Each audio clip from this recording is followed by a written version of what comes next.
Dream and the others walked over to the east gate to exit the city. Once they had exited, they found a place around a mile away where nobody was watching, and Dream summoned out his Jeep. It was a Jeep Wrangler, and it also had a bit of trunk space. Perfect for 4 people and getting through rough terrain. Once he summoned it out, he got in the driver's seat and told everyone else to hop in. Although that may have been expecting too much. Iris looked at him in confusion. How do we get in? Iris. Right. Forgot you guys are cavemen. Dream. Dream got back out and showed them how to open and close doors as well as the seats they needed to sit at. It's a carriage basically. Just open the door and sit in it like the helicopter. Dream. Cool. Iris. There's 2 seats in the back and 2 in the front. Riddick, you get shotgun. Dream. Shotgun. Riddick. Just come here. Dream. Dream put Riddick in the passenger and the girls in the back. He didn't bother buckling them in. Once everyone was settled, Dream started the car and pressed the gas. Vroom. What is that? Iris. It's the car. Just accept it. Dream. Dream didn't feel like explaining things and started driving to the forest. There was a path that the hunters took, but they decided to enter from a different area to not be suspicious. Dream rolled down the windows as they drove as they might get motion sick, and so they could see what was happening better. Oh, this is fast. Though we can run about this fast too. That takes energy. Iris. Not to mention running for several miles. Luna. This is about half its speed. I'm keeping it slow because it might get too bumpy. Dream. That of course it's only half. Iris. Dream smirked at Iris, feeling defeated by something that wasn't even alive. It would be fun to see her face when he got the chance to drive the sports car. The drive to the forest took about 10 minutes, which was a bit shorter than Dream thought it would take. Although they did come across flat grass which allowed them to drive faster. They came to a stop where the forest began and everyone hopped out. He stored the Jeep and spoke. Looks like we have to walk from here. We aren't too far off though. Dream. How far into the forest? Luna. Maybe a mile or so. These maps don't give too much information, but the monsters we're looking for are towards the outside of the forest. As you get to the center is where the stronger ones are. Dream. Then I guess we better get walking. Iris. Everyone nodded to Iris and entered the forest. The forest here was similar to the one they lived in, just lighter. The trees weren't as tall and the brush not as thick. The heat also wasn't as bad, not that they cared too much about that. While they were walking, they encountered a few level 30 to 40 monsters. Some of them were similar to the dog-type creatures Dream fought when he first got here. Others were different, like deer or maybe even birds. Although the monsters were only small fry, they didn't let their guard down. They didn't know when they would reach the crawler territory. Plus, the fact that they were stealthy creatures created the need for being careful. One interesting thing was that Luna and Iris stayed in their human form. Dream was curious as to why, because their fox form was stronger. Their reason was, we won't be able to be in our fox forms while in the cities. So we need to learn to fight better in human form just in case something happens. Iris. So basically she didn't want what happened last night to happen again. Luna also told him that both she and Iris were ashamed of what happened. Although Dream thought that they shouldn't be, he wouldn't stop them. He felt that being able to fight in their human form was also very important. Although they weren't bad when in human form, it was just that they weren't fully used to using their magic that way. As they kept walking, they started encountering less and less low-leveled monsters. They estimated that they had reached the territory of the crawlers by this point. This is also when Dream thought of something. Hey guys, I'm going to start using my stealth skill. I'll move a little bit away from you guys and fight ranged. Iris, you'll need to stay guard by Luna. Luna, you'll know where I am through the connection. You guys just have to keep walking and I'll follow nearby. Capiche? Dream. Wait, doesn't that mean that we're the bait? Iris. Basically. Dream. Hey, why should we be the bait? Iris. Because you fight melee, Luna is support, and I'm ranged. I also have my stealth skill and awareness skill. I'll be able to find things and either alert Luna or shoot it out of stealth first. Dream. Fine. Just make sure to leave some kills for us. Iris. Sure. I wish there was a party system though. Dream. Dream wondered why there was no such thing even though everything else was so game-like. How are people supposed to work together if the one who kills it takes all? Right as he was about to head off, Riddick spoke up. Actually, there is a party system. Though with how smart you are, I'm surprised you guys haven't thought of it by now. Riddick. Duh. After dropping a bomb like that out of nowhere, Dream turned to Riddick with an ugly face. Hey, old fart, why haven't you told us about that by now? Dream, who are you calling old fart? And I haven't said anything because you didn't need it. But since you decided on such a fighting tactic, you'll need it. And how do we do such a thing? A wise one. Just hold hands with the one you want to party with and say party. You'll get a message asking if you want to party. Fine. Luna. Dream called over Luna after huffing at the old man. He held her hand and said party. Sure enough, a message popped up. Yes. Members. Dream. Luna. Huh. This is interesting. Old man, what does the party system do? Dream. It splits the experience according to kill contribution. People also use it to keep track of who's alive. A dead person will be dropped from the group as they no longer exist. Dark, but useful. All right, with this we won't need to worry about kills. Dream was pleased with something new and had Iris join his group as well. Sweet. Then I'll split off now. Stay sharp. Dream gave his goodbye and activated a race presence. He then began walking off. He didn't plan on going far. This was just a way to train the skill. As he was going to get his class soon, he wouldn't mind it being compatible with stealth. Hey Sophia, what kind of awareness do you have? I know that the other skills had evolved, but I didn't see anything for awareness. Awareness evolved after it was eaten. By that time it was a part of Noma, so you didn't see anything. But basically I can sense the surrounding mana and its changes. Mana sense for short. Let me activate it for you. When Sophia activated her skill, Dream was hit with a wave of information. WAO. This is. Dream was astonished by what he was seeing.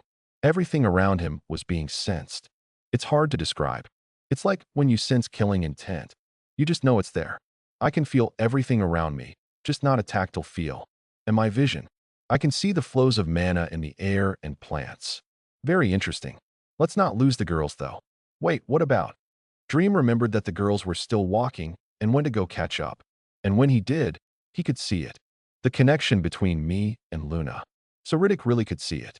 Though it's very faint. That's because the main connection is between your souls. I'm not sure how it works, but there's definitely another connection.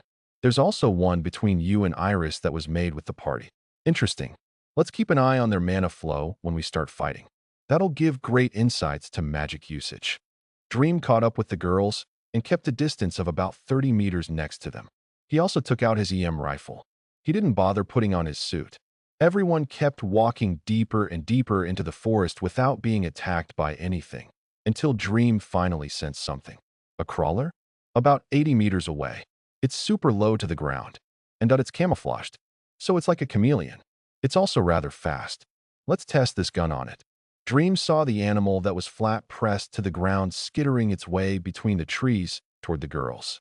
He took a quick aim with his gun, and when it got in his line of sight, he fired. DSHH. Screech. Bullseye. Dream nailed the creature right on the head. Though he got a headshot, he wondered why it was so fragile. Sophia had a reason. As it specializes in stealth and speed, it probably compromised with low toughness. Though its attacks are likely dangerous as well. Makes sense. Sacrifice one thing for more of another. Dream nodded to himself at the reasoning. Meanwhile, the girls got spooked by the sudden shriek in the forest. They turned toward where it came from and approached the body of the crawler. Dream killed this? I guess they don't call it a forest crawler for nothing. Iris. Yeah? Its body is like a pancake with legs. And its head is like a fin. Its teeth are razor sharp as well. It would be dangerous if this thing could get to your feet. It would just shred through your muscles. Luna. As Dream was watching the girls, he started thinking about the animal. I feel like it's too easy. Those creatures would never be able to catch prey like that. One wouldn't be enough even if it snuck up to the prey. So why? Wait, don't tell me they. I think you're right. Go recon ahead. Sophia chimed in to agree with Dream's scary conclusion. Dream then kicked off ahead to see where the first one came from. It only took a minute for him to sense something. Rustle, rustle, skitter. The sound of brushing leaves came from ahead. Dream focused on his mana vision and could see crawlers running towards him. There's at least 15 of them. They all heard the sound. So that lone one was a scout? It alerts the group to enemies. That's dirty. Dream turned tail and ran back to the girls to warn them, though not before he fired some shots to kill some off. DSH, DSH, DSH. Shriek. The screams of crawlers rang out in the forest. The girls heard the screams and faced the direction it came from. More? but they travel in groups. Iris. Apparently, Dream ran up ahead earlier, and now he's coming back from where those sounds are. I guess he found some company. Luna. Right after Luna said so, Dream could be seen running from the distance while out of stealth. Guys, we got like 12 of them coming towards us. Either prepare for battle or start running. Let's fight. Just don't get bit. Iris. No thanks. Not trying to lose my feet today. Luna. Huh. But. Fine. Turning on their heels, Luna and Iris started running with Dream when he reached them. As they ran through the forest, they could hear all the skittering and rustling of leaves not far behind them. The sounds they made weren't actually loud. In fact, it was barely audible. It was just that the girls were foxes and could hear very well, while Dream had his mana senses. This showed just how dangerous those crawlers were. If a small group of hunters were surrounded by even just 10 crawlers and couldn't detect them, they would be swarmed and eaten alive. The crawlers were like piranhas on land. Iris spoke after they had created some distance. So how do we kill them if we're running? Iris. Well, I can keep shooting. You guys got any ranged skills? Dream. I don't. Iris. I can throw ice lances. Luna. All right. Then Luna throws and Iris keeps running. Dream. After figuring things out, Luna started creating ice lances in her hand and throwing them like javelins. Dream also kept turning and shooting when he could. It was rather difficult for Luna to hit the crawlers though, as they were so camouflaged. But whenever she spotted one, she nailed it to the floor. Her ice lances were very sharp and also very cold. The wounds on the crawlers would freeze over when pinned with the lance. After a couple minutes of running around through the trees at full speed, Dream had finally shot the last one. DSH. Shriek. Huffed out. All right, guys. I think that's the last one. Dream. Everyone came to a halt after he said that. Iris and Luna both found a rock and sat down to catch their breath soon after. Huff, those things are fast. They even kept up with us. It's also difficult to hit them when they camouflage so well. Luna. Yeah? My senses let me see them pretty clearly, but you didn't have that. More importantly, though, we have a problem. Dream. What is it? Iris. I don't know hardly any of your guys' skills. We can't have a proper strategy if we know nothing about each other. If we knew each other and our skills, we wouldn't have just run away from those things. Plans are needed in case we get into an inescapable situation. Luna and Iris both nodded at that. It was common sense for them to have plans, but they didn't realize how underprepared they were. Dream was also honestly surprised that he hadn't learned exactly what the girls' skills were. All he knew was that Iris liked close combat and Luna was capable of healing. So they were tank and support. But knowing the exact skills was something he never asked about, and it was obvious he needed to find out now. So Scarlet, what are your skills? Dream. Dream looked towards Iris so she could give her answer. Besides Devour and some fire magic, he didn't know anything else. I have fire manipulation, Devour, and basic air magic. I also have close combat mastery and expanded stomach, which goes with my Devour skill. So that's why you eat so much. And fire manipulation? So you have control over fire and can create it? You pretty much. Though more fire and precise control costs more mana. Then why did you say you have no ranged abilities? You can throw fire lances like Luna, or spew out fire like a Flammenwerfer. I have no idea what that is. But I don't have any range because fire is hard to control. Luna's water is easy. I barely know how to create a blade of it by my hand. That's why I said I was melee. It's just easier for me to slash and burn. Iris turned her head away in embarrassment from Dream's scrutinizing gaze. Meanwhile, Dream could already figure out the solution to most of her problems. He stared at her for a second before giving up. Sighed out, oh good lord, we have lots of training to do. What about you, Luna? Dream. Dream turned to the hopefully not so hopeless one. Luna. I have water manipulation, basic earth magic, and basic restore. The restore one is my healing ability that Dad says is a class above regular healing magic. I also don't use earth magic very much. Dream guessed she also had the combat mastery since they practiced a lot. But other than that, it seemed like he was rather on the spot in terms of what they could do. Just that he didn't know their skills were something like manipulation. Manipulation is very likely above even advanced magic, allowing you to control the element with your mana freely. This opens up tons of avenues for them, one of which is dealing with groups of monsters like earlier. Dream took a deep breath and formulated a strategy. Sighed out, okay. So we need to correct both of your ways of using your magic. First, Luna. Dream. Dream summoned a knife from his inventory and walked in front of Luna. Yes, Dream. Luna. Luna eyed him in confusion and a little wariness. Hey, don't worry. I want you to practice digging a trench. 10 feet long, 5 feet wide, and deep enough for me to stand in. Dream dug an outline in the ground with the knife as he said that. This is what he would use to confront those forest crawlers. Okay. I'll try, Luna. And Scarlet. Time to commit a little arson. Arson. Iris. Follow. Dream grabbed Iris and walked a little ways from Luna. It was time to teach some basics. When they were far away enough, Dream stopped and faced her. All right. First question. What is fire? Dream. Fire. Yes. Iris stood there with a concentrated face. Only for about a minute. I don't know. Obviously. Then why'd you ask? Just listen close. I'll try to keep it simple. To make fire, you need 3 things. You need heat, food, and air. The food and air burn when you give it enough heat. In your case, when you make a fireball, you heat and burn the mana in your hands, while the air around you automatically gets used. You got that? Did I think so? So I need to burn the mana like normal and give it air to keep burning? Almost. You also need to keep the mana coming. If you cut off your food source, then it will still stop. But what about when I would be hunting the bulls? Their hair would still burn even though I wasn't giving them mana. That's because the hair became the food instead of your mana. Wood is food. Grass is food. Many things can be used as food. But to use your skill, it all starts with you burning your own mana. So to start, create a ball of flame in your hand. Iris brought up her palm at Dream's command, and a fireball was created. Woof.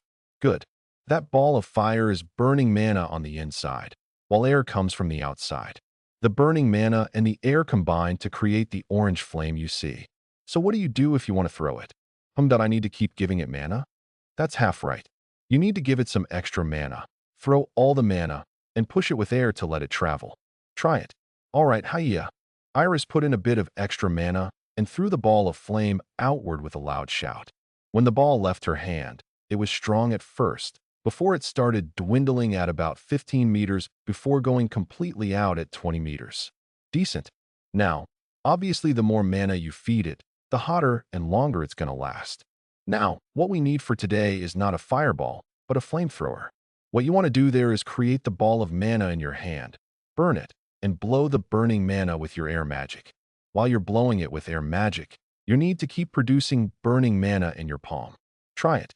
Okay. Muttering ball of fire. And then air. Whoosh. Iris made the ball of fire in her hand like last time, and then blew on it with air magic. When she did, a 4-foot-long tongue of fire was created blowing off of her hand. Hey, I'm doing it. Look, haha, you're a fast learner. Now all you need to do is make the torch you have there even bigger. More burning mana, more air magic. There's a tree about 15 feet away.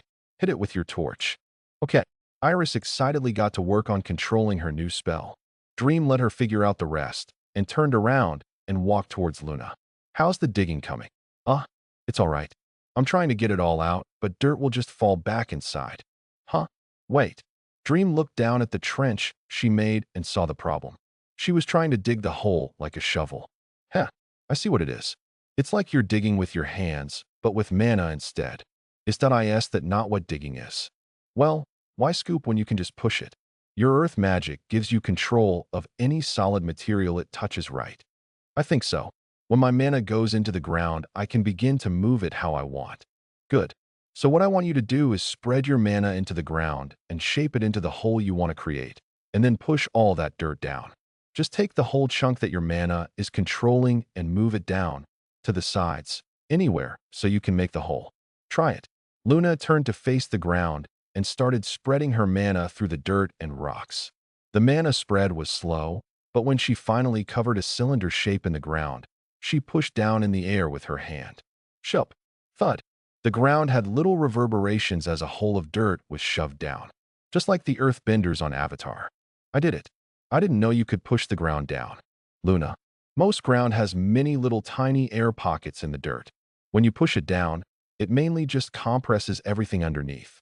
What you could also do is create a wall of mana, insert it into the dirt, and split the wall of mana while pushing away from each other. That would move everything to the side, like chopping and separating meat. Try and make that trench now. See how you do. Dream gave her the same assignment, but she was much more eager now. Once you learn a new way of doing the same things, it can change your whole perspective on how it works. Luna sent her mana into the ground much faster than before. She created a deep wall into the dirt like Dream said, and then she pushed the mana to the side. Rumble. A low roll in the ground occurred as much more dirt was moved than last time. After a couple of seconds, a wide trench was next to Luna. It was also the same size as he wanted. Nice. I like it. You pick up on things well. Thanks. But it's amazing how you know how all these things work. Do you know if there's anything I can do for my water? Dream thought a bit at the question Luna gave. For water? That was a little difficult.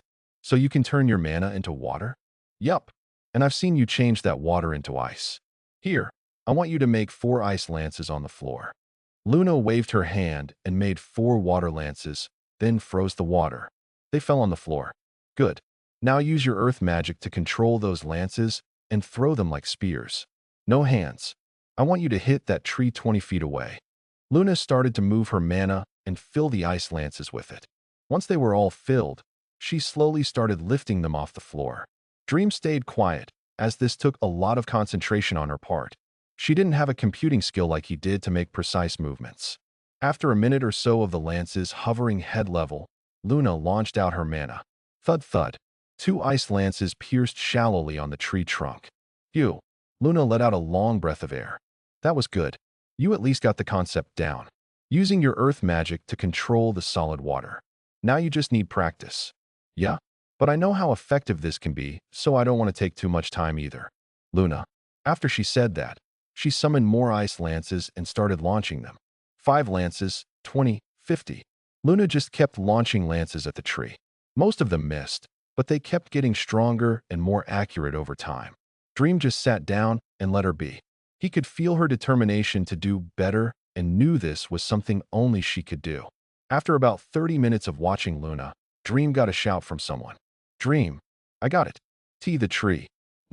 Dream turned toward Iris and noticed a large amount of smoke in the air. I guess she got the tree. He got up and walked towards her to see better. When he got to where she was, Dream could see a tree stump covered in ashes. Wow, your fire must have gotten pretty hot. Show me the torch. Okay. Iris turned toward a tree about 15 feet away and stuck her palm out. Foof.sssssssshhhhh. She started with a fireball and started blowing on it with air. Though as she did it, the fire got more compressed as it turned into an actual torch. The compressed flame reached all the way towards the tree as the surface of the bark got red hot and burned. After another minute or so of doing that, half the tree was burned through. All right, you're good. I'm surprised you learned how to compress your flame. How'd you do it? Dream asked her as he was genuinely surprised she figured it out. Iris stuck out her bountiful chest in pride. I heard you talking to Luna about compressing the dirt and thought it could work with my flame too. So I just squished the burning mana together and it started burning hotter in a smaller area. I did that all the way out towards the tree. Beautiful. That really is fantastic. We can burn a lot of those crawlers with that. And once Luna learns her stuff, you too will be killing machines. Yeah. Although, that took a lot of mana. Whoa there. As Iris spoke, she started swaying and lost her balance. Dream quickly caught her before she hit the floor. I'm sorry, I'm really tired. No, it's okay. You've done really well. You can go to sleep. We'll be leaving soon anyway. Okay. Iris closed her eyes after Dream reassured her. When he actually took a closer look, he could see sweat covering her forehead. Dream wiped her face with his shirt and carried her back to Luna. She really must have been concentrating hard. It was her first time using air magic, not to mention combining it with her fire. But now she's become much more powerful than before. When Dream got back to Luna, he saw her sitting against a rock. How's your head? Dream. It kinda hurts. Then let's stop. Your sister is also done for today. You guys worked hard. What about the quest? Don't worry about that. Hey, old man. I need a bit of help. Dream called out to the sky for Riddick. He knew that he was flying up there, and right now he could use his help. I've been watching, boy. I've even learned many things. You don't suppose you could teach me some of your knowledge as well? Riddick. Riddick floated down to the ground in front of him. Just like Superman. I can. But not now. I need your help with her. Luna's about to pass out as well. Dream? What are you going to do? Luna, we're going to get you guys back outside the forest. I just want you to sleep. I know it's still early, but you guys really pushed yourselves. I'm proud of your progress. Thanks. I guess I can sleep for a little. Luna. As Luna said that, she finally went to sleep. Dream laid Iris down next to her and spoke to Riddick. I'm going to go hunting. I'm the only one that hasn't worked his ass off today, and my skill needs to be worked on. Can you at least watch them? Go on, boy. I'll take care of it. Thanks. I doubt they'll wake up today, so I'll take my time. With that, Dream started walking off into the forest. Riddick watched as he walked off and thought to himself, I guess he is pretty smart, and he's rather hardworking. Even when we were in the forest, he was always working on something. And now my daughters want to work just as hard. It's been a long time since they've been so motivated. Sahi really is going to take them away, huh? Riddick turned back and waited with his girls after thinking for some time. Dream didn't have to go very far before he started sensing enemies. At first, he came across groups of 10-20 crawlers. But as he kept exploring, more and more started showing up. This wasn't too much of a problem as he had a race presence, which kept him hidden. But when he began the fight, he always had to start running as they chased him. The crawlers had surprisingly good senses. They could pick up on any movement within 100 meters of them. So whenever Dream fired a round, his stealth was dampened, which alerted the crawlers to him. He also couldn't hide the effects his body had on the grass and leaves when he touched it while moving. Not only that, but running away was very tiring. He knew he couldn't keep it up, so he started using hit and run tactics. First, he would toss out a flashbang, which worked very well, and then shot as many as possible. He would keep throwing them out until the crawlers scattered. By that time, though, many would be dead, and he just had to chase down any runners. This process was fantastic. Dream killed several groups of 40 and leveled up to level 43. His erase presence was also power leveled to level 41. It made sense because he was constantly using it. While shooting, while running, he never deactivated it once, though he noticed the toll it took on his mana. But as long as he kept leveling up, he would be fine. Eventually, Dream decided to break down how the skill worked with his surroundings. He noticed that the leveling was slowing down, so he went to Sophia to try and understand the skill. Sophia, does erase presence seek to assimilate with my surroundings? It's more like it wants to remove your effect on the surroundings. Instead of becoming the wind and moving through it, it just removes the fact that you're in the wind. That seems really powerful. I just don't know how you remove your effect.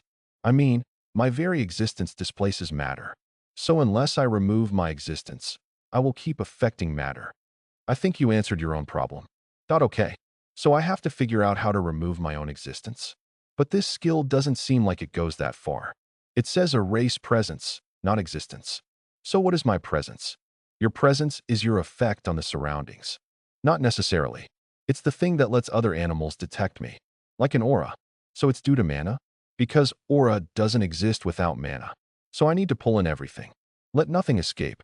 Killing intent, emotions, and the mana that can be dissipated from using skills. That sounds more plausible. The only problem is the fact that your senses use mana to sense your surroundings as well.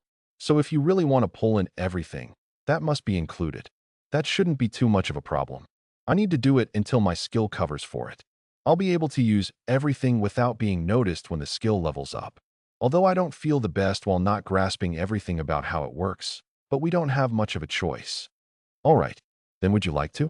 This will remove all your senses except for your bodily ones. The effects it will have on emotions is unknown. I will also create a mana barrier on your skin to prevent any leakage. The shooting skill will also be temporarily disabled until we can find a way to precisely transport mana into the projectiles. Anything else? Duh. Dream thought for a second. Basically, he was going to hide all of his mana. The only problem he was worried about was the effect on his emotions. Well, just make sure I don't become an emotionless robot. Other than that, let's try it. Okay, disabling skills. As Sophia got to work, Dream could already feel the effects of his mana being pulled in. His senses instantly went away. All he had was the primary 5 senses. It felt uncomfortable not knowing what was around him, but he stuck it out. Everything felt the same other than his senses. He thought that was it and was surprised, until Sophia spoke one more time. Removing emotional aura. When Sophia started that process, Dream started feeling very different. It started feeling as if emotion had no bearing on anything. He didn't totally become an emotionless robot. He knew they were there, but they held no say in what he thought. When Dream finally started thinking about things, he remembered his objectives. I came here to kill the crawlers, but I was having trouble with detection. I need to level up my skill and get experience. When the emotionless Dream came to that conclusion, he got some notifications. The skill started leveling up continuously, but Dream knew it wouldn't be enough. Sophia, we will be going into combat. Highlight any enemies in my vision.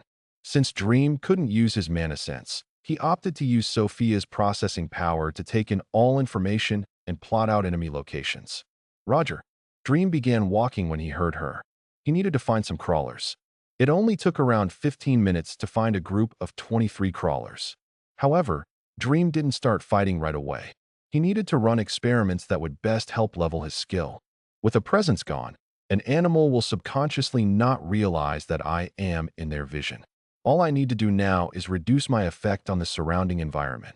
When Dream set his goal, he began walking straight into the group of crawlers. The crawlers were on the floor, being very still. They were also rather spread out. This was one of their ways to hide and ambush any unsuspecting animals. And since they were spread out, Dream used that to help train. He could walk between them to the other side of the group. So he began walking. As he got closer to the group, he got slower and slower, until he finally stepped right next to a crawler. But even though he was right next to it, nothing changed in Dream's head. No fear, no anxiety, no worry, just pure, absolute focus on what he needed to do. He took another step. When his foot reached the grass, the eye of the crawler shot open. Dream stopped moving when he saw that. The crawler searched around the area, but didn't see, hear, or smell anything. So it just laid down and closed its eyes again. When it did, Dream continued. He very carefully placed his foot on the ground and made sure it made no sound. When one foot was placed, he began moving his body to take the next. Dream dampened the vibrations of his heartbeat, circulated the air in his lungs without even breathing. His digestive system was even suspended to keep any unnecessary fluids from flowing in his body. The only thing his body was doing was pumping blood, moving air, and using the muscles. Each step he took got easier and easier. At first, he still disrupted the sleep of the crawlers when he stepped next to them, but now they didn't even bat an eye.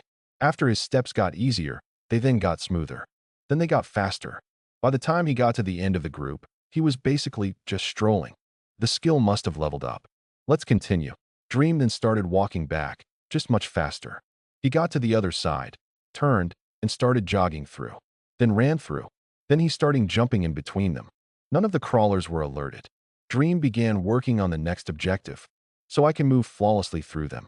Now I need to be able to kill them without giving away my location.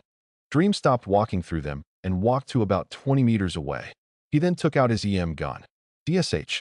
Shriek. Duh. All the crawlers were alerted when one of their own got killed.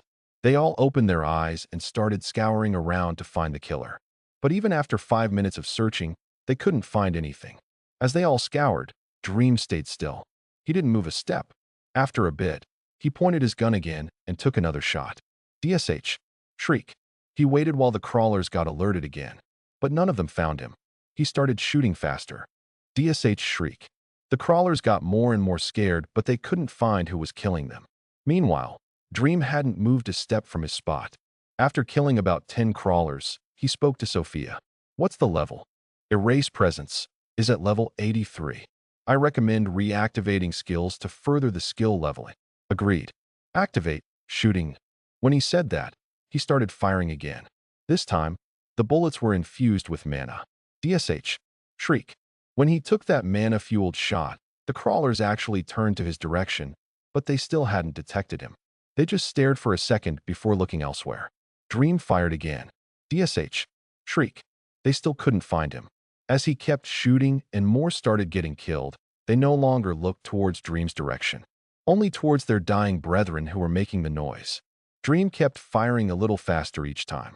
It only took a couple of minutes for all the crawlers to finally be killed. Dream asked Sophia. Level 94. I will reapply your aura now. When Sophia said that, Dream's presence started getting a little less faint, but he also began to feel things again. His first reaction, Why did I can't go doing that very often? I really was an emotionless robot for a little. Like, I knew they were there, but they just weren't being used. How did that work, Sophia? Dream felt as if his vitality returned. He went to Sophia to explain the emotions. The soul seems to harbor most of your emotion. When I pulled back the connection between the two, the brain's analytical side came out. Though since the connection between mind and soul was still there, you knew that the emotion didn't go away, just that it wasn't being applied to your thought process. Although this did help rid of most of the aura, it didn't totally get rid of it. The aura that was still there turned cold and emotionless. Luckily, most of it still was drawn back, and no problems occurred. Good. So to top off the skill V level, I just need to be able to kill the crawlers without alerting them in this state. We're back to square one, but with a higher level. Let's find another group then. Use our senses as well. Okay. When Dream got his mana senses back, it felt really nice. Walking around with only his bodily senses made him feel blind. After about 20 minutes of running around, Dream found another group of 30 crawlers. He didn't waste any time and started firing at them. DSH, DSH. Shriek. Unlike before when Dream had to run away, none of the crawlers knew where the shots were coming from this time. Dream was able to shoot them without worry. But that wasn't going to help him level the skill. After firing some test shots, Dream dashed into the middle of the group. He then slashed down at the crawlers near him with his knife. Slice. E. The crawlers made a little yelp before dying. Dream was curious as to why they were quieter, but he had more important things to do.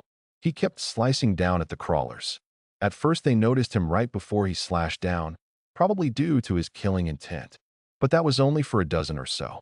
Eventually, he was no longer discovered. Dream killed off the rest of the group when he got the notification he was waiting for. Nice. Dream was very pleased to have his skill finally maxed out. He found a seat after he killed off the last crawler. Sigh, is it really sunset? How long was I walking through that group of crawlers? Almost 5 hours. It'll be nighttime in an hour. I should head back then. I doubt Riddick stayed there waiting all this time either. Wait, what was the quest we needed to do?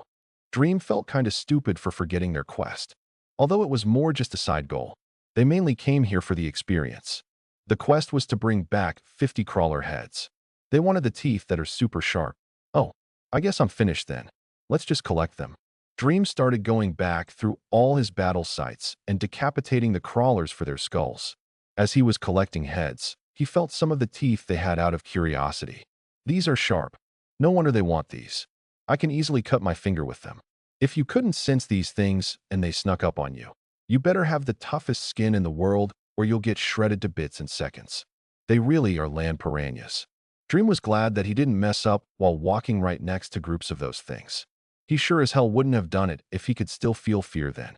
It took until darkness fell for Dream to go back to all the battles. But when he was finally done, he had over 200 heads.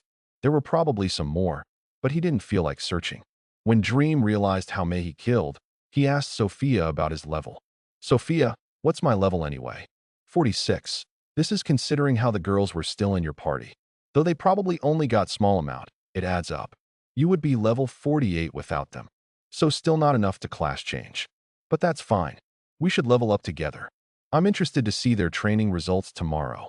Dream stored the bags full of heads in his inventory, which almost totally filled it. He then started making his way out of the forest. Dream passed by the spot where the girls were last time, and sure enough, nobody was there. He just kept walking. It took almost 30 minutes to finally get out. When he summoned his Jeep out and started driving back to the city. 10 minutes later, Dream was approaching the gates. Since he didn't exactly have money on him and didn't know if he needed to pay, Dream decided to test his max stealth ability. He walked up to the guard who was at his station, but the guard didn't seem to notice even after he waved at the man. Dream decided that it was safe and walked through the gate. Nobody stopped him. Sweet. This probably won't work on higher-leveled people, but for these chumps it's perfect. Dream laughed smugly in his head before making his way to the hotel. After many twists and turns, he walked inside the building and to his room. He could feel presences inside the rooms next to him and knew that the family had gotten back fine. He didn't decide to bother them and just entered his own room. He didn't feel it until a little while ago, but his fatigue was at an all-time high.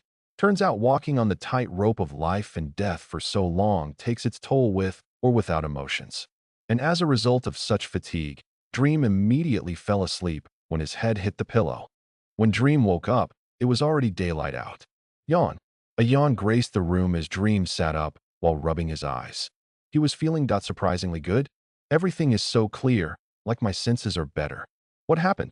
Since you worked your brain so hard, it recovered and became stronger. Like a muscle. Nice. I do indeed feel fresh.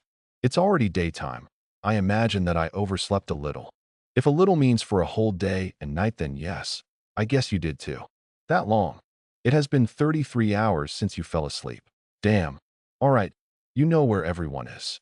The connection with Luna points to a nearby restaurant. They're probably eating breakfast since you couldn't make it. Okay, I guess I'll go join them. Dream hopped out of bed and cleaned himself up before leaving the hotel. After walking down a street, Dream saw the restaurant they were in. He walked up to the door and entered. When he did, he saw many people looking towards a specific table. Dream knew what was probably going on and indeed saw the family sitting at the table. A certain somebody also noticed his entrance. Dream. Luna. Luna shouted his name with the brightest smile he's ever seen. This also caught the attention of all the men in the restaurant. Clang. A couple utensils were dropped in awe at the utterly mesmerizing smile that brought happiness to everyone's hearts. Though that was only until they saw who it was aimed at. Hee. Hi guys. Dream got a little sheepish at all the sudden attention he got and scratched his cheek.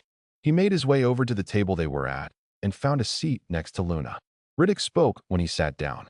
You were asleep for a while, boy. I didn't realize you stressed yourself so much. Riddick, that's fine. I also didn't plan on doing as much as I did either. It kinda just happened. What about you girls? How long did you sleep? Dream. Well, Dad actually helped us, and we woke up and practiced some more. Then got tired again, so he took us back to the hotel. I say we got another couple hours practicing after an hour of sleep. Iris. Oh, nice. Any progress? Dream. My air magic went up to intermediate. I also got more mana from that, as well as practicing so much. Almost past F plus magic. Iris. My earth magic also went up to intermediate. My magic went up to E as well. Luna. Fantastic. Now the best way to level those skills is through combat. Scarlet with her torch, Luna with her earth and ice. We can kill hordes of those crawlers. Dream spoke with great expectations. The strategies they could employ with their skills were limitless. Iris had a different idea, though. Actually, we were thinking of finding a different target. One that could get us more experience. We actually leveled up yesterday while you were asleep. But those crawlers don't give much, so we couldn't get our class. Iris. Actually, that's a good idea. Let's do that. I'm 4 levels away. How far are you guys? Dream. I'm level 48. Iris. I'm also level 48. Luna. Good. Then let's try and get our classes today. We can find suitable opponents when we get to the guild. Dream. Dream settled their plans, and everyone ordered their food when a waitress came over. After an hour, they had gotten their food and finished eating. They then walked to the guild. The first thing that Dream did when entering the building was turn in his kills. The girls had already completed the quest, but he didn't need crawler heads taking up inventory space. Dream found the reception lady and gave her all the heads. Though she was baffled by how many he brought, they accepted them all, and he got a couple dozen silver for them. After turning them in, Dream walked over to the girls who were at the board. Have you guys found anything suitable? Dream. We were looking at some of the creatures. Apparently those crawlers can go up to level 60 with the leaders being almost level 70. But we were looking at some of the bears. They don't wander in large numbers, but they're very tough. The weakest ones are around level 50, while the strongest can go up to level 100. It depends on how deep we go and how old the bear is. Iris. Interesting. Sure. Let's do it. It'll be good experience to fight something that can shoot back. We just need to be careful, especially ones that can control elements. Dream. The quest calls for the hides of level 60 plus bears. No amount or type of bear specified, so we can take it as we want. This one. Luna. Yeah? Go turn that one into the lady. We can head out after. Dream. Luna went to the reception desk and got a copy of the quest. Once they were finished, they head out to the same forest as last time.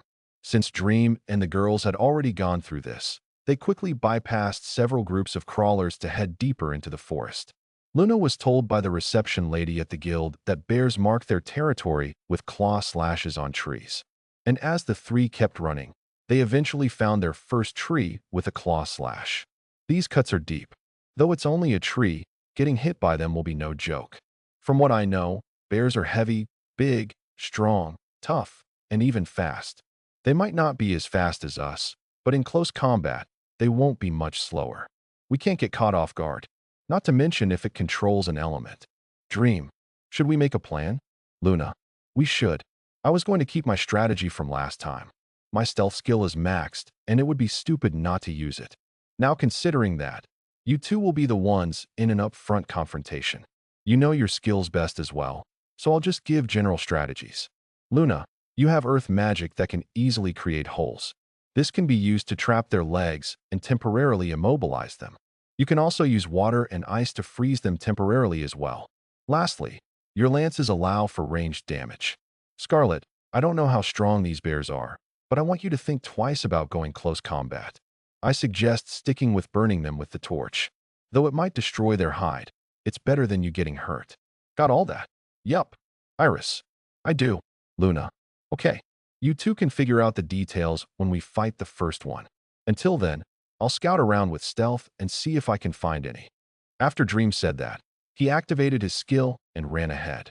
The girls lost sight of him. He really did level that skill. He basically disappeared in plain sight. Iris. Yes, he did. I wouldn't want to be the bear that gets put at the end of his barrel. Luna. All right, Sophia. When we fight, try and analyze the skills these bears use. Roger. I also have actually been analyzing the skills of the girls for a while. All I can say is that it's extremely complex. Those girls definitely didn't level all the way to manipulation. So they were born with water and fire manipulation? Makes sense considering their titles. Agreed. But that's also the reason why I can't figure out how it works. Luna creating water from nothing and Iris being able to accelerate and burn mana. It's obviously impossible according to physics, but this isn't physics. What will make things easier, however, is watching as their secondary magics level up. That's easier to copy since it isn't in the realm of creation. Interesting.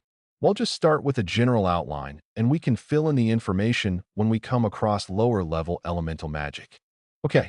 Sophia enthusiastically gave her understanding, and Dream focused back on finding bears. Since bears were lesser in population, they were obviously harder to find. Dream actually searched for nearly 45 minutes before finding some.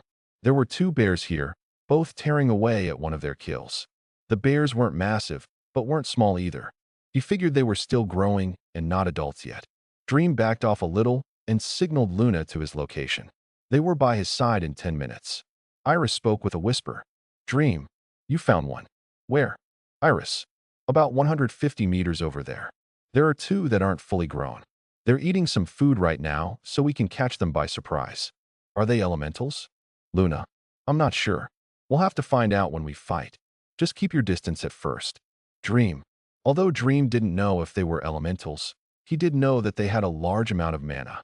This either meant that they were very tough, could use magic, or both. All right, I'm going to stealth and sneak up close to them.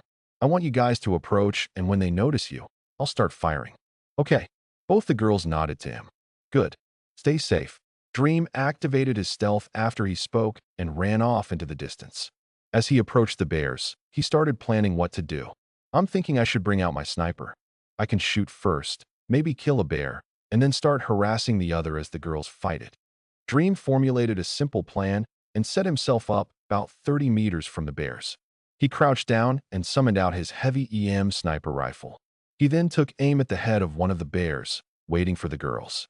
The girls were able to approach to about 90 meters before the bears finally spotted them. When the bears spotted them, they growled while standing their ground next to their prey. They didn't want these humans to take their food. This worked in the girls' favor as they were able to get closer. It was when they were about 40 meters away that one of the bears finally moved. The first bear that was actually slightly smaller than the other darted forward to attack the girls while the other stayed behind. Though, it was only able to take 2 steps before being met with a bullet. DSHH. Crack. Thud. Duh. The bear that was charging forward dropped dead on the floor with a heavy thud. The girls, who had been agitated to fight, remembered just who it was that was hiding somewhere in the trees. That I truly couldn't imagine having him as your enemy. You wouldn't even know how you died. Luna thought to herself and felt a great amount of security. knowing what Dream was capable of, and that he had her back even when she couldn't see him. She would have loved to give him a kiss if there wasn't a bloodthirsty bear in front of them.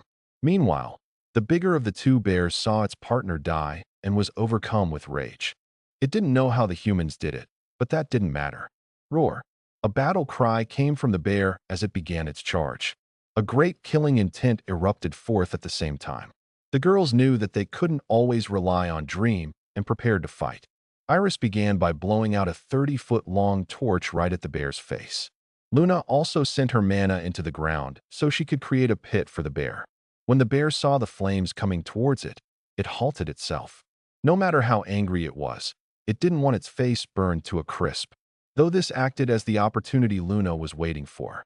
She dropped all the dirt around the bear about 6 feet, which was the bear's height, trapping it in a hole.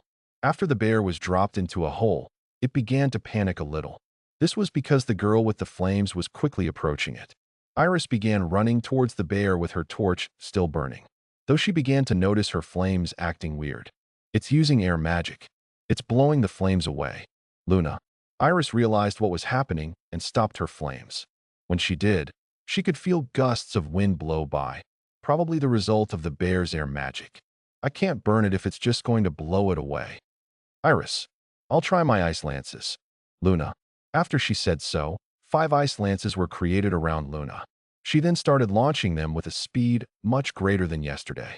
Though, the bear wasn't concerned with such light projectiles. Thud, thud, thud, thud, thud. 5 low bumps came from where the lances hit the bear.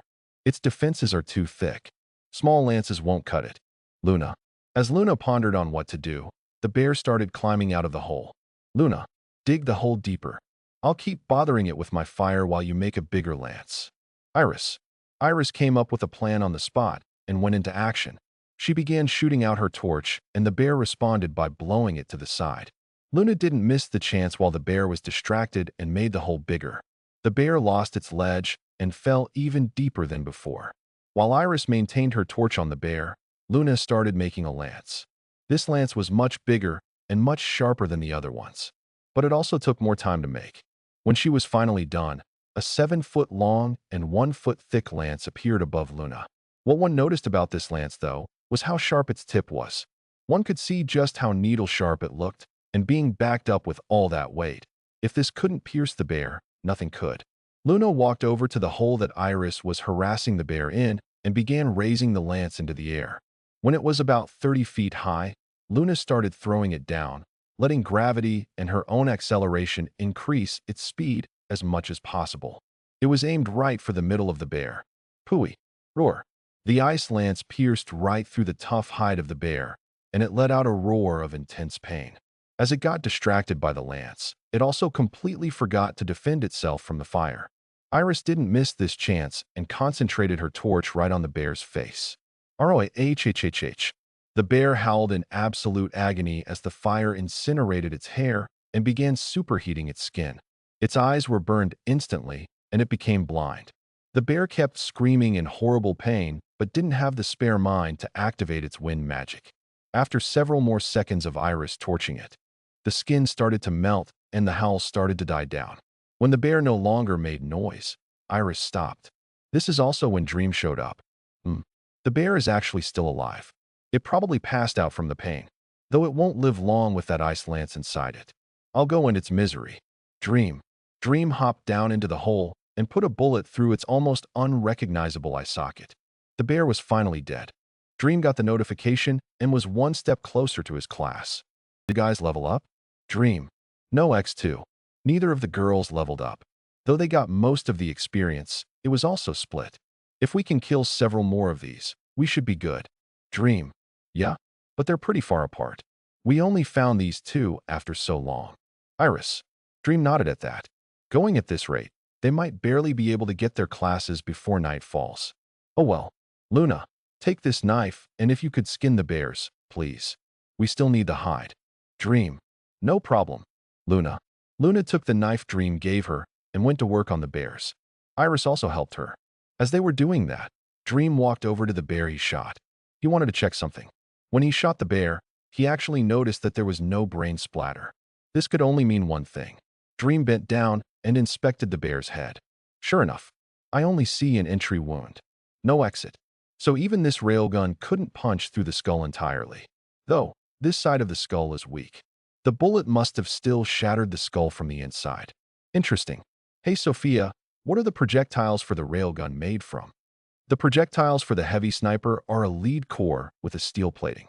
The steel likely either warped or peeled away when it pierced through the bear's skull, and since it lost its point, it only impacted the other side. Makes sense. Those materials are barely good enough to get through mana-infused bear bone. Not to mention the skull. I really can't wait to start studying new materials. When Luna skins this bear, I'll take a look at the bullet. Dream stood up satisfied. He finally knew the limits of his weaponry and where to start improving. If he came out here with gunpowder guns, the bullets would likely just ricochet off the bone. Now he just needed to take care of the girls and their skills. Hey Scarlet, I'm going to take a wild guess and say that you gain stats by eating strong animals. Am I correct? Dream. More or less. Iris. Sweet. Since we have the luxury of not needing their meat, it's all yours. I'll throw the meat in my inventory, and you can eat it when we get back, since stuffing yourself here wouldn't be the best. Okay, and since we're on the topic, does devoured digest food faster? And how much does expanded stomach? Well, expand your stomach. Dream asked Iris, hoping to get an idea on how fast she can eat her food. It would help for when they killed bigger monsters. Devour does digest food much faster. It's actually not really regular digestion, more like destroying whatever is in my stomach. The meats from the restaurant a couple of days ago were digested in several minutes. My expanded stomach is also more like a spatial stomach. I can fit almost 10x the size of a regular stomach in there. Iris, that's a lot. So you would have no problem eating that whole bear today. Dream, maybe both if I started now. But yes, tonight I would be able to eat that bear. Iris, well, what if it won't hinder you? Do you want to eat some now? With the time it takes to skin them and search more to fight, you should be able to get through a lot. I also don't know if you prefer it cooked or raw, but you can do that. Dream, really? I guess I can. I usually cook it because it's not as messy, but since it's right now, I guess I can eat it raw. Okay, transform as well. I'm sure it's easier. I'll take the skins from Luna when she's done. When Dream gave her the green light to start eating, she transformed into her fox form and began chowing down on the bear that Luna was almost done skinning. She didn't bother cooking any of the meat, and there was much blood that, if she didn't end up drinking it, it just splashed on her fur. Now if it were Luna doing that, it would be a little more gruesome since she is white fur. But Iris had her pitch black fur, which made the blood on it stand out less. In fact, one could say that it looked natural, as if her fur was meant to be blood red. Her skill probably affects many things such as taste and appetite to accommodate for the fact that she will eat many things. Though, I wonder if her menu is limited to just meat. Dream pondered if Iris' skill could have much more potential than they thought it would. He asked her just in case. Scarlet, have you ever tried eating more than just the meat? Like the bones or the brain? Bones. No? I've never tried. But that really isn't food, is it? Not necessarily. The brain is probably where you'll get most of the animal's magic, and the bones, well, they have bone marrow. It wouldn't hurt to try, especially if you get more stats out of it. All right, I'll eat the meat and try a bone. Maybe we should try the bones tonight. But yes, make sure to save them. Though I'm not actually sure about the brains since I shot them. Oh well, while you guys do that, I'll go search for more enemies. Don't get caught off guard while I'm gone. Okay. Iris waved him goodbye with a mouthful of meat, and Dream shot off into the distance to scout for more bears. Turns out that the bears really are just that scarce because it took him another 30 minutes to find some. Though this time it was 3 bears instead of 2. Dream talked to Luna over their connection to get a status update. How are you guys doing? Dream, I've finished with skinning. Iris is sitting and digesting food. She was able to eat all the meat of 1 bear before finally getting full. We saved the bones as well. Luna, all right, I'll head back to you guys. Dream spoke to her and started making his way back. He didn't need to worry about losing the bears because he had Sophia for that. She could perfectly remember exactly where everything is, like a map in his head. It only took several minutes for him to get back, where he then stored the skins, flesh, and bones in his inventory. They all started walking over to the bears to give Iris time to digest more. Since your stomach is a spatial one, does it affect your movement at all? Like with any added weight? Dream, no. It works like your inventory. but I still know when I'm full. Iris. Very cool. Then we don't need to worry about your performance being affected. There's 3 bears this time, though they weren't eating any prey like previously. I can take out one before the fight starts, and then both of you will each face one. I will support while you guys fight. The biggest thing affecting strategy is what element they are. There might even be multiple elements, so we need to be extra careful. If they aren't in one place, then you should go find them. Make sure to not lose them. We'll catch up with you. Iris. All right. Dream took her suggestion and ran off towards the bears. He only ran for a little before finding the bears again. Though, when Dream took a closer look at them, he noticed the size of the bears. One of them is quite a bit bigger than the teenage ones. It's probably an adult. I wouldn't be surprised if it's over level 72. So it's the same fight as last time, just with an adult added. This might be more difficult than I thought. Dream saw the adult with its presumably 2 children. He started planning how he was going to deal with it. The only problem was that he didn't know if his bullet could get through that skull. It might barely be able to. He would just need to pack in as much mana as the bullet could handle. He should be good that way. Then it'll be the girls against the teenagers, while he can help. When Dream looked towards the teenagers, though, he saw that one of them looked different. The ones they fought before were both white. And right now, the adult and one teen were also white. But the other teen was brown. Could it be the earth element? While the others are air. It'll be interesting to see what it can do. Dream waited for several minutes before the girls arrived. Before they started approaching, though, Dream told Luna to stay back so he could take a shot first. I want to take out the adult first. I'm thinking I can just go up the eye socket, but I want it still for that. While the girls were still a couple 100 meters away, Dream took aim. He put the reticle right on the adult's eye, though it moved around quite a bit, so he had to wait for the best time. Dream was perfectly still for over a minute until the bear finally faced his direction. He didn't miss the chance and took the shot. DSHH. Thud. The bullet blasted straight through the eyeball and turned the bear's brain to liquid. It was dead before it hit the floor. And as he thought, the bullet didn't come out the other side, which means it couldn't pierce through the skull. Though this made sense when Dream saw the notifications. Huh. No wonder the bullet didn't come out. If I had shot that anywhere else, it wouldn't have done anything. When Dream killed the adult, the teenagers beside it were befuddled. What just happened? Why did Mom fall? The girls also didn't miss this chance and started moving in. It wasn't long until the bears noticed them. When they did, they seemed to understand something and directed their oncoming rage towards the ones who killed their kin. Roar. The white and brown bears gave a pissed-off roar and started running towards the girls. As they ran, Iris decided to take on the brown bear while Luna took the white. When Iris began getting close to the brown bear, she noticed that the ground began getting soft. Sure enough, as she began to slow down in wariness, the ground gave in and she sunk down to her knees. The ground then suddenly hardened and trapped her. The brown bear never slowed its approach and went to kill its trapped prey, but Iris wasn't so easy to kill. She raised her hands and began to torch the bear when it got close. The bear was taken very off guard by the blazing fire and couldn't react before its face was seared. Ruaea. The bear screamed in pain as it was blinded, just like the last bear they fought. It backed away, and Iris took this chance to get herself out of the dirt while maintaining her torch. Luna, on the other hand, was having a difficult time with her bear.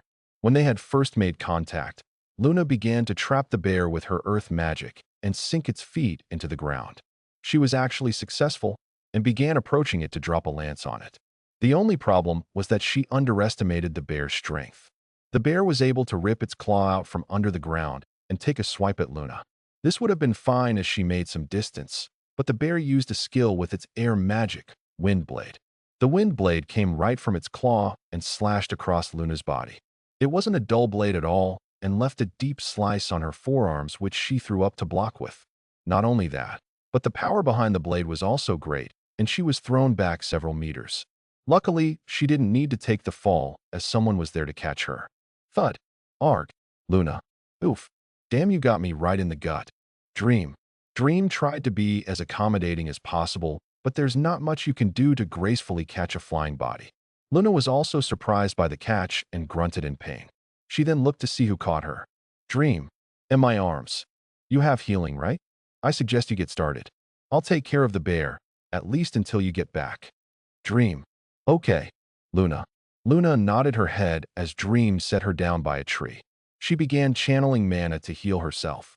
There was already a lot of blood coming from her arms, and she would get dizzy if she waited too long. Dream also started walking towards the bear that had just freed itself from the earth trap. It'll be pretty difficult to kill this thing with my guns. The skull will just deflect them, and they might not even get past the muscle of the body. I guess I'll try melee. Dream steeled himself for a bloody battle and activated his armor suit. He ejected his arm blade and dashed over to the bear. It only took a split of a second for them to get face to face. The bear attacked with another swipe of its right claw backed by a wind blade. It was aimed for his neck. Luckily, the bear wasn't too fast. Dream was able to avoid both the claw and blade coming for his head by ducking really quickly.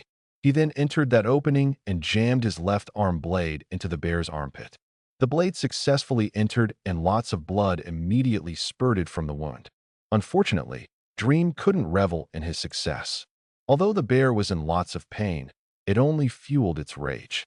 The opposite arm of the bear came from the side as it jammed its claws straight towards Dream's gut. This is also when Dream started regretting his decision. Fuck, I can't dodge that. Hopefully this armor can hold. Dream tried to twist his body and prayed to the armor gods in hopes of blocking successfully. Unfortunately, he severely underestimated the power and sturdiness of the nearly foot-long claws. Crack. Pooey. The claw totally bypassed the super high-tech armor and entered Dream's body. It instantly shattered several ribs as it entered next to his abs and exited his back. Blood immediately started pouring out. The bear didn't stop there. Though, Dream also wasn't one to just take it lying down. The bear followed up by biting down onto his right shoulder. The teeth of the bear tore through the armor like scrap and shattered all the bones in his shoulder and collar. At the same time, Dream retaliated by using his free left arm and stabbing the bear straight in the neck. When he did that, the bear finally panicked from a lethal wound and threw Dream away like a rag doll. The blade also exited the bear's neck and blood spurted out like a fountain. Dream was in no better shape. However, when he hit the ground, a pool of blood was quick to form as the wounds gushed out blood uncontrollably. Thud. Cough. Dream hit the floor on his back with a heavy thud. This only served to intensify the pain from his wounds, as well as vomit some blood that was in his stomach. Fuck. It hurts. Breathing hurts. I can't move my arm. Sophia? How bad is it? The wounds are lethal. Multiple arteries have been cut inside your abdomen. The axillary artery in your collar has been totally severed. You need immediate attention from either Riddick or Luna. 18% of total blood volume has been lost and rising by the second. Sophia gave it to him straight. In fact, she was already working to stop the flow of blood in his body. Every little thing she could do to prolong his survival. Unfortunately, the ones he needed help from couldn't act so quickly. Dream? Dream. What happened? Luna. Luna stuttered as she was still shocked by what happened. Dream had hardly left her for several seconds before he was tossed on the ground in a bloody mess. Did he just walk up to the bear and get stabbed? Fortunately, Dream also dealt a fatal blow. Blood was constantly spurting from the bear's neck as it backed away. At least it wouldn't come back attacking. Luna wasn't the only one who witnessed this either. Iris was over to the side and had seen everything. Fortunately, she was just about finished burning a hole through her bear. Since Luna had healed enough of her wounds by now, she quickly got up to finish off the bear. She created several super sharp but small ice lances and threw them towards the bear's mouth. As the bear was still howling in pain, 2 lances actually entered the mouth and one went straight to the brain, finishing off the bear instantly. Iris also intensified her heat, boiling the guts of her bear and finishing it off before running over. What the hell did he do? He only fought it for a couple seconds. Iris. I don't know. I just need to heal. Luna. Luna tried not to panic and kneeled down next to Dream to try and heal him. Dream's armor retracted back out of the way to let her do her thing. His bare and bloody body was exposed. Oh my god. Iris. Iris muttered out in fear and worry. The wounds he had truly were bad. A giant, bloody claw tear went straight into his stomach and allowed them to see all the rib bone fragments and some messed up organs. Everything around his shoulder was also crushed, bloody, and mangled. In fact, his arm looked to be half torn off. The skin had already turned purple around the wounds, signifying internal bleeding. Blood was also pouring out like a fountain with more than occasional spurts. The girls already had blood on them. Luna wasted no time and immediately started healing him. She poured all of her mana into her skill, and although she was silent on the outside, her mind was racing furiously. How did he do this? We've only been hunting for a couple of days, and he's already dying on the floor. Why did he think that was a good idea? He even told us to stay away from the bear. And now he's dying. Even our connection is weakening. He won't really die, right? Not right now. We haven't even made it to the mountain yet. Can't he fix this with a machine or something? But he's just laying there. Luna didn't notice that tears had already started falling. She started to genuinely panic. It was when the connection began to fade that she realized he was really about to go. She couldn't feel his feelings or hear his thoughts. She had never felt so distant from him, and has never truly understood how much she didn't want him to leave until now. She kept pouring mana into her skill to restore his body, but it wasn't acting fast enough. She couldn't even tell if it did anything due to the mess. But she just kept healing. And then, she ran out of mana. And no, I still need more. She started to panic even more. Dream was nowhere near okay yet, but she wasn't able to heal him. This was when she heard a yell next to her. "Dad, get over here." "Iris." Iris yelled out louder than she ever has before.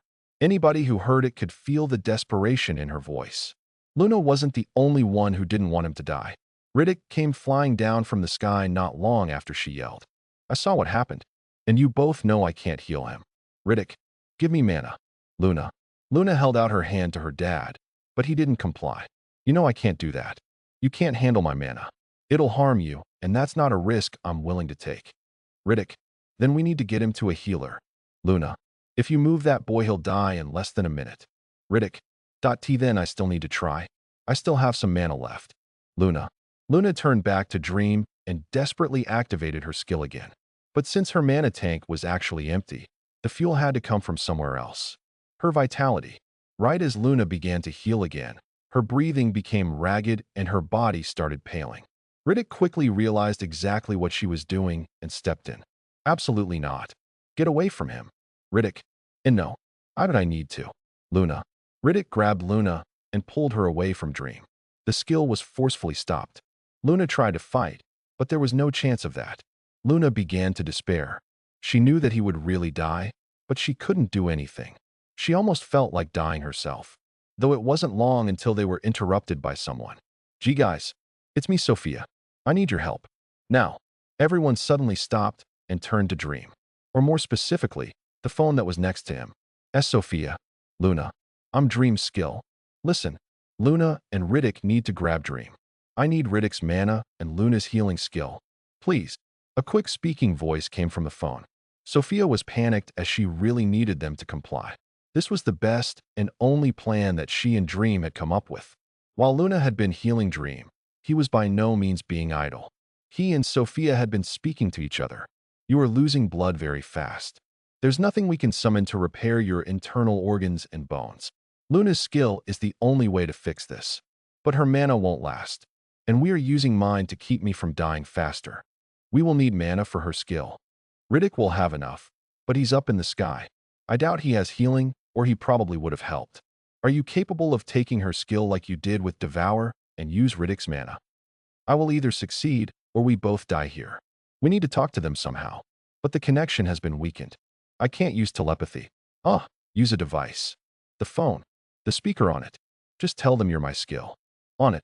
This was when Sophia finally spoke to them. When she did, Luna didn't hesitate and immediately crawled over and made contact while Riddick also moved with her. Once they did, Sophia gave them the rundown through telepathy. "Luna, I need permission from you to dash."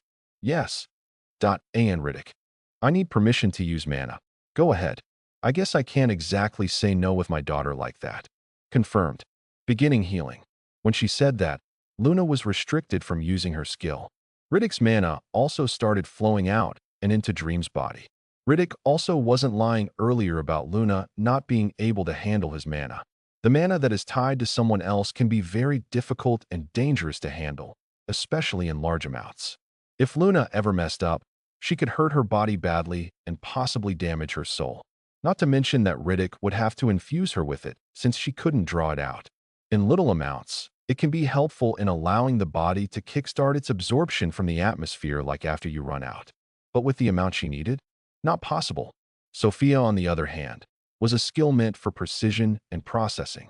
This was why she was able to access Riddick's mana and even cut Luna off from her own skill to use it. After Sophia got to work, Dream's body started gradually being repaired. Though this wasn't just healing, it was almost like it was reversing what happened. Hence the word restore.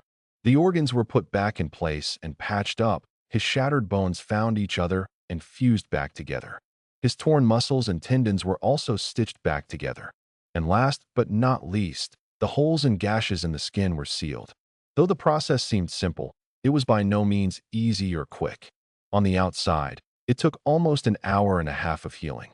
But on the inside, Sophia had already done dozens of hours of processing. Since Sophia didn't understand the skill signature, she could only aim it where she needed it most.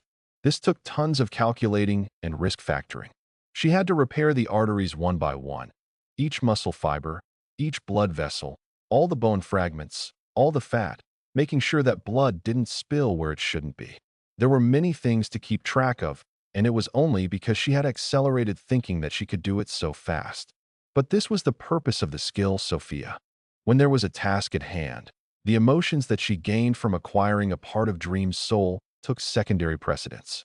Nothing mattered except carrying out her master's will, not to mention saving his life. This was the biggest proof that she was still indeed a skill and not an entirely separate being. Not that she herself cared. After 2 hours, when Dream was finally healed, Sophia stopped the mana flow and spoke to them. Dream will need some time to regenerate his blood as he has lost large amounts. During this time, he will occasionally be able to speak with you guys, but he won't be able to move his body. Can you guys help take care of him? Yes, we will. Luna. Thank you. I asked that he be kept on his bed. It may take up to a week for him to recover. However, his body is in perfect shape, so he can be moved fine. That's good. Luna. And one more thing. Dream asked me to heal Luna. This requires me to use Riddick's mana. Do I have permission? Fine. Go ahead. Riddick. Confirmed. Riddick was a little hesitant that Dream's skill was going to be using his mana on Luna, but he had no reason not to trust him anymore. He just gave the permission, and Sophia began recovering Luna's vitality. This actually took Dream's own vitality, but she didn't tell them that. Dream had noticed when Luna used her own and was basically giving it back. So it was fine. It only took moments for Luna to feel refreshed and back to normal. She quietly spoke to Riddick. Hey Dad, can you store the bears? Luna. I can. Riddick. Thank you. Can you take us home too? Luna. Sure. That's fine, Riddick. Duh. Luna nodded to him and stood up. She then reached down and very gently picked up Dream's body. Iris also moved closer to them, and Riddick activated his flight magic. They took off back to the hotel. Damn, I feel dizzy. Sophia? After an unknown amuon of time, Dream began to wake up. His blurry eyes opened to the sight of a wood ceiling. You've been asleep for 2 days. I only woke you up when you had enough blood to be safe. How much blood did I lose exactly? 63%. A person on Earth would have had no chance of survival. But you not only got total healing, but your vitality is much stronger. Plus, I was able to kick your body into overdrive for blood production. That's a lot. So why can't I move my body? Your body has still only recovered a small amount of blood. There's not enough oxygen to pass around. I only woke you up so you could talk and eat. Gotcha. Dream nodded and looked around the room. He soon spotted the 2 girls laying on his bed next to him. I would tap you guys if I could use my hands. Looks like I'm going to be in a pretty pathetic state for a while. Huh? D-Dream. Luna. Luna lifted her head to face him. When she did, Dream's smiling face met her. Hi. Sorry I've been out for so long. When she saw his face, she immediately started crying again. She started curling up into a ball and backing away. But Dream really didn't want that. You aren't going to avoid me now, are you? I would be lonely without you here. But Sniff, I couldn't heal you. And Sniff, I almost let you die. I wouldn't be alive if you weren't there. I made an absolutely stupid mistake, and you helped me recover from it. I feel like an idiot. You sniffed that you were an idiot. You almost left me. Sniff left me and Iris in this world full of disgusting guys. Hee hee. Well, I can't do that now, can I? Huh. Dream chuckled a little at Luna's joke. The atmosphere was lightened a little, and she eventually started to calm down. Dream also wasn't stupid enough to forget that there was one more person here. Hey, Scarlet. Wakey, wakey. That you're mean. Iris turned around and stopped playing dead. When Dream saw her face, they had tear stains. Did you use your fire to evaporate tears? Dream. Shut up. Sniff. Haha. Both of you are the cutest things. And also the best things to ever happen to me. I really wish I wasn't paralyzed from the neck down right now. Well, maybe you shouldn't have gotten hurt so much, idiot. Iris. I guess that means that I just need my girls to pamper me now, huh? I'll be living like a king, hee. Dream forced a laugh at his little joke, but he really started to get depressed when he thought about how disabled he was. Truth is, he felt like pathetic dog shit. It was absolutely humiliating not being able to control his own body. In front of the girls, no less. And now they need to tend to him like a fucking child. Not only that, but he got himself into this mess. He was way too overconfident and almost got killed by his lack of experience. He thought he could just run in and fight because he had that armor. He paid the price for overestimating his skills and gear and for underestimating the bear. Who underestimates a fucking bear? It all happened so quickly too. He stabbed the bear and got stabbed. He then got bit and stabbed again. 10 seconds, in and out. What if the enemy was stronger? He would have died and left the girls to fend for themselves. What if Riddick wasn't there? There would have been no mana to leech from. This was the kind of thing that groups of people get wiped out for. He felt rage and frustration for his stupidity boil in his chest. Dream swore that he would never make the same mistakes again, or else he better be prepared to die to make up for it. It took 10 days before Dream could finally get on his feet. Such a fast recovery would be unheard of on Earth, but he isn't on Earth. To give a reference, people who donate blood give about 10% of their blood volume, which takes several weeks to recover from before you can donate again. Dream had lost over 60% of his blood volume, but with Sophia, good food, and his high vitality, he was able to get the majority back in 10 days. He wasn't totally 100%, but he could live normally, which he gladly did. Dream hated the fact that he needed to be taken care of, but this also let him know just how good the girls were to him. They were by his side every day. They didn't even go hunting. He had told them that they should get their classes already, but they refused. They would just stay on his bed, sometimes in their fox form, and cuddle. It would have been heavenly if he wasn't paralyzed. They didn't want to leave him. He really felt fuzzy at that thought. But the morning when he recovered, he immediately got to work. Are you sure you're completely fine? You could get hurt again if you aren't. Iris. Iris asked Dream while everyone was in his room. The girls were initially happy about Dream getting better when they first saw him up and moving, but it was dampened by the fact that he wanted to go hunting right away. I'm fine. I refuse to delay my class advancement more, and I also want to get to the Enchanted Mountain. Something like that will not happen again. I'll make breakfast, and we can eat before heading out. We shouldn't bother getting a quest either. We can just head to the forest and find some bears. Dream. All right. Iris. Iris was a little surprised by Dream's determined tone. She, along with Luna and Riddick, just sat down and began eating the food that Dream made. Breakfast was finished quietly and quickly. Nobody spoke even as they exited the hotel and left the city. It was only when they arrived at the forest that Iris spoke up again. Dream, the last time we hunted bears, it took too much time to find them. Should we just hunt a bunch of crawlers? Iris, I was actually thinking of that as well. Since I want this to happen quickly, I'm going to bring out a little tool of mine. I forgot to bring it out last time, but better late than never. Dream. After Dream said that, he summoned out 10 items on the floor. Iris looked at the odd X-shaped devices in confusion. Oh, what are those? Iris. They're called drones. They can fly, and I put eyes on them so they can see things. We'll use these to find bears quickly. Dream. Dream flipped the on switches of all the drones as he said that. The lights flickered as each drone began to lightly spin their rotors. Iris then remembered something that was similar. So they're little helicopters. Iris. Pretty much. All right, Sophia. Send him. Dream. Roger. When Dream gave the command, all 10 drones took off fast as lightning and scattered in different directions. Sophia would control them and look through their hyperspectral cameras to quickly find any bears. Then she could plot out the fastest route for them to get there. And as expected of her unparalleled efficiency, Sophia found 2 bears after just 3 minutes. All right, we have some prey. Just follow me. Dream. Already. How fast were those things? Iris. Iris shouted in surprise at how quick those things were. It took them 30 minutes of running last time. Dream bolted into the forest, and the girls quickly followed behind. Riddick also took up his usual place in the sky. After 10 minutes of Dream following his route, they spotted their bears. Right when they did, Dream gave his instructions. I'm gonna hide and take one out. You two work on the other one. Don't get hurt. Just keep your distance. Luna traps, Scarlet burns. Let's party up as well. Dream. Dream took both their hands after speaking and created a party with both of them. He then activated his stealth and disappeared. After he left, Luna smiled bitterly at how his attitude changed so much after last time. I guess it was a slap in the face for him. He's not so casual anymore. She sighed in her mind and started walking with Iris to face their bears.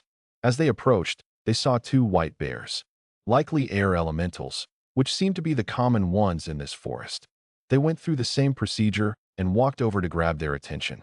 Or at least they tried. As they started to get closer, they noticed something off with the bears. Both of them were eating some dead prey a minute ago. But now, they were huddled right next to each other, frantically looking around. They were searching for something, with fear and panic on their faces. Iris and Luna walked even closer. They were able to get within 50 meters of the bears before they finally got noticed. The bears turned to face them, but even then they were still looking around, not totally focused on the girls in front of them. This was also when the girls found out why the bears were so scared. It was the atmosphere. A wave of quiet anger and bloodlust poured over everyone in the vicinity. It was stifling. It made one automatically prepare for battle, as if they were about to face a powerful enemy. But it was the suspense from not knowing where your enemy was that brought intense pressure to your mind and sanity. Even the girls felt their heartbeat quicken. Chills momentarily went up their spines until they figured out who it might be that was releasing the pressure. Is that Dream? Iris. That I think it is. Let's just prepare to fight. Luna. Roar. Right as Luna and Iris prepared to launch their attacks, one of the bears released a loud roar in an attempt to dissipate the pressure. It was likely being driven crazy from the suspense. The girls only flinched for a split second before continuing to attack the distressed bears. Luna began using earth magic while Iris started her torch. This was also when a bullet ripped through the air. DSH. Thud. A new hole was created in the eye socket of one of the bears. It died instantly and dropped straight to the ground with a thud. The girls also successfully trapped the other bear. Iris began burning its face while Luna launched shards at it. Its resistance was futile and it was dead within a minute. Iris spoke up in uncertainty when they got the experience. That seemed really easy. I know we have more experience in fighting them, but it still ended so fast. Iris, I think we know who to thank for that. Luna. Luna turned to another direction when she said that. A figure walked over. I already know where more bears are. I also want to start letting you guys kill them since I get more experience. Follow me. Dream. The figure was indeed Dream, who wanted to waste no time and motioned for the girls to follow him. He didn't even care to explain what happened. That injury must have been a hard wake-up call. He never usually gets so serious. But I guess it's a good thing. Iris. Yeah. Luna nodded her head in agreement. The girls ran off after Dream soon after. It looked like their classes would come sooner than they thought. During their next fight, the same pressure was brought to a group of 3 bears. Unlike last time, though, Dream didn't kill one at the beginning. The girls approached and began the fighting. Luna would focus on immobilizing one and moving on to the other, while Iris would attack the ones that couldn't resist. This was supposed to be very difficult, as there were still 3 bears. But they began to notice the unseen fruits of Dream's help. If a bear ever tried to break free of an earth trap, they would very suddenly get slashed from nowhere. Some would get a stab in the body or in the legs. It greatly decreased their resistance, and none of it was lethal. The girls knew it was Dream and sought to finish off their prey. Like the last fight, it ended rather easily and only took more time. This also allowed the girls to get most of the experience since they did the killing. The trio got this strategy down and moved from group to group. No bear could hide or resist them, and they leveled like crazy, until one of them quickly reached the end of level 49. Hey guys, I can get my class advancement. Iris shouted in total glee after they finished off another group of 3 bears.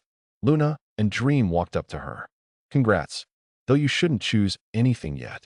Once Luna gets hers, then you both can consult each other and your dad. Dream. Dream spoke quickly to make sure she didn't choose anything out of excitement. He actually had an idea for both of them which would be very cool, but probably wouldn't work. Okay, Let's hurry up and fight some more then. I already have an idea on what I want to do. Iris. All right, just follow me. And make sure to let Luna get the kills this time. Dream. The three rushed off to their next target and quickly fought a battle. And sure enough, Luna wasn't far behind Iris and was able to advance. I can advance, though the choices are so different. Luna. Well, we can figure it out right now. Let's call the old man down. Dream. Already here. Riddick. With great timing, Riddick floated down and landed in front of the trio. He immediately gave them a rundown. Since you girls are ready, here's some basic information. As you all can imagine, your first class is a very important choice. It can and almost always will dictate your future. You can't regret a choice after this. Another thing is that not all classes are combat-related. There are classes that cover every field you can imagine, from merchant to blacksmith to farmer. Though these are very seldom chosen, as it may bar your path to strength. Never underestimate blacksmiths, however. Those people aren't exactly weak. Riddick. Riddick put on a sour face as he mentioned blacksmiths. Dream thought that he perhaps had to learn that lesson the hard way at some point in time. He chuckled in his mind, and Riddick continued. Anyway, there is also another very important aspect to classes to pay attention to, and that is wording. Classes like Fire Mage obviously have to do with casting fire magic. Same with other elements. There are also swordsmen who wield swords, axe masters, bowmen, etc. These kinds of classes fall under the category of basic class, though this does not at all mean that they are weak. The next category is specialists and masters. These classes can have the word master or great in front of them, like master swordsman or great mage. These people have practiced and have achieved mastery over their art. If you were to find a second-class master, I highly suggest keeping your distance. Though this class is much more common at the third class. These two categories are the most common and popular. That's because anything other than these types are very rarely seen. Though there are two other types that have been seen occasionally. These types are unique and ruler classes. The ruler class got its name from the fact that the kings of the four great empires have this type of class. I won't go over them now. Just know that these classes are extremely powerful, much more so than masters. Unique classes are ones that don't have regular names. Ones that are vague, odd, or represent something. To give an example, I once came across someone with the class Mana Weaver. That man was capable of turning his mana into incomparably thin threads, which he would then use to either weave a spell or just slice someone. Those threads couldn't be seen and could cut through anything that was unprotected. It was truly a scary power. Riddick sported an ugly face as he described the power of that man. What happened to that man? Dream. He was killed by the combined efforts of several elders of the Spire. Let's just say that he did something he shouldn't have. Anyway, I just want to make sure you guys are aware of the nature of classes. This information is very important when encountering people in the future. Another thing you girls need to know is that I won't make the decision for you. I can give advice, but the choice is ultimately yours. This will mark the start of the rest of your life, and there can be no regrets after the fact. So look through every choice carefully, and if you have questions about anything, don't hesitate to ask. After Riddick said so, he brought out chairs for everyone to sit on and let the girls go through everything. Luna and Iris began to take the decision seriously after hearing everything as well. They began reading through their classes carefully. While the girls were thinking about their choices, Dream spoke to Riddick. There's only one problem I can see right now. They haven't used any weapons yet. Wouldn't it be good for them to do that? The difference a weapon can make is big. Though I don't doubt their magical abilities, it would still be good for them. Dream. That is true. But at the same time, in Iris' case, it could be worse instead to choose something like swordsman instead of fire mage. It was the same problem I had with you wanting to take on multiple specialties. If they divide their abilities in class, it can greatly hinder them, as a class can greatly amplify your abilities if chosen correctly. Riddick. Very true. Dream. Dream nodded at that reasoning. They could always learn to use a weapon as a supplement to their core abilities as well, so they wouldn't need to choose a class for it. Not that they had a choice right now either way. The two men sat there for several minutes in silence. Though they were curious about the selections, they didn't want to rush the girls. But as time passed, the faces of the girls got increasingly troubled. Dream couldn't help his curiosity and spoke up. Are you two all right? The selection can't be that bad, right? Dream. Well, just as a question, how many options should someone have for their first class? Iris. Iris lifted her head and looked at Riddick. Well, it depends, but it's usually around a dozen or so. Why? Did you get a lot? Riddick. And no. The opposite, actually. I only have two choices. Iris. Two. That really is low. What about you, Luna? Riddick. Riddick was a little surprised, but still calmed down. He turned to Luna, as she was probably in the same boat. I also have two choices. Luna. You guys really are twins. They probably aren't bad, though. What are they? Dream. Mine are Fire Fox and Predator. Iris. Mine are Ice Fox and Familiar. Luna. Riddick perked up after Luna said her choices. Did you say Familiar? Riddick. Yes. Luna. Riddick stared straight at Luna with a contemplating face. She in turn got confused and cautiously answered his question. Is that bad? Luna. I'm not sure. There are certain animals or monsters, usually ones closer to spirits, who can become a familiar. This happens either through taming or if the animal in question deems the receiver worthy enough. The bond between a familiar and its owner are very strong. But I've never heard of something like it coming up as a class, so I couldn't tell you if it's good or not. Riddick. Oh. Luna. I think I have an idea. Dream. Dream spoke up after hearing Riddick's explanation. You think you know what that class is about? Riddick. Yes. First we have to look at Scarlet's second choice, which matches her second set of abilities. This means that Luna's second choice will match up with her healing ability. The reason why it might say familiar, though, is because her style is support. Ice lances from a distance, earth traps, and don't take it in a mean way, but she did her best when I was there, and we helped each other. Healing is also supportive, Dream. Well then why didn't she get another class like healer, or even supporter? Riddick. Well, I think that's because of me actually. One, Luna and I, as well as Scarlet, have quite the bond. I'm not gloating or anything, just being self-aware. Two, when I was on the verge of death, it was her that lent me her ability to use as I needed. That was her desire to assist me. And going off of your description of familiars, that sounds pretty on the mark. Dream. Sai, I guess you're right, boy. Though I'm not sure I'm so pleased with one of her classes being that way because of you. I can't exactly argue with that. Riddick. Riddick had an ugly face as he heard Dream's argument. Everything he said was on the mark. But that also meant that his daughters were being so affected by Dream that even their classes changed. He wasn't too happy with that. Dream also knew Riddick's worries, but there was nothing much he could do, except make Luna aware of what each choice meant. Luna. The class of familiar is a supportive role. Since it is a class, it likely isn't dependent on any specific person, but it is still supportive nonetheless.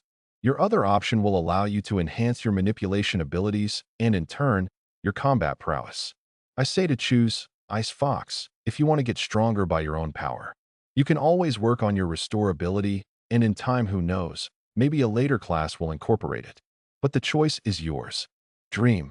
Dream wanted Luna to know that each class will lead down a different path, and therefore a different style of fighting. He was most concerned with the fact that familiar applies to helping someone else. And he felt kind of apologetic for possibly influencing her selection. But again, there wasn't much he could do.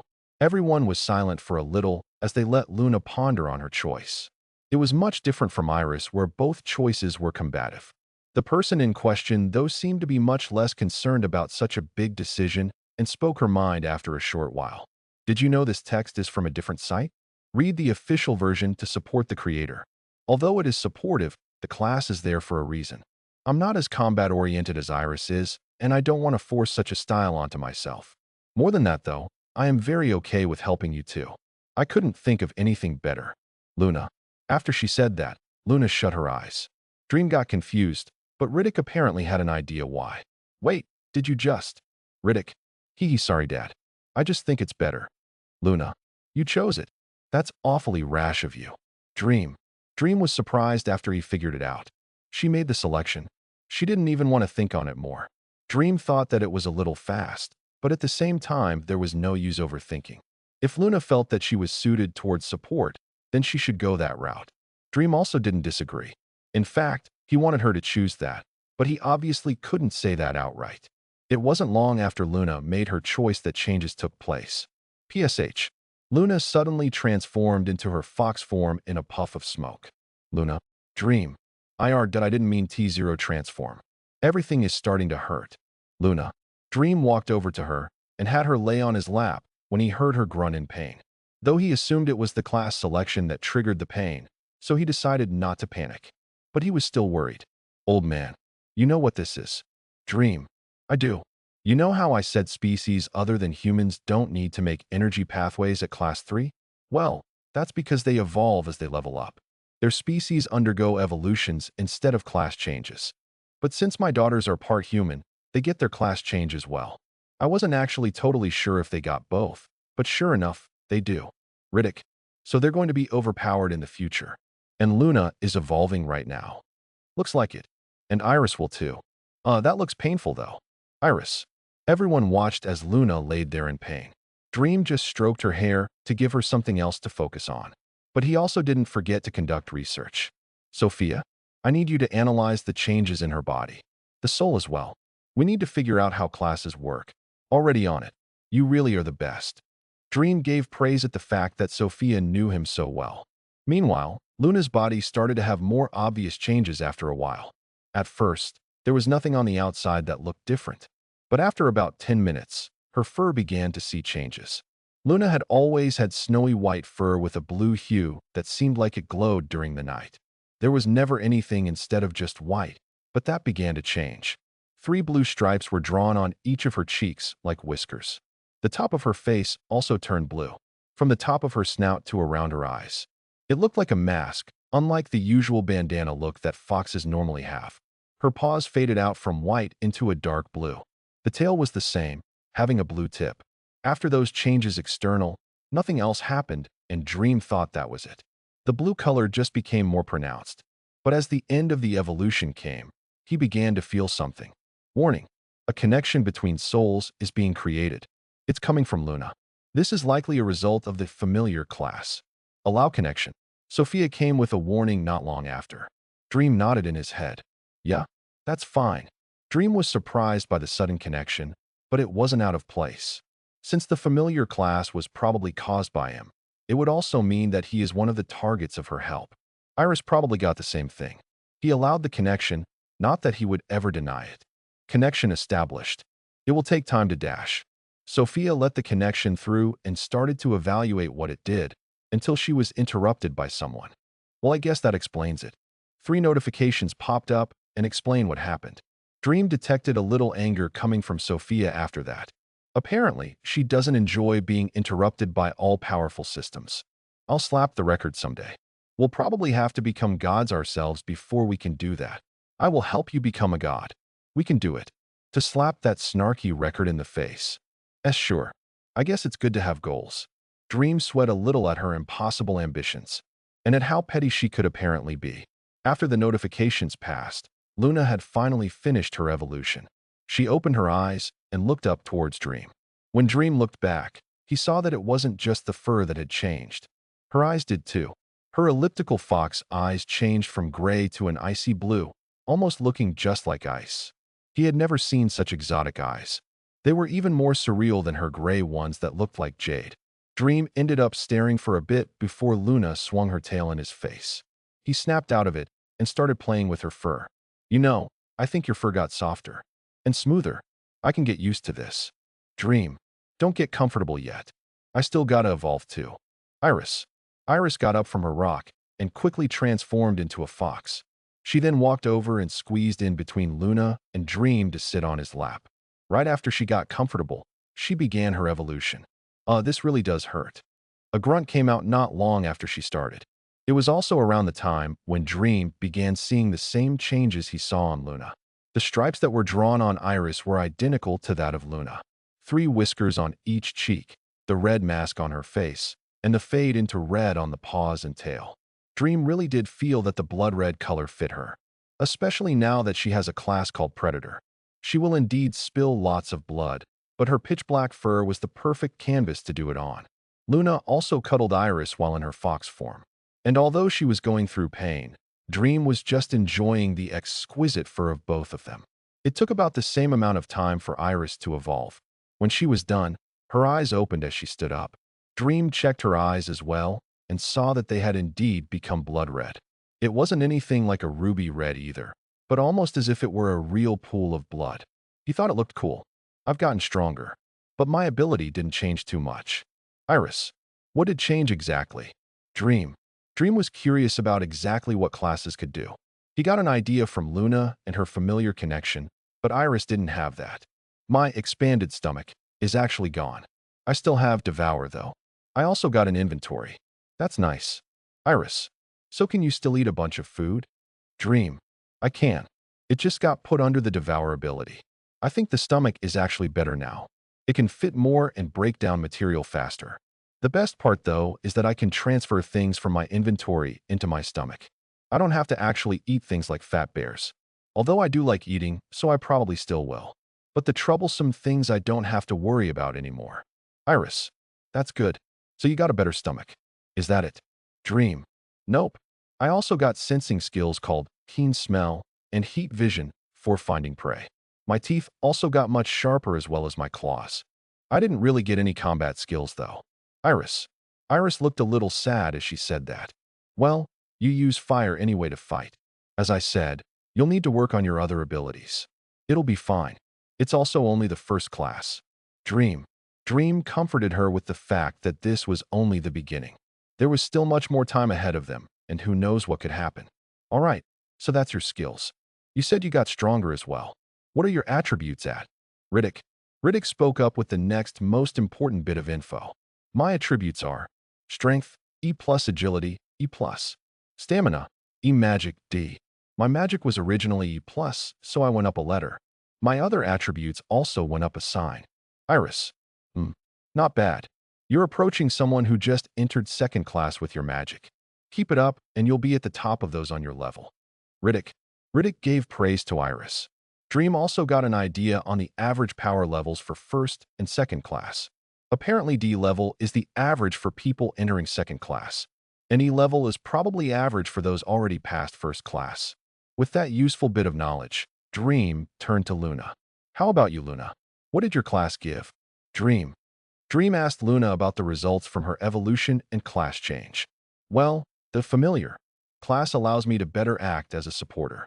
An ability called Bestow lets me use my Restore ability on people even at a distance, though it would be a bit weaker. I think it also might be able to give people boosts, but I'm not sure how much. Boosts. Like more strength. Dream. Strength, agility, and Restore can heal. I'm not sure about transferring mana to other people, but basically I can boost the attributes. It likely isn't much, though. Luna. Well, something is better than nothing. And that's only for now. Who knows how far this ability can go in another 100 levels. Anyway, was there anything else? I'm sure you got better attributes, but were there any other abilities? Dream. Dream was happy about the fact that Luna could boost it all. Her being able to use Restore could also bring huge application to their battles. Their survivability would be much higher as well as their fighting stamina. Needless to say, she was now an essential part of their team.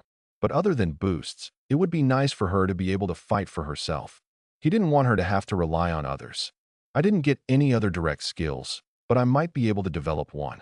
My ability to communicate with others over thoughts has been increased. Since I will be a supporter in the future, then it would also be good for me to be able to guide everyone during battles. I'll be able to get a big picture and communicate it to you guys and increase coordination. Though I would need lots of practice, I have time since we're still low level. Luna. Luna smiled as she seemed proud to be able to do more, even if she wasn't given another skill. Dream also believed that it was something good to have. Many teams have issues with coordinating their fights, especially when they don't know each other. It's tough for people who haven't learned each other's styles and habits to fight with each other.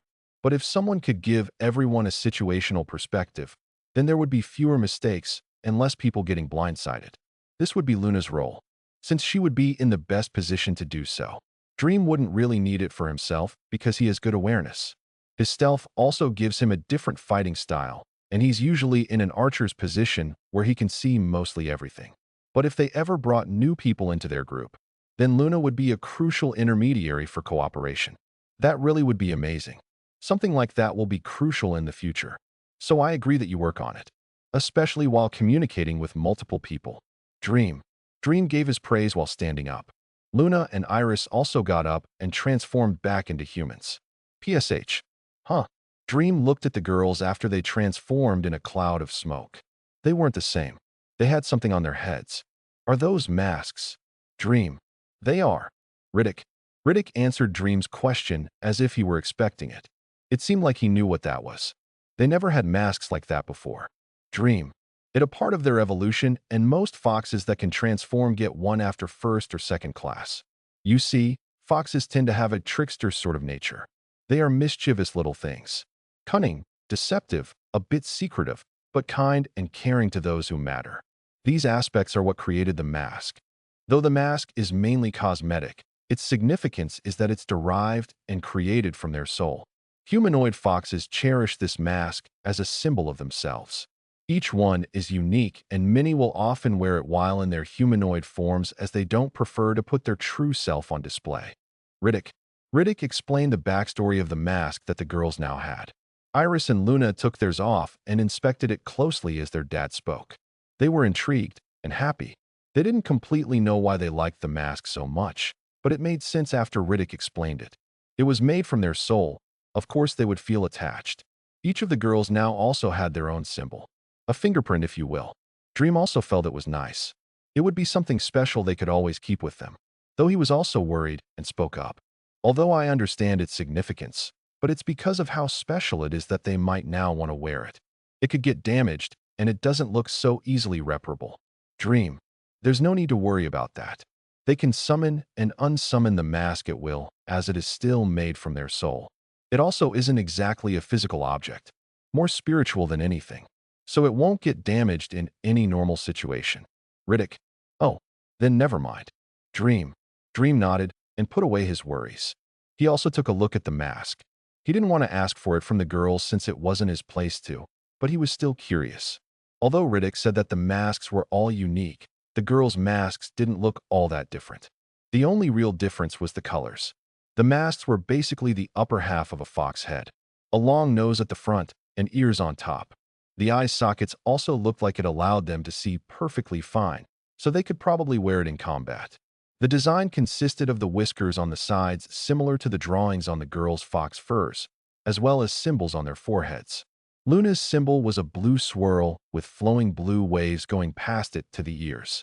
Iris had a fiery design on hers with a flickering flame going up to her ears. The colors of the masks were also respective to their own. Luna's was totally white like snow with blue drawings, and Iris was black as ink with red drawings. Dream admired the masks and how exquisite they looked. He also wondered what they felt like, but he soon remembered that he still needed to do something. He got ready to take his leave. All right, you guys can fiddle with your new abilities some more. I still have to get my class and I already have some prey, so I'll get going. Dream. Oh, we can go too. We were just taking a look and got sidetracked. Luna. No, that's all right. I'll just go myself. It won't take me long either. Dream. After he said that, Dream activated his stealth and dashed off into the distance. Juan stood there, about to insist, but not given the chance. Iris spoke after a moment. I guess he must be eager to get his class after seeing ours. Iris. He also gave us most of the experience. I'm sure he's only a tiny bit away from getting there. Maybe a couple kills is all he needs. Luna. The girls shrugged it off and got back to inspecting their skills and masks. They knew he could handle himself and weren't worried. Meanwhile, Dream was coming up on his prey. He didn't really need to plan much before attacking, but he had something to test first. He was wondering why his aura had been leaking out during their battles. Dream thought that everything was sealed with his erased presence, and that there would be no way to detect him. But as the girls noticed at their first battle, his enemies would be scared by the atmosphere when he was around. He went to Sophia first. Do you have any idea what that is, Sophia? I thought this issue was solved when I maxed out the level. I'm not totally sure. I have a feeling, though, that because you've been getting stronger, your soul is growing in power and influence.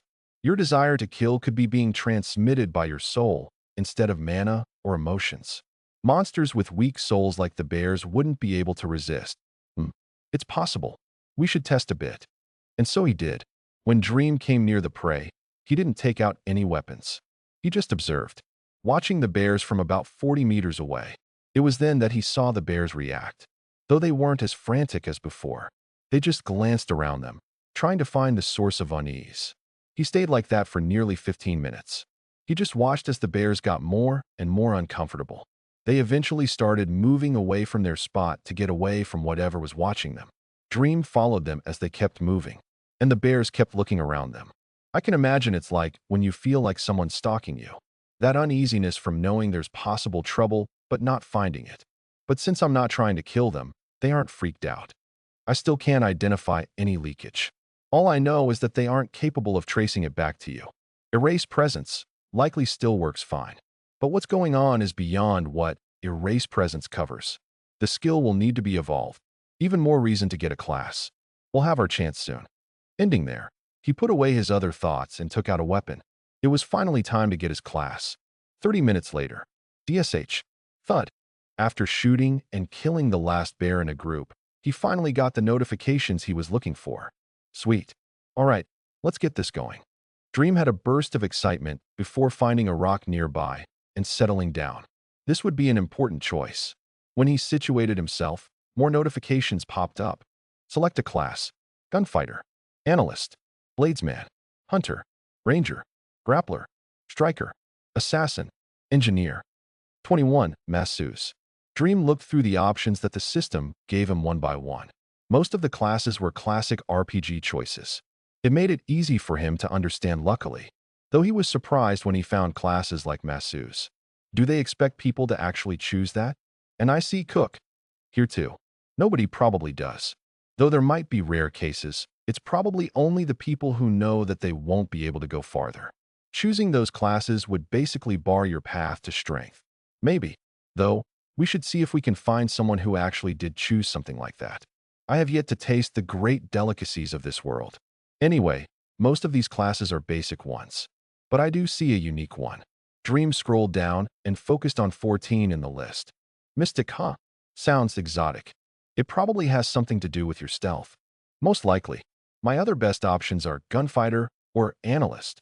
But since you, Sophia, have analysis-type abilities, I don't think I'll need more. And I'm not really sure what gunfighter will give me, but I already have shooting, and it would be a waste to only get, like, increased gun damage or something. Neither one seems like it would give me stealth abilities either, which I would prefer. There's also assassin.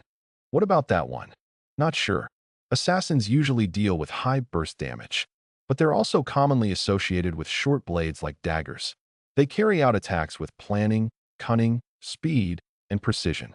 And they are also masters of stealth, similar to ninjas. And though this all sounds good, one fatal flaw is that they have a hard time with upfront battles. They wouldn't be limited to sneak attacks, though.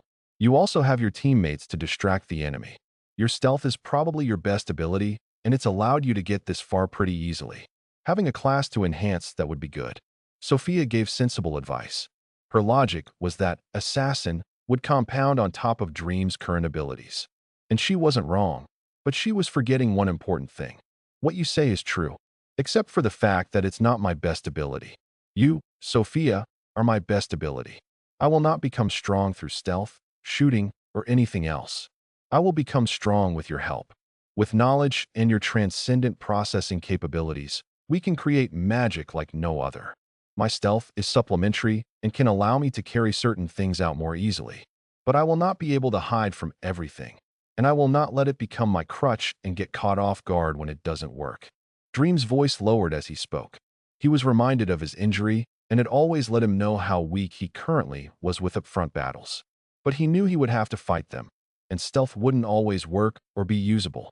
So he needed to use his other strengths, which consisted almost solely of Sophia. She was his greatest ability, and Dream knew she would be his key to strength, especially in the future. Knowledge is power, even in the jungle, and Sophia finally understood what he was going for. She also felt the trust he had for her and the hopes for the future in his voice. And although the expectations weren't light, it wasn't like he was asking her to slap a god, which she had wanted to do herself not that long ago. I understand. I won't let you down. I exist for Master's sake anyway. You haven't called me that in a while. Anyway, it's not like my stealth won't be improved.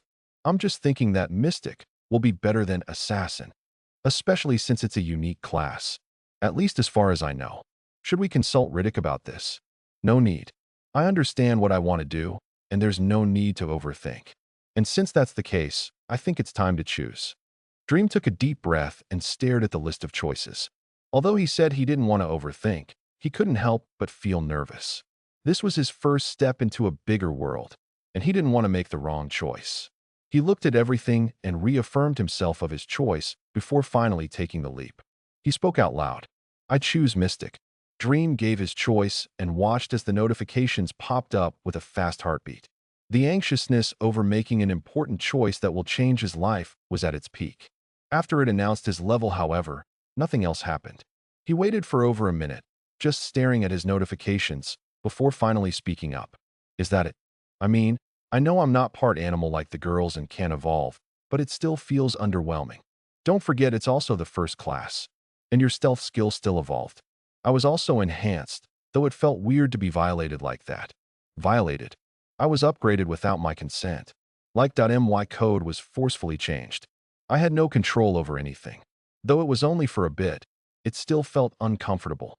Dream couldn't exactly say he knew what it felt like, but he understood what she was saying. Sophia was a skill with intelligence, and the record enhanced her, the skill. She couldn't do anything about it, and even Dream could feel her discomfort. Well, at least it was for something good, not that there was a choice anyway. What I need to do now, though, is figure out what my new skill does. Dream took a deep breath to dissipate his stress and accepted the anticlimactic class acceptance. He opened up his status to see the changes. Dream opened his status. Profile. Name, Dream. Species, human male. Class, Mystic. Titles, Origin Seeker. Level, 50. Stats, Strength, D. Agility, D. Stamina, E plus Magic, D. Passive skills, Sophia, LVL, 5. MMA Mastery, LVL, 30. Active skills, Summons from Another World. Shooting, LVL, Max. Mystify, LVL, 1. Interesting. So I've almost completely gotten into the D range for attributes. I can imagine that places me pretty high up. I also see that you leveled up, Sophia. I did indeed. I had actually been level 2, but the enhancement gave me another 3 levels. Size only 3 levels, huh? Dream let out a tired sigh. An entire class advancement only leveled her up 3 times. He was starting to feel how difficult leveling would be in the future. All right, we can look at my new stealth ability. And rather than going through the pain in the ass process of testing its limits, we can just look at the description. If you don't mind, Sophia. Of course. As Dream didn't want to figure out what his ability did the hard way, he opted for having the record tell him instead. A screen soon appeared in front of him. HMM.so This was a combination of my erase presence and the effects from my soul scaring the bears. Both came together for an ability. Dream made his assumptions. Since the abilities all have to come from somewhere, he assumed it was those 2 things that allowed him to get this ability. Sophia also assumed such. That's most likely the case. The fact that you can influence the cognition of the target is huge. I wonder if they have illusion magic in this world, because that would most likely match up with this ability. There probably is. Speaking of, I am very eager to learn some magic. Until I can learn other skills, I will be at a plateau with my combat strength. My weapons won't be able to carry me much further. Well, you may not have to wait long. Remember that you guys only stopped here to get your class. And although it took much longer than expected, all 3 of you have finally advanced. You could set off for the Enchanted Mountain today if you wanted. You know what? That is true. Well, since I've learned all I need to know, I should go find the others. You have their location? I'll mark it on your vision. After she said that, Dream saw a blip in his vision. He then took off towards the family. As he ran through the forest, Dream could feel the increased strength in his body. His body was light as a feather, and his coordination was perfect. Every step he took aimed his body and moved his center of gravity however he wanted. One could say that he was gliding across the ground rather than running. His footwork from all those years of sports like soccer, track, and football only helped his smoothness. As he got closer, though, he didn't go up to greet the family up front, but instead decided to test his new stealth ability. He activated Mystify. When he used the skill, Dream's body began to warp and dissipate into the air, as if disintegrating. His body no longer affected the air, no steps were shown on the ground, no sound was made. He just disappeared. He himself could also feel the changes. He couldn't feel the air blowing past his skin, and the ground he stepped on felt unreal. Usually the blades of grass would bend with weight, or dirt would shift when he kicked off, and he would still cause those changes from his perspective, but from the outside, there was no evidence of it happening, as if only he was aware of his existence. The most important change, though, was to his mana. I'm using mana way faster than before. I definitely wouldn't be able to maintain this forever. It also probably consumes more if I were to use that magic as well. The ability is also only level 1. I can imagine it getting better as it raises level. That's true. Sophia chimed in to look at the bright side. And as if proving her right, Dream received a notification not long after. His skill leveled up twice as he ran. After it did, Dream could indeed feel a tiny bit less mana being drawn upon. Good. Only 97 more levels. Though my other skill was maxed in several hours, I doubt I could do the same for this one. Dream ran around for a bit more, hoping for another level up, but never got one. He wasn't disappointed, though. It was a higher class ability after all. As he started getting closer to the family, though, he started concentrating. He applied even more mana into his stealth to stay hidden as best he could. Why was he trying to hide? Well, in order to test how good his ability actually was, he needed a good test subject. And what better subject than a non-hostile third-class magician? Indeed, Dream was attempting to sneak up on Riddick. He knew the girls couldn't find him, but he had never been able to hide from the old man. And although he probably still couldn't, he could at least try and catch him off guard. Dream got slower and slower as he approached. When he got to the 200-meter mark, he came to a walking speed. He knew he was well within the range of Riddick's senses, but it seemed as if he couldn't detect him yet. Dream kept moving forward. 200 meters, 170 meters, 150, 130. When Dream reached almost 100 meters away, he finally saw a reaction from Riddick. The old man raised his head as he sat on a rock and turned towards Dream's general direction. Dream also stopped in his tracks. Riddick scanned his area for a couple of moments before turning back. Dream could tell he was still suspicious, though. All right, Sophia. I can approach a third class up to 100 meters before alerting them. And now I have two options. I can slowly inch my way over, or book it. Inching over might get you a dozen or so meters closer, but he would still eventually find you. Booking it would alert him quicker, but you can close distance faster. Don't forget that this skill isn't just about stealth, but confusion. So approach quickly, and use the second part of my ability to confuse him as soon as possible. From how far can I affect him? I estimate the farthest being 60 meters, but with lesser effects. As you get closer, the effects get stronger. So the challenge is getting to at least 50 meters. Got it. I guess we run now. Dream prepared himself and plotted out the best path for his approach. Once he was ready, he kicked off the ground as fast as he could. Riddick also sensed the sudden movement and snapped towards Dream's direction, though he still couldn't make out the exact location. Dream saw this and just kept running. It only took a couple of steps to reach 80 meters, another couple to reach 60.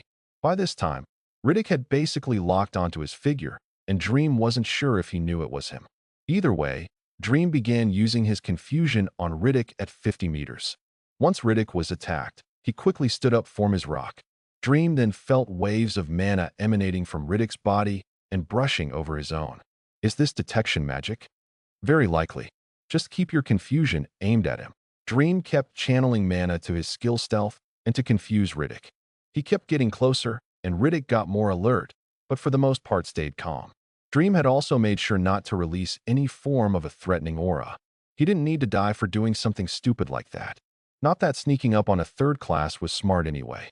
Dream took many quick and small steps instead of large strides as he got closer. He hit 40 meters, then 30. When he got this far, Dream could see a smile float up on the old man's face. This is when he knew that he had been exposed, but that didn't mean it was over. Dream stopped weaving the trees and shot straight at Riddick when he got past 15 meters. Riddick responded to the challenge with some magic. He raised his hand and aimed at Dream. Though Dream didn't know what it was, he also didn't plan on getting hit. He pumped more mana into his skill and went around the magic aimed at him. It was also when Dream suddenly moved that he noticed the effects of his ability. You see, Riddick has absolutely no problem keeping up with fast objects, as evidenced by how he could barely see bullets leaving a gun. So when Dream saw how Riddick wasn't focused on him, but rather the space right next to him, he knew that his ability must have had some effect. Dream got closer and closer until he was right in front of Riddick. He then spun around and made his way to the side of Riddick's body, where he threw a punch to his liver. When Dream thought that he would succeed in making contact, a shimmer came from the surface of Riddick's body and blocked his punch. A low thud was heard, followed by the sounds of pain. Thud. Ow. Damn. That freaking hurt. Is that a shield? Dream. Dream immediately retracted his hand and held it. It felt like he had punched metal. Riddick responded with a smirk. It's a barrier. Did you think I wouldn't have one and just let you hit me? Riddick. You think I know anything about barriers? Dream. Fair point. Riddick. Riddick's face froze for a second before nodding after he considered the fact that Dream still knew nothing about magic. Though I do have to praise you on getting so close in the first place. Although there were many more ways I could have found you out from far away, I'm still a third class. Sneaking up on one is no easy feat, especially for someone who just got their first class. Though, that wasn't all just sneaking. I have to ask, what was that ability you used? Riddick. Riddick asked a question after praising his efforts. Dream expected the question and answered him. It's the ability I got from the evolution of my erase presence. It's called Mystify, and it can both hide me from enemies as well as confuse them. I used the confusion on you, and although the effect was minimal, it still remains that you didn't identify me until 30 meters. You also missed me with your magic. I did already have the feeling that it was you. But yes, I didn't know 100% until I could finally make out your face. Which surprises me, even though I didn't use my detection skill. And I guess I did miss you, huh? Riddick pondered with a long face as he stared at Dream for a bit, though it was soon interrupted by another party. Dream, how did your class selection go? Iris. Both Iris and Luna came walking up to Dream. My class is called Mystic. I'm assuming that it's a unique one, though it only evolved my stealth ability. But honestly, that's plenty considering how good it is. Dream. Mystic? I've never heard of it. Well, it is a unique class after all. Riddick. And it evolved your stealth ability? I was wondering why your presence got so faint. Luna. I'm surprised you could still sense me at all, though I guess I wasn't targeting you guys with confusion earlier. Dream.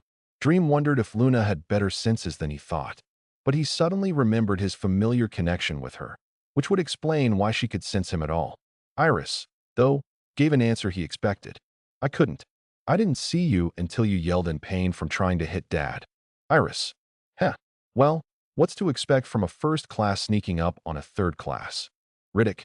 Old man, you didn't even sense me until 100 meters. I could easily fire off a shot from a distance 6 times that, and you wouldn't know what hit you.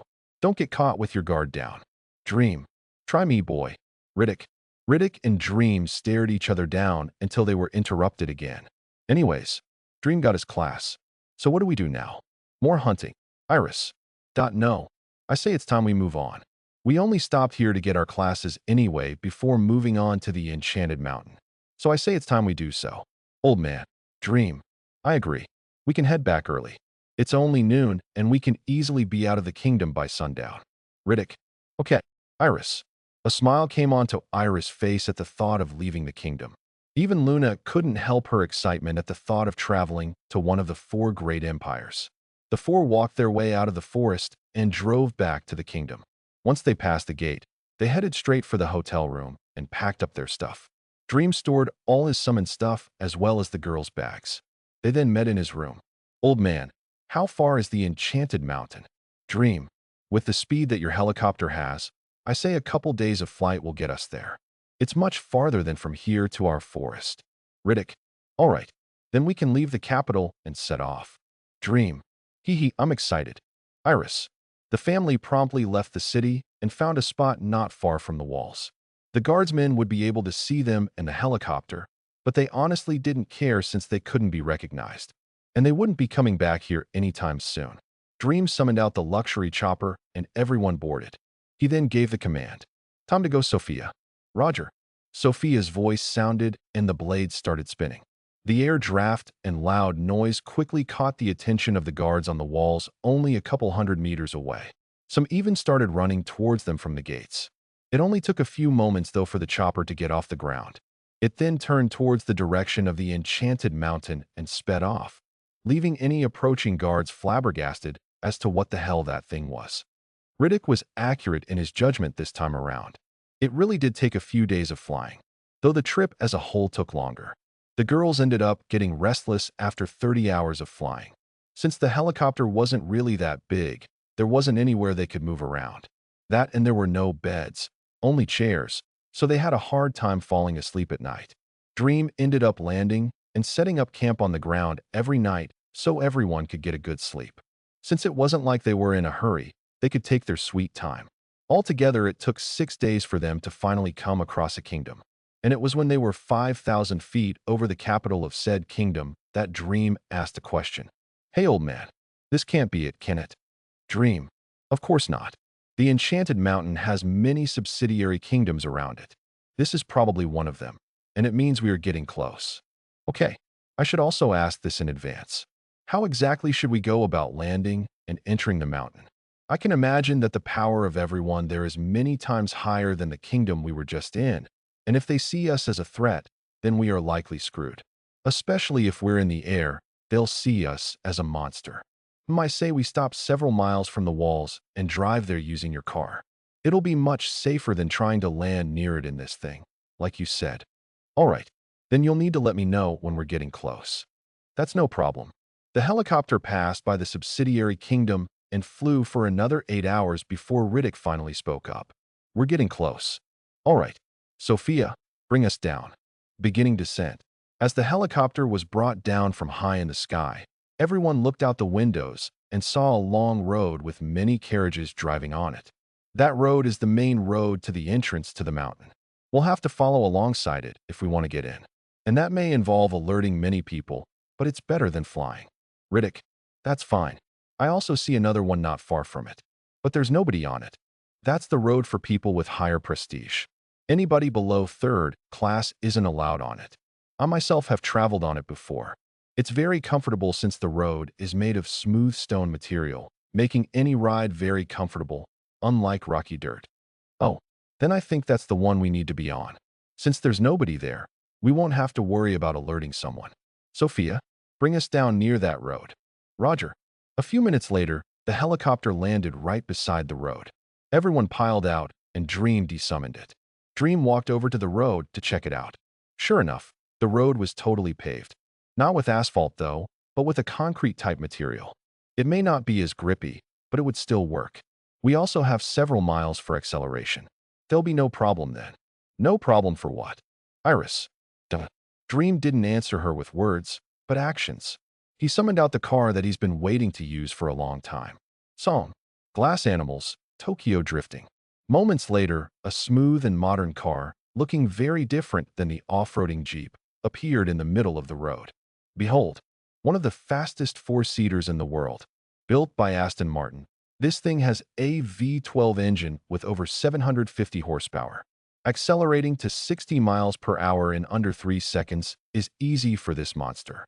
And reaching speeds of over 250 miles per hour isn't just a pipe dream. What does that mean? Iris, you'll find out yourself. Everyone get in. Dream. After Iris spoke in confusion, Dream motioned everyone over and got them in their seats. Since he had no plans for a leisurely cruise, seatbelts were necessary, and he buckled them in. When the girls were situated in the back seat and Riddick in shotgun, Dream moved over to the driver's seat. When he sat down, Dream admired the looks of the interior. The seats were very comfortable, the dash was nothing but a touchscreen and looked futuristic. The steering wheel looked like one you'd find in a race car. Of course, this car also came with self-driving. This was the sports car that Dream summoned out when they were still in the forest. Let's start the engine. Nobody freak out. Saying that, Dream pressed the button to start. The engine roared to life. VVVRROMM. Oh yes. Dream. What was that? Iris. Shut up, caveman. We're only getting started. Dream. Dream put the car into neutral, with one foot on the brake and one on the gas. How could he not rev a V12 engine? Veert. Oh yes. I love cars. Haha, let's start moving. Dream then shifted into drive. He couldn't hold back any longer. A speedway in front of him, and one of the best cars money could buy. No man could resist the temptation.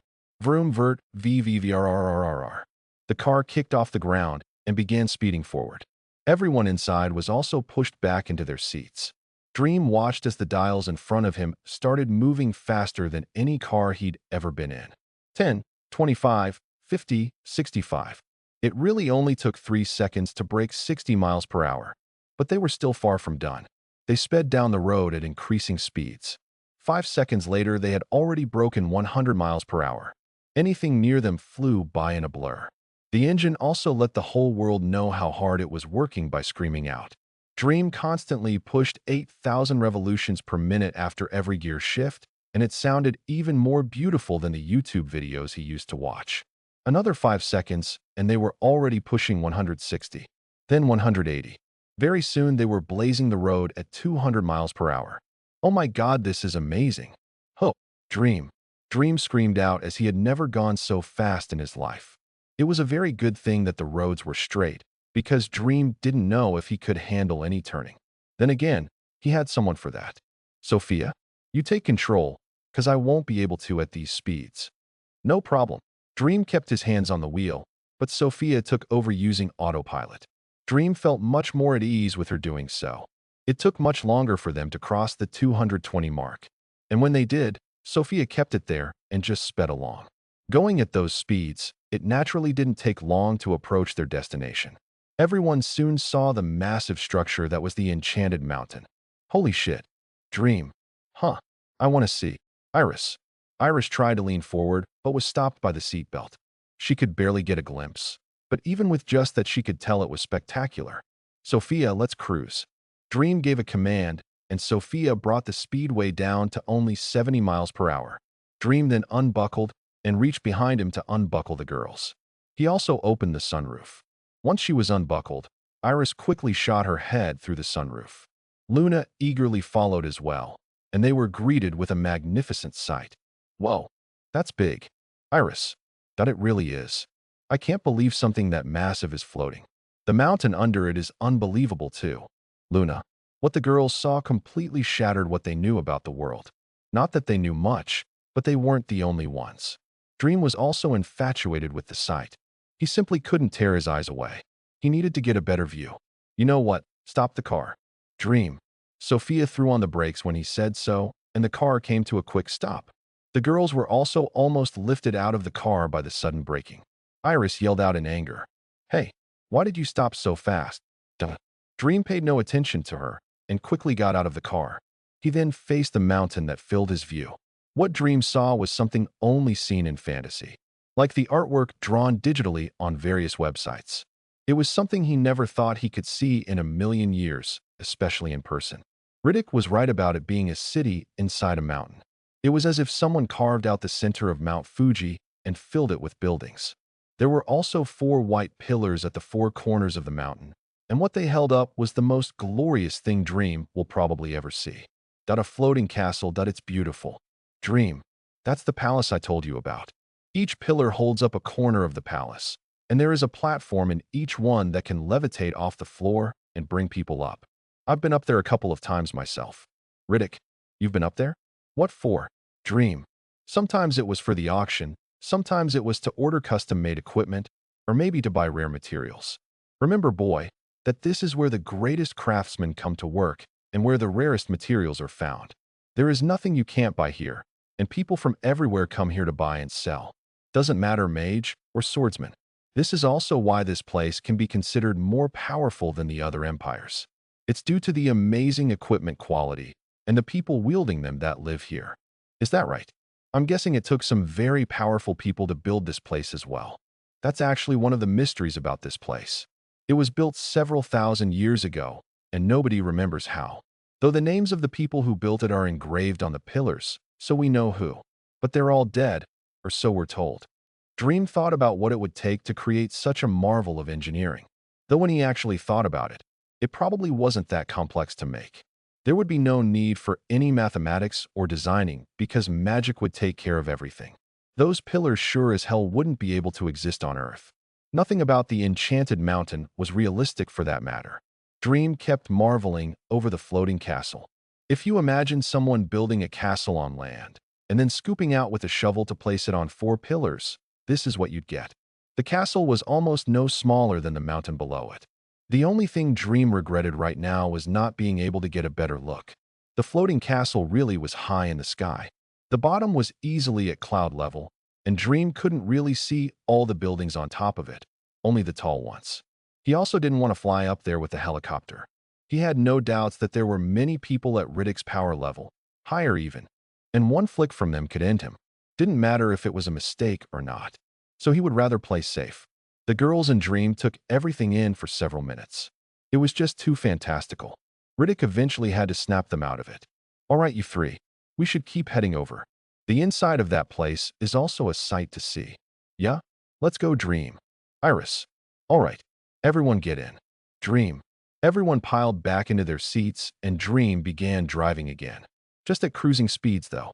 It was only 10 minutes later when they could see the walls and gates entering the mountain. And it was also around this time that they began catching the attention of other people. There were already 15 guards at the entrance, ready to greet them. Dream figured that since they alerted people already, there was no need to get out and walk. He drove up and stopped the car 100 meters away from them. When they stopped, they heard a shout from one of the guards. Identify yourself. If you do not respond, we will attack. Dream turned off the engine after they stopped and turned to Riddick. I sure hope you can take care of this. I'm not too keen on going to jail. Dream, you think my third-class status is for nothing? Just leave the talking to me. Girls, you stay with the boy. Riddick. Okay. X2. After discussing what to do, everyone exited the car. Dream also stored it in his inventory. He didn't want to have to explain it to people. Once the guards saw that they were people, they eased up. At the very least, they weren't dealing with a monster, so they didn't have to be on the defense. The group of 4 walked up to the guards. A person also stepped up to meet them. He looked like the captain of that group. I need identification. Guard. Here. Riddick. Riddick handed the guard a golden plate. The guard took it and took out a tool of some sort that looked similar to the plate. After placing the tool on the plate, both shined gold. The guard nodded and handed back the plate. Dream figured it was a verification tool or something. Sir Grand Mage, I welcome you to the Enchanted Mountain. I also apologize for the rude audience. We thought your carriage was a monster. Guard. The guard greeted Riddick with a half bow and handed back his plate. That's all right. I have these 3 with me as well. They've never been to any of the empires before, so they don't have plates. I planned on getting them one when we arrived here. Riddick. Of course. Do you need guidance to the nearest guild? Guard. No, thank you. I know where it is. Very well. I'll guide you inside. The guard motioned for everyone to follow him and led them through the gates. The other guards also went back to their posts. Once they were inside, Dream and the girls were greeted with a bustling city. Wide roads with carriages passing through, as well as dozens of people walking every which way. Many buildings with their signs were on display. The guard spoke once they were through. Would you like me to send a message to the guild letting them know you'll be coming? Guard. Sure. I would appreciate it. Riddick. Of course. I'll let you be on your way then. Welcome to the Enchanted Mountain, Guard. Saying that, the guard turned and left, leaving the 4 to themselves. Dream spoke to Riddick. A message? I think a letter would be slower than us heading straight there. Dream. Heh. Do you think the mountain would be so primitive? There's a message system they use that sends words over the wires you see hanging between buildings. The guard station has wires going straight to various places like the guild and their military headquarters, allowing them to send messages instantly. Riddick. Interesting. Can everyone use these wires? Dream. For the most part. Certain hotels and houses have them in their rooms. You just need to know where you want to send the message to. I can show you how to use one later. For now, we should head over to the guild and get you 3 a proper plate. Follow me. Riddick. Riddick turned and began walking down the street. Dream followed, and the girls heeded his earlier reminder to stay close and stuck right next to Dream, not wanting to get swept away by the crowds as they walked. As the 4 walked down the streets, they had quite a few eyes fall on them. Dream sighed in his mind. He thought maybe they should all just get regular clothes from this world, since the ones from Earth were too exotic. That combined with the girls' stunning looks were just too attention-grabbing. Dream had chosen to wear casual clothes. Board shorts with a t-shirt. He also had on his running shoes that he always wore, even on Earth. He had also done up his hair. His medium-length, wavy brown hair was swept to one side. Though it was grown out since he hadn't cut it since coming to this world, but it didn't look bad. If it were just Dream walking down the street, he might catch a few eyes over his out-of-place hairstyle and different clothes, but nothing crazy. But it was clear that this world might not be ready for modern fashion, especially on the girls. Iris had developed a more reserved style. She likes to wear some kind of pants with sweaters. When they were in the forest, she would always be lounging around in sweats and a hoodie. Being in public, though, She stopped wearing sweats and wore long sleeves instead of hoodies, which is what she wore right now. Luna, on the other hand, was a bit more open. She liked to wear shorts with t-shirts. She also put her hair into a ponytail a lot, using the hair ties that Dream gave her after he saw her trying to knot her hair without them. In public, though, Luna wore pants. Shorts were just too enticing for the men here. She still stuck to t-shirts, though. But regardless of what Dream gave them, none of it was from this world. Modern clothing is too eye-catching. Dream went up to Riddick and spoke his thoughts. We should think about getting clothes for the girls here. I think you're right. We can stop by a shop sometime later. Riddick. Okay. And just so we know what to do, what's the process for creating a plate? Last time we didn't put hardly anything. Dream. This time you will be putting more. The place we are going to is a guild run by the Alliance of the Four Empires. And yes, there is an alliance. You will basically put everything except for your skills. You also have the option of leaving out your titles, which I will have the girls do. You might want to as well. But you will put your full name, level, class, and attributes. These will then be verified by a magic device that every guild has. Once it's all verified, it'll be imprinted onto a plate. Riddick. Very cool. Do they ask for your skills? Dream. They do. But depending on who you are, you may or may not put them. It's actually more common for people to hear. Since there are many craftsmen, they like to put their skills and prove their ability to gain reputation. But many fighters don't. Riddick. Dream nodded at that logic.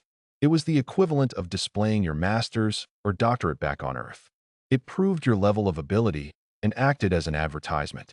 It took a while by walking, but eventually they made it to the guild building, and they were given quite the surprise. The building was actually almost 10 stories tall. It covered lots of ground as well, almost like an office building in the big cities of Earth. It was made of stone similar to bricks and had a wood trim. There were also windows placed in various places at different levels. Overall, it seemed to be a high-class place. It made sense since it represented the alliance between the four empires. Riddick led them in and walked over to a counter with a man behind it, similar to when they were in the previous kingdom. Hello, how can I assist you today? Hi, I believe there was a message about my arrival. Riddick. Oh, you're the Grand Mage. We were indeed notified. We have things prepared for new title plates. If you would just follow me. The host wasted no time and brought the four over to the stairs. They ascended to the second floor and entered a room with tables and chairs.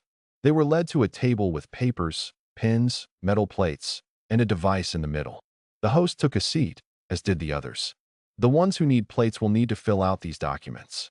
When everything is filled out, we will scan you with the device and verify that everything is correct. Once that's done, you will receive plates based on your class with your information on it. The document will let you know what information is required and what is optional as well. And there is no need to worry about your privacy, as everything is confidential. Host. Thank you. 3 documents will be enough. It's just for them. Riddick. Of course. Can they read and write? They can. Wonderful. Then I will take my leave and find the device operator while you guys fill those out. Sure. Riddick nodded to the host, who then stood up and left the room. Dream and the girls also took a document and began reading it. Name, species. Why? Oh wait. Dream. This is an Earth. Dream finished his sentence in his head. He forgot that it wasn't just humans who were intelligent anymore. The documents were rather simple. They asked for pretty much everything on the status screen, as well as other information like age and affiliation. Dream filled out all the required fields, and not the optional ones like skills. Old man, what's affiliation? Dream. It's basically who you are tied to, an organization you're a part of. I'm affiliated with the Spire, for example. You guys are just gonna leave that blank. Gotcha. Well, I'm done then. Dream. So am I, Iris. Me too. Luna. All right. Let me see your papers while we wait. Riddick. Since everyone was done, Riddick decided to look over the documents, just in case. He first went through the girls' papers, and before he could read over Dreams, he was interrupted by the host coming back into the room. Sorry for the wait. Allow me to introduce you to Adon. He will be authenticating the information and imprinting the plates for you guys. Hello, everyone. Adon. Hello. Riddick. Adon walked over and found a seat at the table. Since the host had done his job, he left to go back downstairs. Before we get started with authentication, did anyone have trouble with the documents? Adon. No. They are filled out and ready to go. Riddick. Perfect. If I could get those, please. Adon. Riddick handed him the papers. Adon set them out on the table and then picked up the device. We will start with Luna then. Once I enter in the information, we can begin the scan. Adon. Adon picked up Luna's document and began operating the device. The device was odd-looking. It was a glass dome with two bands of metal tying it down to a platform. Dream thought that if it were a full globe instead of a dome, it would be just like a crystal ball or a snow globe. Adon placed his hand on the dome and looked at the document. The dome began lighting up and letters were formed inside. After a minute or so, one could see the information from Luna's document inside the globe, looking almost like a status screen. All right, Luna the female fox, is it? I'm surprised you can already transform at such a young age and low level. And already having a D stat after just entering first class and other stats on the verge. You're quite the genius, aren't you? Adon. Actually, Dash. Thank you. I guess I did work hard. Luna. Luna stuttered a little bit, but still smiled sweetly at the compliment. Of course. Now to start, I need you to draw blood on the prick with your finger for me. Adon. All right. Luna. Luna lifted her hand and placed her index finger onto the prick at the top of the dome. A tiny bit of blood was drawn and sucked into the metal, like a syringe. Good. Now place your hand on the surface of the dome and infuse your magic into it. If you can't infuse your magic, I can assist you. Adon. Okay. Luna placed her hand on the dome and began moving mana into it. The dome lit up and the status screen inside began to glow. Each of the bits of information began to glow one by one. A minute later, they were all glowing. And moments after they all lit up, they suddenly dimmed and went dark. Dream watched the whole thing curiously and figured it was the verification process. Perfect. Your information has been verified. Since you are a first class, we will imprint the information onto this iron plate. Adon. Adon took out an iron plate as he said that. He then inserted it into a slot in the platform, where it was placed under the dome. When it was inserted, the information inside the dome began to fly down and place itself onto the surface of the plate. When they all fell into place, the words glowed again and melted into the plate. Adon then grabbed the plate and took it out of the slot. Congratulations, Luna. Here is your identification plate. The information on it will be invisible until you give it a verbal command to show something, or you infuse your mana and control it. It comes in handy at various places, so I suggest you don't lose it. Adon. Thank you. I won't. Luna. Luna took the plate from his hands and started inspecting it. She infused her mana, and sure enough, her information surfaced. She could also control which information to show and which to hide. All right. We will move on to Iris. 1 second, please. Adon. Adon began inputting the information from Iris' document. He then had her go through the same procedure as Luna until her plate was prepared. You're a genius as well, Iris. Having a D stat and 2 E+S. Both you girls will have no trouble ascending to second class, especially with those unique classes. Here's your plate.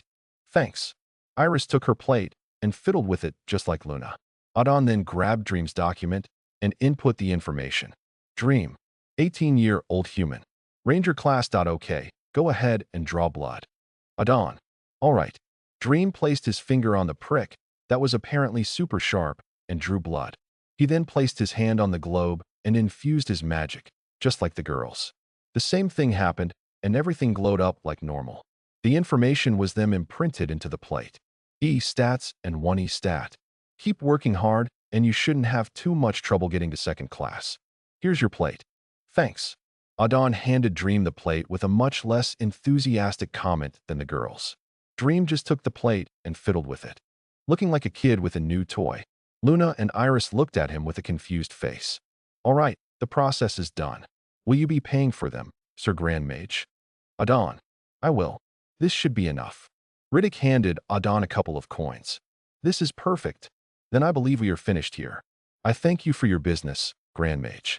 Adon. No problem. Thank you for taking care of us. Of course. I'll just take these, and you can leave when you like. Sure. Adon picked up the device and documents and left the room, leaving the family alone. As soon as the door was shut behind him, Riddick spoke up. Explain, boy. Riddick. Yeah. Why did he say that your stats were so low? Iris. Riddick and Iris snapped to him with questioning faces. Hee hee. I just carried out a little experiment. Turns out, my mystify ability also applies to devices. Dream. You and your experiments. Luna. So you gave them false information? Sigh, although I applaud you for somehow getting away with it. You best be careful about getting caught. Although you aren't powerful enough for it to matter now. If you try that as you get more powerful, the consequences will be that much harsher. If you were a high enough level, you may very well get labeled as a threat by the empires if they found out. Riddick, don't worry, old man. If even that device, specifically designed to read someone's status, got tricked by me, then I think I'll be safe from any regular person. Besides, I can always just get it updated at second class. Like I said, it was an experiment. Dream smiled with an innocent face. He indeed put false information into the document, and luckily Riddick was smart enough to just go with it. Dream had Sophia mask his mana using the Mystify skill and input false information into the dome, so that when it was being verified, it looked like it was all authentic. He put his attributes at the low E level and changed his class to a basic 1, Ranger. That's why Adon wasn't so impressed with him, especially after seeing the geniuses Luna and Iris. Honestly, he didn't know if it would work, but there was no harm in trying.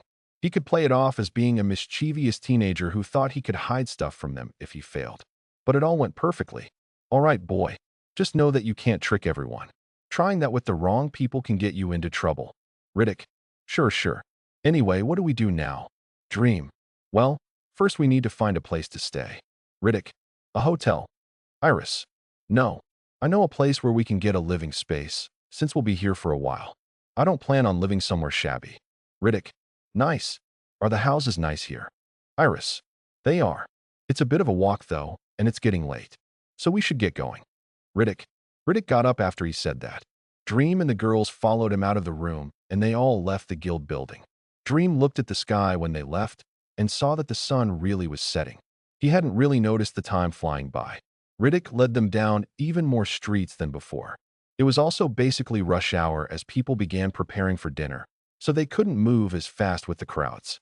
It took them until the sun was over the horizon for Riddick to finally stop in front of a building. The area they were in was also less crowded. Dream figured it was more of a suburb, as evidenced by the apartment-style buildings around them. Since I haven't been here in a long time, I'm not sure if the same person is still here, though I also highly doubt he would ever leave with how much money he makes. Riddick. Who? Dream. A friend of mine. Riddick. Wow, the old man has friends. I learn more and more every day. Dream. Shut your trap, boy. I know plenty of people. You think I live under a rock? Let's just get ourselves a good house. Riddick. Riddick scoffed and walked into the building in front of them. When they opened the door, they were met with a room that looked like a motel lobby. Riddick walked up to the counter with nobody behind it and rang the bell on the counter. Ding ding. Coming. A woman's voice was heard from a room close by. Soon after, a lady came walking out. Hello? How can I help you, Dash? The lady who walked out froze after she came face to face with the group. Dream saw her stare at Riddick as her eyes widened. The lady looked straight at Riddick with wide eyes and an astonished face. Riddick. Is that you? Hey, Elena. It's been a while. Riddick. What? Why you? Deep breath. We have much to talk about, Riddick. Come. My husband will want to see you. Elena. Sure. Is he? Riddick. As fanatical as ever? Yes. Even after we had our children. Elena turned and led the group towards a staircase to the second floor. Riddick talked as they followed. You two had children? After all those years of being married, when did he come around? Riddick. It actually wasn't long after you disappeared. He was moved by your situation and decided one day that he wanted to have a child. I, of course, didn't give him time to change his mind. I had waited for 57 years. There was no way I would pass up the chance. 57 years. But you don't even look a day over 25. Dream. Dream couldn't help but express his astonishment. Elena really did look young, like a woman in her prime. How could she be that old? He thought to himself that he really did need to start changing his mindset when it came to age. Meanwhile, Elena stopped in her steps and turned to look at Dream's baffled face. She smiled sweetly at the compliment. Ho ho. And who might this little charmer be? Elena. Oh, the name is Dream, Mississippi. A pleasure to meet you. Dream. Dream recovered quickly from his stupor and gave his introduction. Dream. That's a nice name. And how exactly did you come to know Riddick? Elena. That's. Dream. A special circumstance. We met about 4 months ago while I was hidden. Riddick. Riddick spoke up for Dream. Elena got the hint and nodded. Interesting. Well, it's nice to meet you too, Dream. Elena. Elena greeted him back and continued walking up the stairs. At the top, there was a door that led to the second floor. Everyone entered and walked into a living room. Elena, you three can make yourselves comfortable. My husband is up in his study, not that he ever leaves. If you would follow me, Riddick. Sure. Riddick and Elena went over to another staircase and left. Dream walked over to a couch and took a seat. So this is their house, I'm guessing. Dream. Probably. It's a nice place too. Iris. Do they run a hotel? This building is big, but not that big. Luna. Luna and Iris both went to either side of Dream. Luna curled up and cuddled under Dream's arm. Iris also transformed into a fox and laid across his lap. Dream pulled Luna in and started stroking Iris' hair. Your dad came here because we could get a house. Maybe they do sell houses, just not here. Dream. Maybe. I wonder who these people are too. They seem close to Dad. Iris. Well, if we consider that the old man is almost 150 years old, then they're probably old friends. I'm interested in something else though. Dream. What's that? Iris. Why you guys were in the forest. Something big happened, and I'm getting more and more curious. Dream. Oh, we actually don't know the whole story either. Iris. That's fine. I'll hear it straight from the old man. I know it might be a sensitive topic. Dream. Dream put his hand on Iris' head and rubbed her ears. He had known something was up for a while, but hadn't asked about it to not be too intrusive. But since they had met people who knew the deal, then he had a feeling he would find out soon. The three relaxed for a bit before they heard the footsteps of 3 people coming from the stairs. They looked over to see who it was. The first one to show was Elaine. Soon after, 2 boys who looked to be in their teens followed behind. Elaine looked at the 3 on the couch and sported an amused face. Oh, I didn't know you guys were involved. Elaine. Hee hee. Dream. Anyways, I want to introduce you guys to my 2 sons, Mark and Beau. Pronounced Bow? Elena introduced the 2 boys next to her. Dream looked at them and found that they were twins. He stood up from the couch and walked over, putting out his hand to shake theirs. My name is Dream. Nice to meet you too. Dada. Nice to meet you. Duh. One of the twins brushed him off and the other didn't respond. Dream thought that handshaking might not be a normal custom, until he saw that their attention wasn't on him. They're staring at Luna? Makes sense. I don't exactly blame them. But do they really have that little self-control? They don't come from a world of social media and porn. Their only stimulus is real life. And I'm sure your girlfriend is a fresh shot of dopamine for them. Not to mention that they're in their horny teenager phase of life. Good point. He nodded mentally at Sophia. After a couple of moments of Dream awkwardly holding out his hand, the twin who brushed him off walked past him and up to Luna, who was still on the couch. Hello, my name is Mark. What might your beautiful name be? Mark.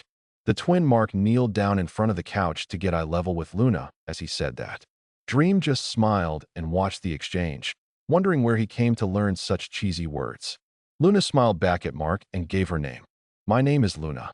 Luna.it really is fitting for such a gorgeous woman. If you'd like, I can take you up to my room. I happen to have a necklace that would look amazing on you. Mark had a wide smile as he tried to woo Luna. Dream, on the other hand, was amazed. Oh my God, is he serious? His mom is literally right here. He also saw me cuddling her earlier and just doesn't care. Damn, this guy has no shame. I'm honestly questioning how he turned out like this. It seemed like Elena was pretty cool, not someone who would raise a shameless punk. It's not like parents can monitor their kids 100% of the time, especially in this world. His parents own a business in the most economically prosperous empire in the world. That means he gets whatever money he wants and does whatever he wants all day. And by his mana levels, he's probably close to second class. He has a bit more than you. So I'm sure he feels pretty high and mighty. Not to mention how his parents are probably rather powerful, with Elena easily being second class. His dad is probably more powerful too. So yeah, he's in a pretty damn good position. But still, nothing is worse than an undisciplined, spoiled little shithead. At least I don't need to be worried though.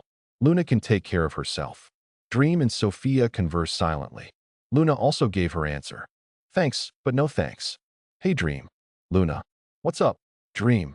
Luna got up from the couch and walked over, standing in front of him. Can we listen to music? Luna. Of course. Dream took out 2 pairs of headphones for them and asked, "Any requests?" Dream, surprise me. Luna. Dream grinned while nodding and scrolled through his phone, pressing play on a song. Song. G-Eazy. The Beautiful Damned, Sinner's Heist Remix. Luna smiled and went back to the couch where Iris was still laying. Iris laid on her lap and Luna stroked her hair. Duh. Meanwhile, Mark was left there kneeling with an ugly face.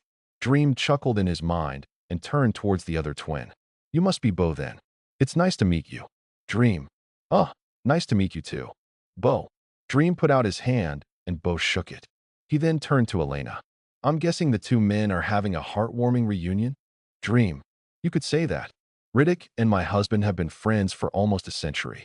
They used to get in all kinds of trouble with their expeditions. That was until my husband, his name is Graf by the way, became obsessed with the world of technology. He eventually came to the mountain to learn more and research, but Riddick wasn't a very big book person, so he didn't stay. Though they never cut ties. Riddick would always come to visit and take my husband out to level up. So they've always stayed friends. Very cool. I'll have to talk with your husband some then. We would have much to learn from each other." Dream. Dream got excited at the thought of talking with someone who knew about this world's technology. He could get lots of information about the materials and their properties, and how mana interacts with matter, which would be crucial to increase his strength. "Oh, do you happen to study technology as well? That's impressive." Elena. Muttering probably because he's weak and can't level. Mark. Dream and Elena both looked at Mark, who had stood up and shot a glare at Dream. Although he muttered, "Who in this room didn't have excellent hearing?" "Don't be rude, Mark." Elena. "It's not being rude if it's true. All the weak people are the ones who take up jobs like making things, because they can't fight the dungeons or fields. They're the only ones who study science and stuff. And obviously he's one of them." Mark. Mark dash, Elena. "It's okay, Miss Elena." Dream. Dream stopped Elena from trying to reprimand Mark. He could do that himself. "So Mark, tell me, did you build this house?" "Obviously not." "What about the bed you sleep on?" "Again, no." "And the clothes you're wearing? Did you weave them?" "No." "The food you eat, the toilet you take a shit in, the carriages you ride in, the soap you wash yourself with. You contributed absolutely nothing to the development of those items. Other people did. And without those people, you would be a naked, homeless man with no food to eat." "Well, I'm not. But you are an ignorant, ungrateful little boy who knows nothing about the world and what it was built on. I doubt you've ever worked for a single scrap of food in your life." "I work." "Oh, you work for mommy and daddy, right? You work in their business that they built and fought for, while spending many times more money than you actually earned, right? Afraid to break it to you, but that doesn't count as working. And you go around shitting on the people who actually make a living for themselves. So what? That's all they can do. Doesn't mean I should concern myself with it. Should I feel bad for being strong or something? What does a weak person such as yourself know about those with power?" "Heh." Dream smirked as a chuckle left his mouth. Mark was having a huge misunderstanding, and Dream knew why. When Dream entered the mountain, he had begun concealing his mana levels. No mana whatsoever escaped, which made it so that anybody who could sense mana would think he had none. The only way you could find out he had mana was if you scanned him and saw the mana he was holding in, which Mark obviously never did. Mark thought he was weak. Dream continued anyway. "You are right about one thing. You should never feel sorry about the power you possess. You worked for it and earned it. But what about the mother and father on the street, washing clothes all day so they could make enough money for their 3-year-old child to eat? Or the man in his carpenter shop, carving out and making chairs, tables, beds, like the one in your room? Do they not work hard? Are they not allowed to make a living for themselves? And no, but I still don't need to worry about them. And I'm not telling you to. What I am telling you to do is show a little respect. You can't tell me what to do, especially when you're weak. Here's another piece of advice then dash. I don't need advice from you." Mark yelled in frustration and threw out a punch towards Dream's stomach. Dream sighed in his mind. He can't win verbally, so he decided to fight. I guess the monkey can't handle too many words, or he'll explode. Well, you also made him look like an idiot in front of his new crush. So yeah, I'd say he's pretty pissed. I guess I did. So should I pretend to be mad about him punching me after I kick his ass, or just brush it off like I'm cool? Cut him a break. He'll be vengeful either way, so don't stir the pot by making it seem like he's your mortal enemy. All right. I'll just scare him a bit. I'm still a little pissed from being so blatantly ignored earlier. Dream laughed at the conversation in his mind and activated Mystify, disappearing from everyone's sights. Whoosh. Huh. Mark let out a confused sound after his punch only hit air. Elena, who was about to stop her son, also had a perplexed look. After Dream disappeared, he continued speaking since he was interrupted last time. It came like a whisper to his ear. Here's my piece of advice. Dream. Where? Mark lashed out at the space next to him after hearing the voice, but hit nothing. Never underestimate your enemy, because you never know if someone who looks weak could actually be Dash. Where are you? Stop hiding. Mark tried to lash out again, but froze when a demonic, terrifying voice sounded in his mind. Yourwrstnigtmari. Get away. Mark felt chills all over his body, letting him know he was under immense danger. Under instinct, he activated his mana and tried to cast some magic, though he was soon grabbed by his mother before anything could happen. You are not going to mess up my house. Elena. BB butt. Mark swung his head around as goosebumps continued to break out on his skin, still on alert for the threat to his life. Meanwhile, the threat deactivated his stealth, so the terrified monkey hopefully wouldn't get too paranoid. Dream came out of stealth several feet away from Mark. Well, at least your fight or flight response is decent. Not many people have the instinct to fight back when put under life-threatening danger, though you could work on staying more calm. Dream. What level are you? Are you a second class? You shouldn't bully a first class. Oh, I'm not second class. Then third. Ert. Wrong answer. Dream smiled at Mark, who soon got the hint. There's no way. I got my title plate, like, an hour ago. Here. Dream took out his iron plate and tossed it over. Mark caught it and saw the information already highlighted. First Class Ranger.e stats. Impossible. Mark. I also find that hard to believe.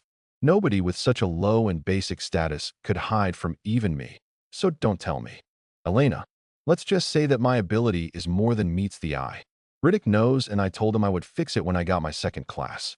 Either way, no harm, no foul. Dream. Duh. Elena also saw the profile, and with the experience she had, could quickly come to the conclusion. Dream gave a vague explanation and left it at that. He wasn't keen on outright telling everyone he met that he had a fake status plate. After leaving Mark stupefied, Dream turned towards the staircase that led to the third floor and spoke out. So, old man, are you going to introduce us to your friend? Dream. Humph, good senses. With a snort, two figures appeared at the base of the staircase. It was Riddick and Graf. Haha, I'm liking this kid already. You mind telling me how you knew? Although it's basic, my stealth isn't so easily seen through. Graf. I just sensed the unnatural air movement around you guys. Dream. That, and Sophia told me. You're welcome. Dream smiled with a smug face. That's simple, huh? Never mind that. Allow me to introduce myself. Graf. Graf walked over and stood in front of Dream, putting out his hand for a shake. My name is Graf. I'm known as a magic engineer. I happen to like what you were telling my son. Graf. You heard that, huh? Well, at least it made a good impression. Dream. What you said is the basis of humility. Having respect for the little man, something that is rare in this world, but one of the best qualities to have. Too many stupid teenagers are never disciplined and grow up to be arrogant adults, and I can say that it never ends well for any of them, at least from what I've seen. My son could learn a lot from you. You can bring a horse to water, but you can't force it to drink. It's up to him to change, but I believe that can come with age, as long he's given the right guidance. As if you're old yourself, kid. You're not even 20, and you want to sound like an old wise man. Guilty as charged. But let's just say that I come from a place and family where I was forced to grow up quickly. Don't get me wrong, though. I am still very much a teenager at heart. Of course. Well, I have reunited with my brother, and we are in the prime of the night. I believe a drink or two is in order. What say you, Riddick? The almighty prince of destruction. Graf. That I told you not to call me that, but sure. I'll have to see if I can still drink you under the table like last time. Riddick. Huh. When's the last time you even had a drink, and you think you can still outdrink this expert? I'll have you vomiting before I get buzzed. Come. To the kitchen we go. Graf. Graf threw his arm around Riddick and led him to the kitchen. Elena also followed. This left the young ones in the living room. So, Are we planning to join them? I might have to regardless considering I have some alcohol they might want. Dream. I don't mind. Luna. I'll join too. Iris. Iris stood from Luna's lap and transformed back into a human. This unintentionally garnered the jaw drops of the twins. What? You. Mark. What? Luna can do the same thing. Iris. She can't. Mark. Let's not freak out now. Come on. I'm interested in seeing the two men get drunk. Maybe they'll tell some stories. Dream. Dream turned and walked to the kitchen with the girls in tow. Mark and Bo stood there, still stunned. Let's just join.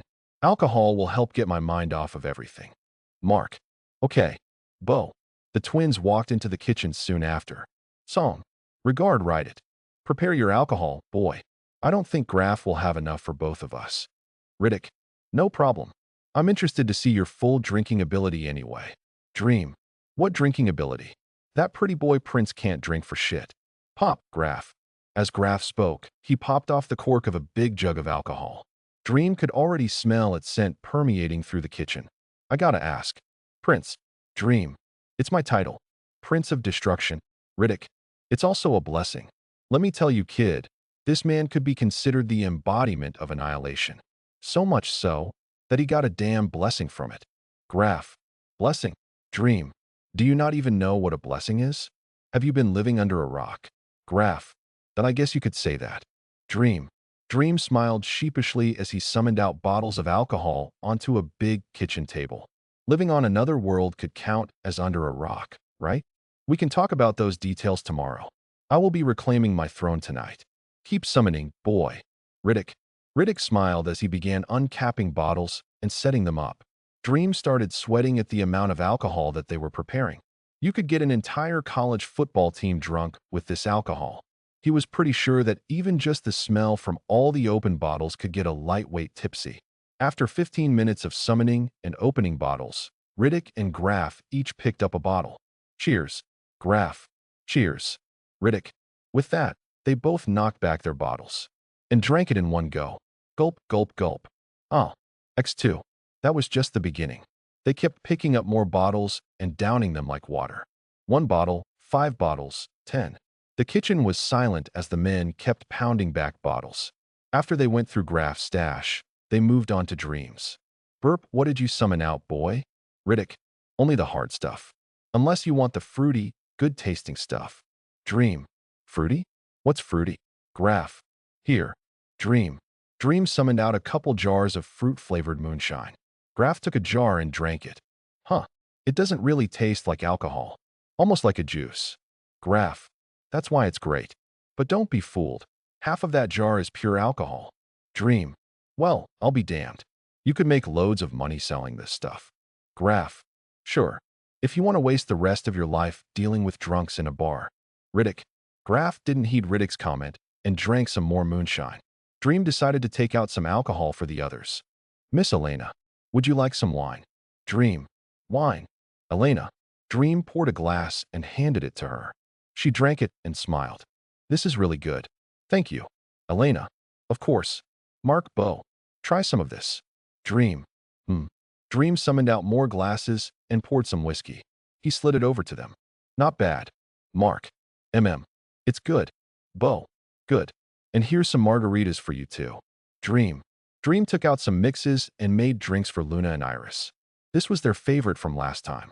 After everyone had a drink in their hand, Dream poured a glass of tequila for himself and sipped it. He grabbed a chair and kicked back, listening to music and watching the two men get drunk. After a bit, Riddick and Graf started slowing down. Graf also began speaking. You know, Prince, I know the circumstances were complicated and all. Graf. Oh boy. Riddick. But you could have let me help you out a bit. I could have hooked you up with a nice house in a random kingdom somewhere, and you and your daughters could still live peacefully. New identities. Nobody knows who you are. All the money you could ask for. Anything. But you still ran off to who knows where and disappeared. Not even so much as a goodbye. Graf. Easier said than done. They would still find me no matter where I went, and I would never get my own friends involved in something that dangerous. Not to mention how I couldn't even take refuge in the empires. It was best if I just cut all ties and vanished. For me, my friends, and my daughters. I messed up, and it was my responsibility to take care of it. Riddick, falling in love is not messing up, unless it's with a hooker. Graph, muttering those are wise words. Dream, anyway, you found your soulmate, had some children, and somebody stood between you two. That is not your fault. What would SHE say if she heard you say that? Did she blame you for what happened? Graph, that I don't know. All I know is that they took her away from me, and they dared to try and take my daughters. As Riddick spoke, an overwhelming killing intent was released. The bottle in his hand also disintegrated, literally. Everyone other than Graf and Elena felt their hair stand on end and their heartbeat quicken. The twins even backed away in their seats, putting distance between them and Riddick. Settle down, Prince. I didn't mean to fire you up. Graf, sigh sorry. Riddick apologized, and the killing intent disappeared. The twins took a deep breath to calm themselves. But hey, it's good to see that you still have that fire within you. I noticed you changed quite a bit in these last 20 years. You're more mellow. Graf, well, that's what happens when you live in a forest with nothing to do for so long. It's given me lots of time to think. But no matter how I looked at it, I never found a viable way to get her back. It seems impossible. Riddick, nothing is impossible, old man. Dream spoke up after he felt he had a solid grasp on what happened. If you want something, but aren't strong enough to get it, what do? Dream, get stronger. But you need to know how difficult it is to ascend to 4th class. Boy, Riddick, then you need to figure out how. Find the path and walk it. This is where using your brain comes in. If one thing doesn't work, then try another. You're a magician, yeah? Dream, yes. Riddick, and what makes a magician strong? Dream, mana and his spells. So you either need more mana or better spells. I haven't been able to increase my mana for decades. And why is that? Levels. Every time I leveled up, I would get a bit more mana. But enemies get harder and lesser as levels increase, so your leveling speed decreases dramatically as you level up. It was a miracle that I even got to where I am. So you need to increase your mana without increasing your level. That I don't know if that's possible. Why would it be impossible? Ask questions, old man. What is mana? Where does it come from? How is it controlled? How is it stored within you? And how can you increase that storage? If you figure out the answer to these questions, then I say that you will be able to do much more than just increase your mana storage. Duh. Riddick went quiet with a contemplating face, and Graf looked at Dream with a smile. I'm liking you more and more. Graf, well, those are just questions. Ones that I've been trying to figure out since I arrived here. I was actually planning on coming to you, Graf, for knowledge on engineering and science. I need to learn about materials and their properties. Of course, only if you would allow me. That might be possible, but my knowledge and research are very valuable. You know those communication wires you see everywhere? I designed those. I've created many things, and the knowledge used can't just be given away. Well, what if I told you that those wires are child's play, primitive even, compared to the technology one know? Primitive. Do you know how long it took me to develop those? You haven't lived for 2 decades, and you're saying you can do better? Graf raised his voice at Dream, obviously heated. Sorry, I don't mean to insult your work. But yes, those wires are primitive compared to my technology. You see that thing on Luna's head? That little thing is many times more advanced than a bunch of metal strings. Here, try one. Dream summoned out a pair of headphones and gave them to Graf. Graf put them on just like how Luna had them. The headphones happened to come with a mic, so to make his point, Dream connected them together and started speaking. Can you hear me? What? Graf shouted in surprise after a voice came from nowhere. It's me. I am speaking to you through the thing on your head. The one I have takes my voice and transmits it to yours instantaneously. This lets you hear me in real time. I can also do it over distances. Watch. Dream stood up from his seat and walked out of the kitchen. He went to the doorway leading to the first floor and walked down the stairs. Once he was on the first floor, he spoke. Can you hear me? I can. That's amazing. I can't hear your actual voice, but the one coming from this thing. And I can sense you on the first floor. But how can you deliver your voice if there is no connection? Through the power of science. To give you a sense of what I know, the knowledge needed to create your wire technology is primitive compared to the knowledge needed to create the thing on your head. And even that level of knowledge is easy compared to everything else I know. Duh. Graf went silent, and Dream started walking back to the kitchen. When he got back, Graf looked at him with excited eyes. If what you say is really true, Then I guess I should be asking you to teach me. Graph. We can learn from each other. Just throwing this out there now. I come from another world. That world was one that studied the laws of the universe and came to create technology that could do everything imaginable. I requested Riddick to bring me here so I could learn about this world's technology. Such knowledge is crucial for me, second only to the ways of magic. And you are someone I can share and benefit with. So, Graph, would you like to exchange our knowledge with each other?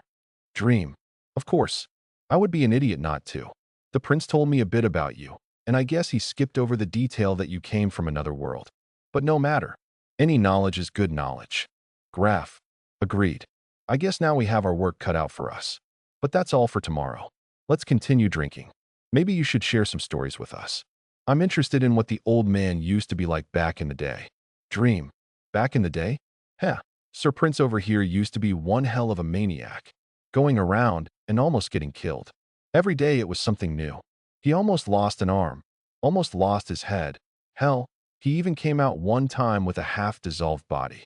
I swear I've never seen someone in a more wretched state. Graph. And all you did was laugh. Riddick.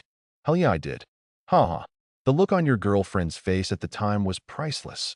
Graph began laughing his ass off over old memories while Riddick just hid behind his bottle. Everyone laughed along as well. Graph told one story after another. Riddick also made sure to jab back. Whether it was about broken hearts, near-death fights, huge embarrassments, they told it all. I guess 150 years gives a lot of time for anything to happen. Dream. We have a problem. Huh. Dream snapped out of his stupor and focused on Sophia, who alerted him. What the hell happened? It's Earth. The record has arrived on Earth. The record has arrived on Earth. Hold on. Dream circulated his mana and cleared his head of the alcohol. When his thinking was sharp, he exited the kitchen and went to the living room. He sat on the couch. What do you mean? The record has arrived on Earth. Exactly what you think. The system, which is present in this world, is now present on Earth. I have also looked through the connection given by summons from another world, and I have confirmed that mana is also present. Duh. Dream went silent. Not because he was shocked, but because his brain was working in overdrive. When he finally understood, he spoke. Give me a laptop. All right. A laptop was summoned on Dream's lap, and he opened it. The first thing he did was go to a news website. He didn't have to look for long as there were already several articles on the new mysterious system. Artists had also taken to the forums. Sure enough, Dream saw a post of a picture looking just like the status screen. There were even a couple of videos of people using magic, though only lightly. Another thing he saw was reports about animal attacks all around the world. Not only do people get mana, but so do animals. Monsters will be created, and people will begin leveling up. It's nothing too crazy yet, though. The mana levels on Earth are still thin, much thinner than here. So there will be limits on the level and strength of monsters, and therefore people. But this is still unprecedented. It will bring changes to the world that overturns everything. Countries will be destroyed and built. Wars will be carried out. Who knows how many people will die before things settle down? Not to mention the monsters. The good thing, though, is that modern technology still reigns supreme. It could be a long time before people can resist the power of a bullet with their body. So for now, it won't be totally out of control. They will learn their limits. I guess that's true. Dream sat and pinched the bridge of his nose with his eyes closed, just thinking. After a bit, Luna and Iris walked out from the kitchen over to Dream. Dream? What's that? Iris. Iris sat down next to him and looked at the laptop. Since she knew English, she had no trouble reading the words. What is the system? A new dawn for Earth. Iris. Earth? Isn't that the place you came from? Luna. The girls turned towards Dream, who decided to explain. Earth is indeed the world I came from. Do you remember how I said that my world never had a system or mana? Dream. Yeah. Iris. Well, today, the record, along with the system, has come to my world. Mana is now also in my world. Dream. That's so that means. Iris. My world will be turned upside down. Life as they know it will be forever changed. It's a paradigm shift unlike any other, and I don't know if it's a good or bad thing. Dream. Duh. Iris and Luna went quiet. Dream was incredibly solemn right now. After more time thinking, other people walked out from the kitchen, wondering what Dream was doing. Boy, what's that? Riddick. Riddick. Graph. Dream. Yes. Graph. Dream turned to them with a serious face. When they saw that, they sobered up and listened. Has this world ever been without mana? Dream. I have never heard of any such thing. Riddick. Of all the history I have studied, there has never been anything said about not having mana. As far as I'm concerned, this world has always had mana and the record. Why do you ask? Graph. Everyone knows that I come from another world. That world is called Earth. Earth has never had a single speck of mana. The record has also never existed on Earth. But today, both have appeared in my world. Dream. What? Do you know what such a thing implies? Graph. That in the history of the world we are in, there was once no mana. That mana does not exist everywhere. That the record is not omnipresent. The implications of such a thing are huge, I know. And as a person who came from a world with no mana or system, what did you think went through my head when I discovered that there was a system? Or when I died and awoke moments later totally fine, but in another dimension altogether? A bullet. Rest in peace. Dream chuckled in his mind. All right, so you understand. Unfortunately, I don't know what to say about your world, other than it sounds like a huge change. Graph. It is. And I think there's something I need to do now. Dream. What's that? Graph. Dream went quiet as he spoke to Sophia. Sophia, do you think I should call them? This story has been taken without authorization. Report any sightings. Do you want to? I can make it happen. I've avoided it until now, but I think I need to. I need to warn them of the changes and what to expect. And I also miss them. I want to see my mom. Then we can video call. We can use the laptop. That's fine. Hang on. Dream looked towards the people in the room. I'm going to talk to someone, so if everyone could keep quiet while I do so, I would appreciate it. Dream. All right. Graph. Who are you going to talk to? Iris. My mom. Her name's Shannon. Dream. Your mom? Isn't she on Earth? Iris. Yup. Dream. You can even talk over entire dimensions. Graph. All right. Quiet. Dream. Dream shushed everyone as he became incredibly anxious. After a few moments, his laptop screen showed a calling icon. He had finally called his mother. Click. Hello. Duh. Dream went silent as he stared at the screen. He didn't plan to be, but seeing his mother's face made him choke on his words. He could also see his mother's eyes growing wide. She cautiously asked, Dream. Hi, Mom. Dream. No, who are you? My son is dead. It's me, Mama. I'm sorry. Dream choked up as tears fell from his eyes. Shannon also teared up. No. They said you were dead. How can? I'm sorry, Mama. It's complicated. Then make it simple. Where are you? I need to see you. I can't see you right now. I'm not exactly close. But I'm doing fine. I'm completely okay. Prove it then. How do I know you're not some piece of shit with a computer? Duh. Dream felt it was ironic since he felt he kind of was a piece of shit with a computer, but he still tried to respond. You son of Dash. No. I have the revolver. What revolver? The revolver that I took from our safe. The rusty one that was given to Dad from Grandpa. Look, Dream held up the rusty revolver that he used to kill himself that night. It had been taken with him over to the new world, and he decided to keep it. Now it came in handy. Shannon recognized the revolver as well. She knew that the revolver was taken the same night that Dream disappeared. You. Then what the hell did you do? They said it was suicide. They found your fucking brains on your car. And no body. I had a closed casket funeral for my own son. So what the fuck happened? Shannon lashed out as tears poured from her eyes. She had lost her son, and now suddenly he was alive and well. How could she not be shocked and confused? Luna and Iris had also started crying. Since Graf and Elena didn't know English, they had no idea what was going on. Dream had gone quiet as he didn't know how to respond to her. What excuse could he come up with? While he was quiet, though, the mic picked up someone else. Sniff, Luna. Who's that? Shannon. Dream. Dream panicked and cursed the microphone for being so sensitive. It even picked up Luna's sniffles. Luna also figured out what she did and looked at Dream with an embarrassed face. That's Dream. Who is with you right now? That it's complicated, Mom. No, it's not.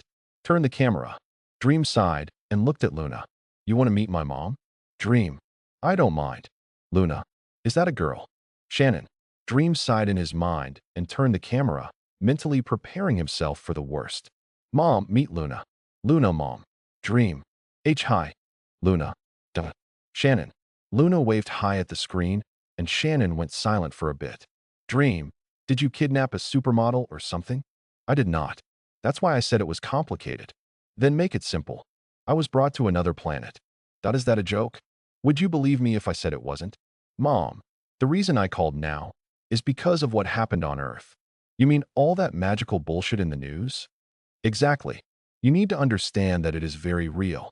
Magic is real. Okay. If you decide to ignore this and pass it off as some hoax, then bad things can happen. Well, there's only been some people who are getting those screens in front of them, and even less videos about people using magic. It's all probably Photoshop.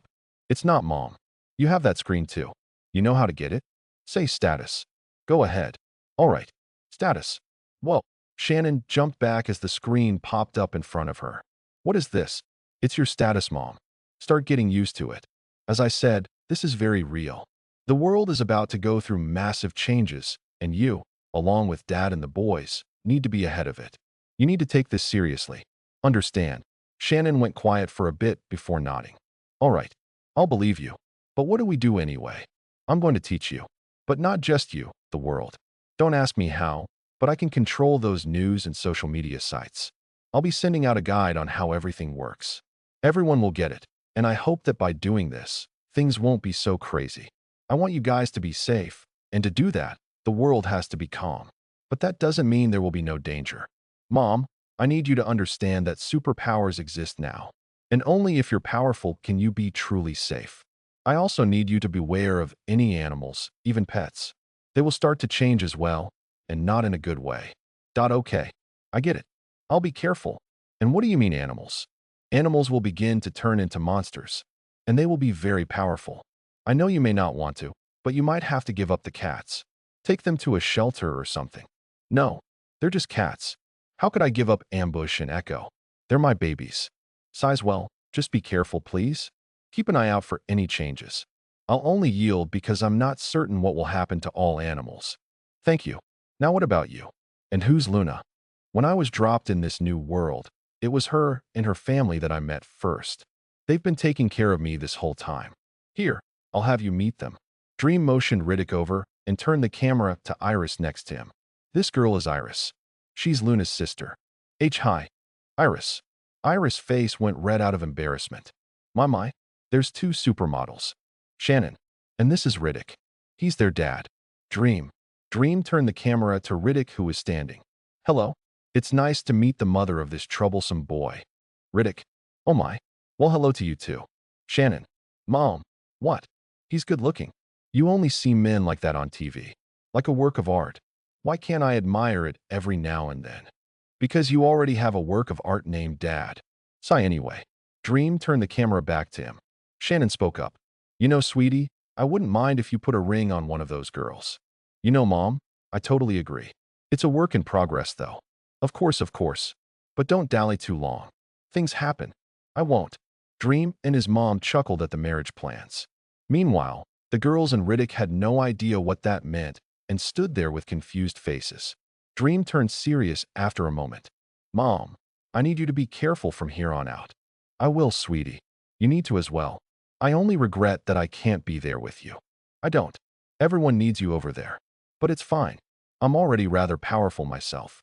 I can hold my own. I'm glad. And you can become powerful too, Mom. Mana does incredible things. You can heal all your old injuries from your younger days and feel 20 again. Hey, I'm still young. I may not be able to play basketball like I used to, but I can still nail three-pointers better than you. Mom, 40 isn't that young. If you're not careful, you'll mess up your knee again. Hey, don't go blabbing my age. Not polite. All right. Well, I should get off. I'll need to make that guide for everyone. Will I be able to call you again? Of course. Though sometimes I might be busy, but I have my phone. All right. I guess I'll have to break the news to your father myself then, huh? If you could. Fine. But he'll still want to talk to you, so expect a call. I will. Then I guess I'll let you go. I'm sure you have work to do. Yeah? Love you, Mom. Love you too, sweetie. Goodbye. Bye. Click. Dream ended the call, and the screen went blank. He spoke to Graph. I'm done. Dream. Oh, I didn't recognize the language. Graph. I know. Sywell, I would love to party a bit more tonight, but I have things to do. Dream. I think everyone is out of the mood now. Elena, if you wouldn't mind getting us a residence to stay. Riddick, you can stay here. We have nice big rooms upstairs that you can all use. Graf, I can prepare them. I wouldn't want you to stay anywhere else either. Elena, thank you. Riddick. Riddick accepted their hospitality. Everyone then went upstairs to see where the rooms would be. Dream also closed his laptop and followed. Elena guided them up the floors. The third floor consisted of the twins' two rooms, just two doors across from each other in a hallway. The fourth floor was Graf and Elena's room. This time there was no hallway and just a door. Looks like they had a whole floor for themselves. The fifth floor was similar to the twins' floor, having two doors. We have two empty guest rooms here. There's another room upstairs, but it's barely a room. We would have to furnish it before someone uses it. Elena, the study isn't up there? Dream. Dream remembered Elena saying there was a study and figured it would be the top floor or something. My study is underground. I have a platform in my room that leads down to it, and there's no other entrance. Graf, I can't believe you bought a platform. Riddick, what else is there to do with my loads of money? Speaking of, I can go buy some furniture for the sixth floor. Graf, there's no need. I have my own furniture. I'll just take the sixth floor. Dream. Dream spoke up before Graf went running off to spend money. Since he could summon furniture, he could take the empty room and furnish it himself. He also didn't want to use this world's furniture. Oh, so you did have an inventory. I wondered where you got that alcohol from. Graf, I can help you clean the room then. Will Luna and Iris need separate rooms as well? Elena, no, they can stay together. Riddick, okay, the rooms are already ready for use, so you can just choose one. Elena, thanks. Riddick, sure thing. Follow me, Dream. Elena. Elena led Dream up the stairs while Riddick and the girls picked their rooms. When they got to the sixth floor, it was another door just like the fourth floor. Elena opened the door, which creaked from having no use, and walked in. The room looked more like a floor, which it was.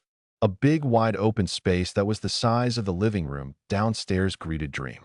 Though that was all there was, it had no furniture at all. The only things Dream could see was a wall to the left with two doors on it.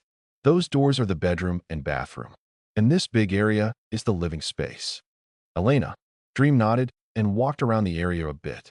There was plenty of dust, letting him know just how long it had been since someone's been up here. Sorry about the mess. We haven't used this room in quite a while.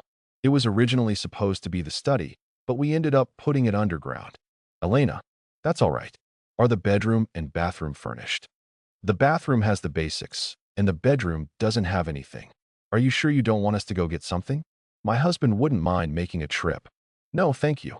I have everything I need. Very well. I'll at least clean the place for you. After saying so, Elena began using magic. A big ball of water was conjured and began flying across the floor and walls, capturing all the dust. When she swept the living area, the ball of water became brown with dirt. She then walked over to the bedroom and bathroom and did the same. When she was done, she went over to a window and threw the ball outside, hitting the ground next to the building. After that, she began using air magic and blew all the stagnant, dusty air out the window and refreshing the room. There, you're all set. Do with the place as you like, and if you need anything, let us know. Elena, thank you for your hospitality. I'll take good care of this space. You're very welcome. Oh, and just a little detail about the room. Since it was supposed to be a study, it's extra sturdy and isolated, so any loud noise inside or bangs against the surfaces won't escape the room. There's a mana barrier around it as well, preventing any unwanted eyes from peeking. Last but not least, the door locks. Just so you know. Duh. Well, I'll be going then. Have a good night. Elena walked out of the room, shutting the door behind her. But she's a dirty woman. This works out great for you, though. I can't argue with that. Either way, I get an entire floor to myself. Dream looked around for a bit and decided to walk into the bedroom. It really was empty like Elena said, but there was one thing she didn't mention. What's that door? Dream walked up to a door across the room and walked through it. Whoa. Dream took a second to take in the view. The door led to a balcony. The balcony hung outside the building and gave him a view of the city. He could even see the gates leading out of the mountain. It truly was a magnificent view. So they do have lighting systems. Though it's not everywhere, but at least the streets have some light. I thought everything would be dark. Dream. Huh. Dream heard a voice from below him and peered over the edge of the balcony. Oh, hi Luna. I guess you guys have a balcony too. Hi. And yes, it was outside our bedroom. Same here. How's the furniture? It's good. The beds are actually really comfortable, so we probably won't need yours. That's good. What about your furniture? There isn't any. I'll be summoning things out. Oh, you need help? Sure, why not? Okay. Hop. Whoa. Be careful.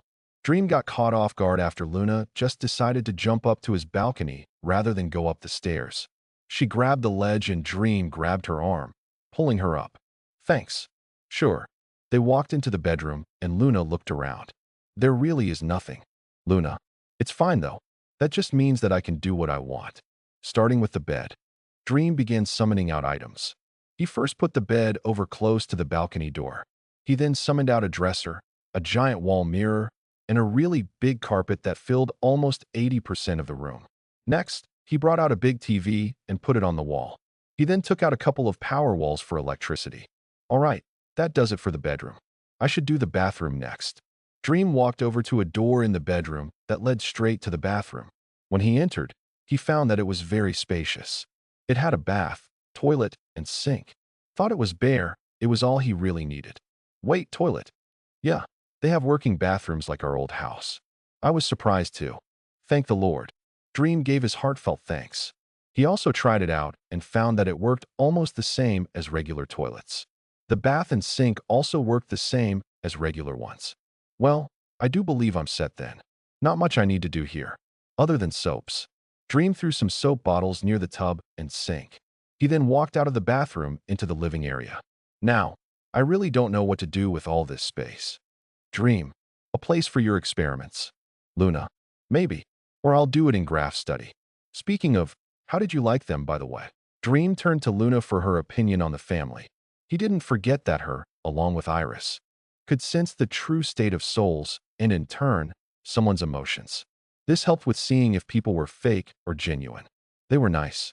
Though the twins were lustful and arrogant, it wasn't anything different from what we've seen already. I could sense greed from Graf, likely due to the money he makes, but otherwise good-natured. Elena was also a bit judgmental, but again, still a good person. Ultimately, they seemed to really see Dad as a friend. It was also nice seeing him happy to meet people he knew. That's good. Now, how do you feel about the situation they talked about? With what I'm now 100% sure is your mom. Dream didn't beat around the bush and went straight to what he was concerned about. Luna heard his question and went quiet for a second. That I'm not sure how to feel. Dad's never told us about our mother. All we've ever known is that Dad was there for us.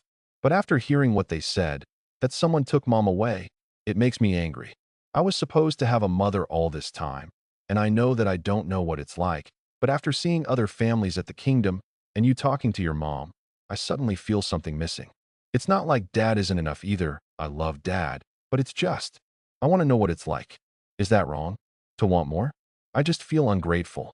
Luna crossed her arms and looked down, feeling bad about what she was thinking. Dream went over to her and gave her a hug. It's not wrong to want your own mother. And wanting a mother's love isn't being ungrateful to your dad. He probably feels worse than you do, not being able to give a mother to his children.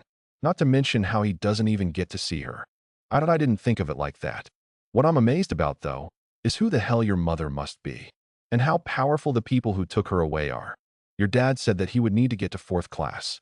Nothing about this is normal or something that we can intervene in. Now that I think about it, it must be a pretty big risk bringing you guys out into the world. It's been 20 years, but who knows if these enemies have given up.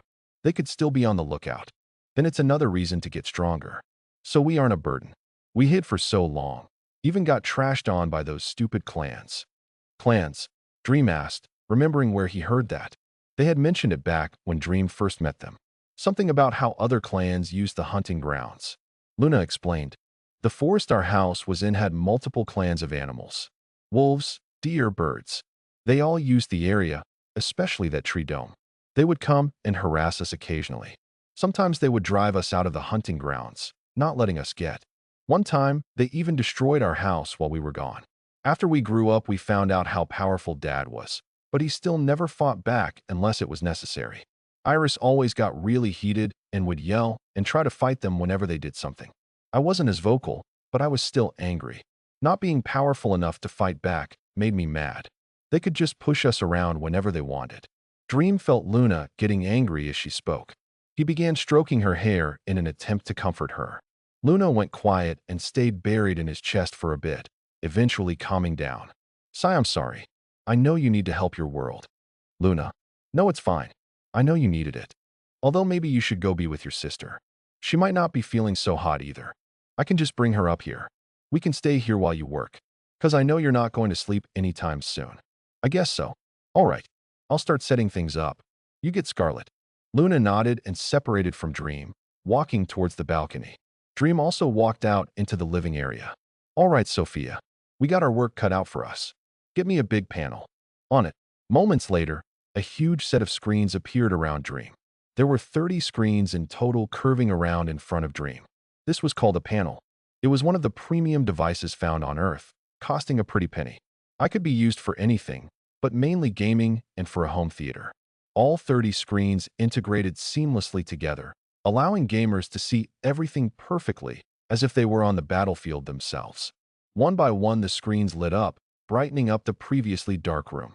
After a moment, a search engine appeared in his view under the name Quantum. Ah, Quantum, a cryptocurrency turned search engine. I still find it amazing how it replaced Google all those years ago. Sophia, how is that project I gave you coming along? Sophia's voice came over a speaker system. It's going well. We've infected 81% of the known decentralized internet space. Everything else is either ridiculous quantum-based AI security or has never connected to the web.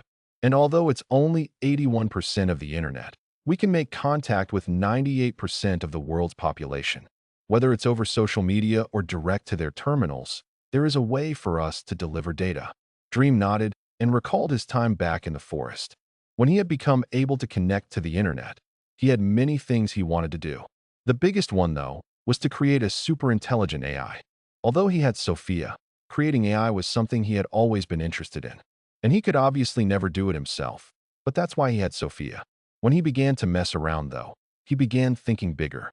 One thing led to another, and he eventually gave Sophia the task of taking over the internet. With her vast knowledge and programming capabilities, there was nothing she couldn't do. So in short, we've succeeded. This will be a cakewalk then. Of course. Dream? What's all that? Dream turned around at the voice, finding Luna and Iris coming from the bedroom. Oh, hi guys. What I'm doing here is preparing to hijack every major communication platform in my world. There are nearly 16 billion people living on Earth, and I will be sending a message to them all. 16 people? Iris. 16 billion people. 10, 100, 1,000, million, billion. Let's just say it's a lot. Okay, and what message are you sending? The message is an outline of the details about the system. I will be telling everyone about magic, skills, attributes, classes, everything they need to know about the new power they possess. Hopefully, this will help calm the world, making it so that less people die during the trial period. And although this will probably only help a little, it at least gives everyone a fighting chance. Sort of. Okay, but why would people die? They're just getting mana and a screen in front of them. Iris. It's not that simple.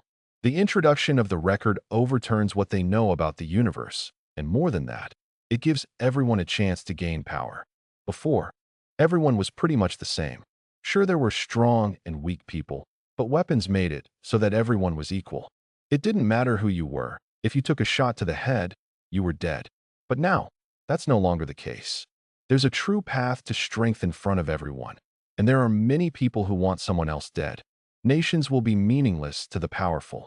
Wars will break out between those with magic and those who reject magic.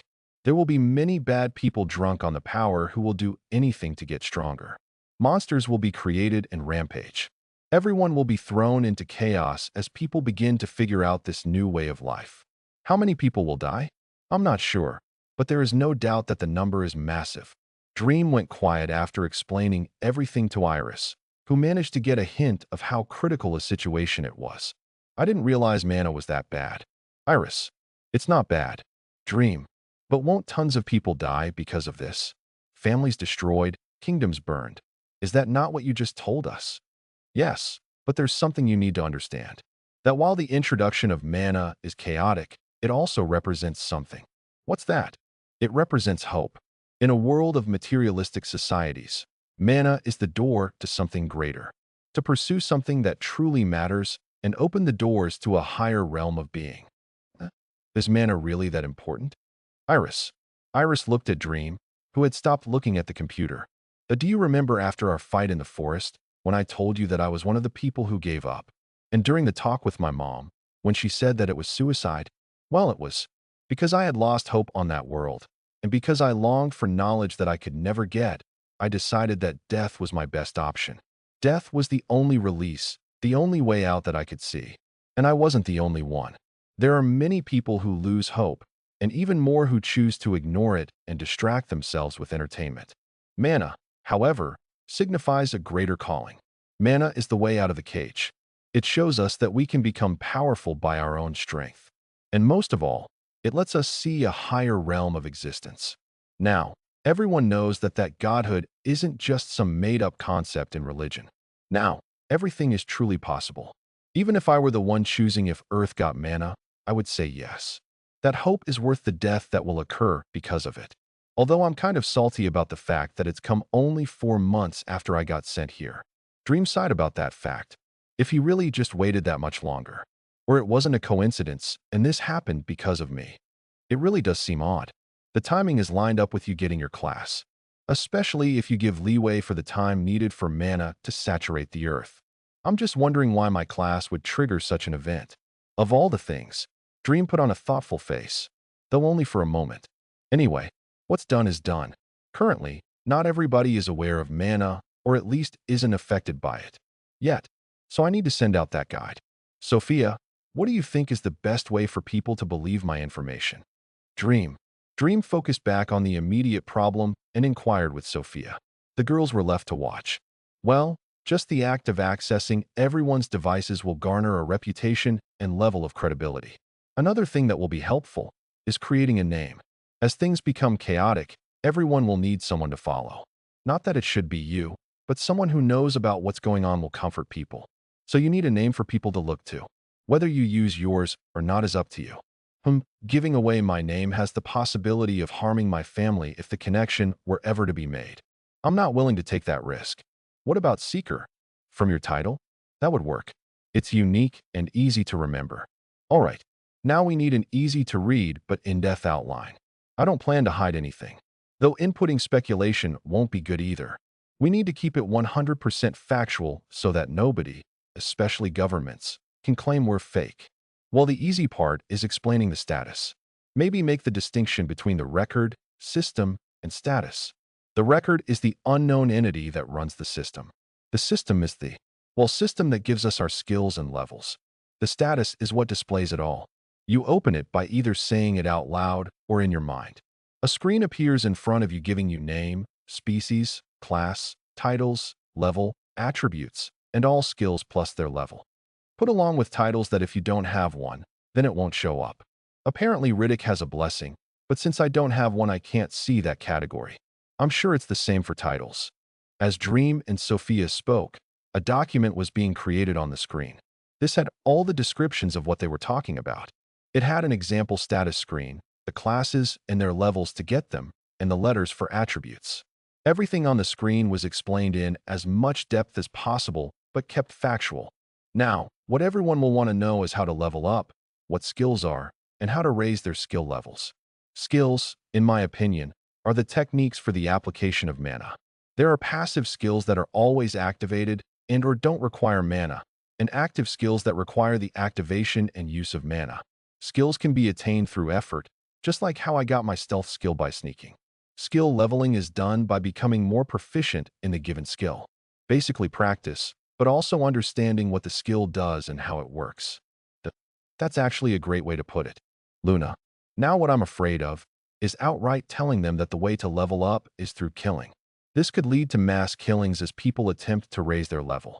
Especially since monsters might be scarce at the beginning, bad people will turn to humans for experience. While there's a way to word everything. Leveling up is done by attaining experience primarily through the subjugation of monsters. Monsters are non-intelligent animals that have a level and have been influenced by or wield mana. Monsters have evolutions at the same levels that humans gain their classes. But I guess that's good.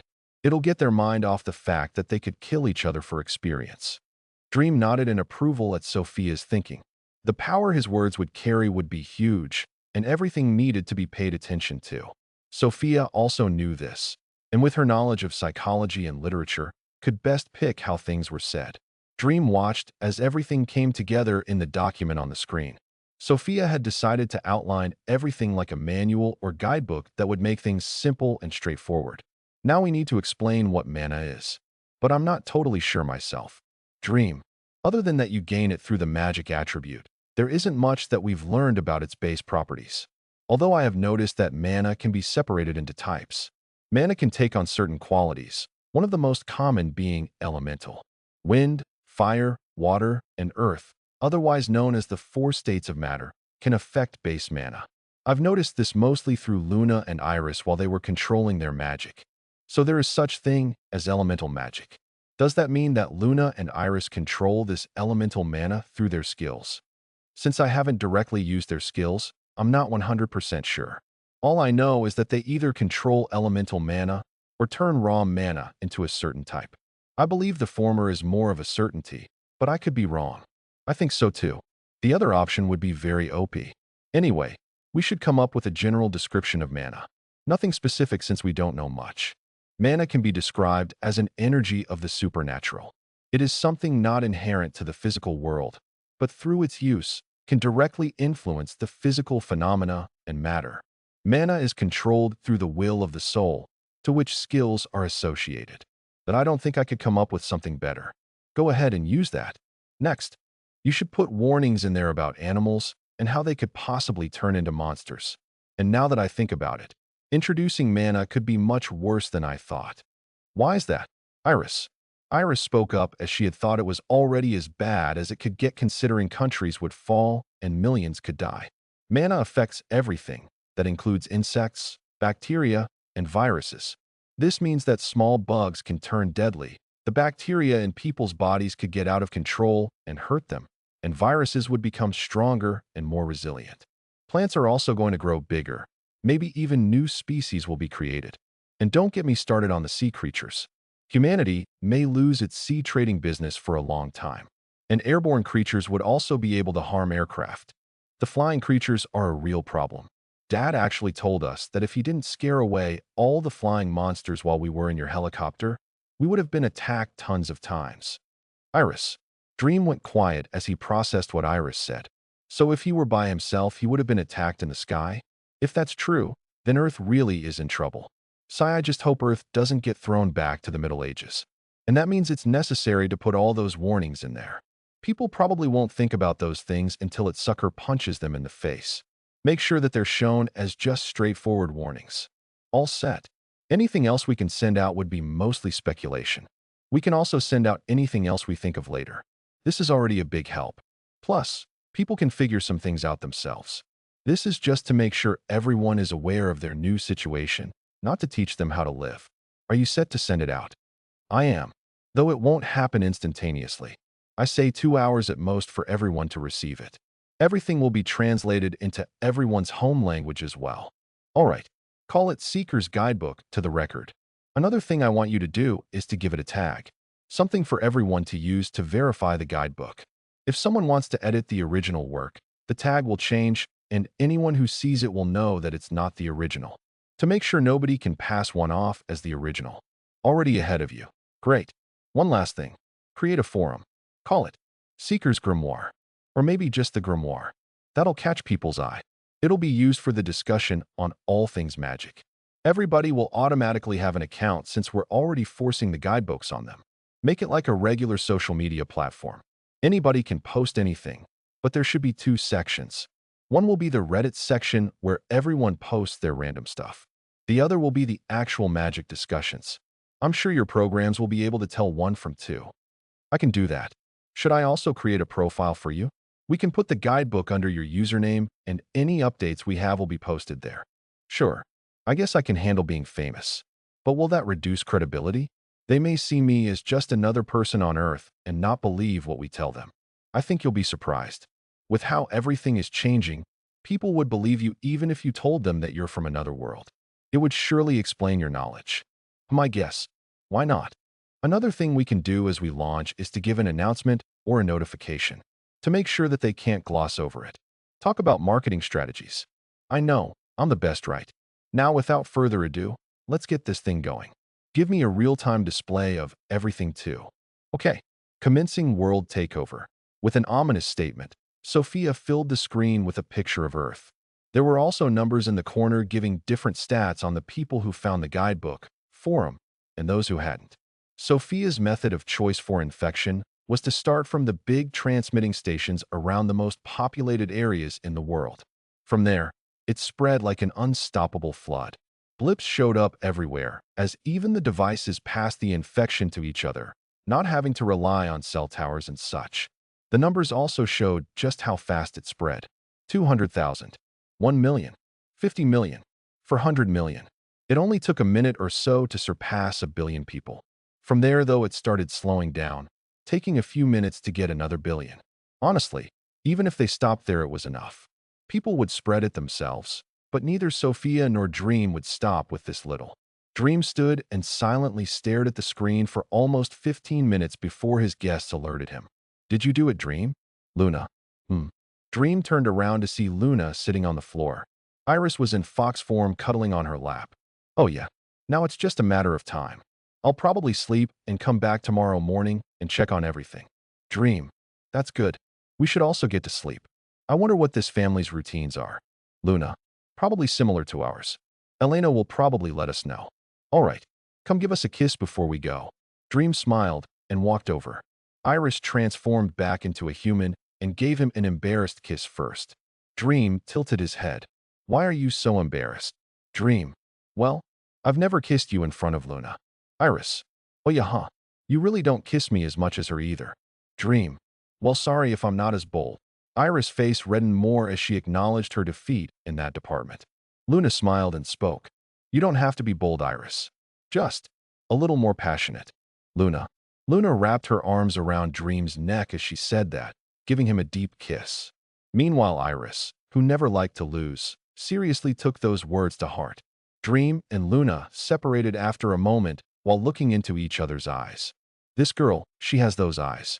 They're the same as hers. Dream's mind began to darken as old memories surfaced. His face darkened a bit as he stared at Luna. But she couldn't like me that much. Does she really? But how? Dream, you can't start this now. Sophia intervened as she knew exactly what was happening. You can't start having doubts now. This girl tried to give her life for you, remember? I know. But, Dream. Iris. Hey, what's wrong? Luna.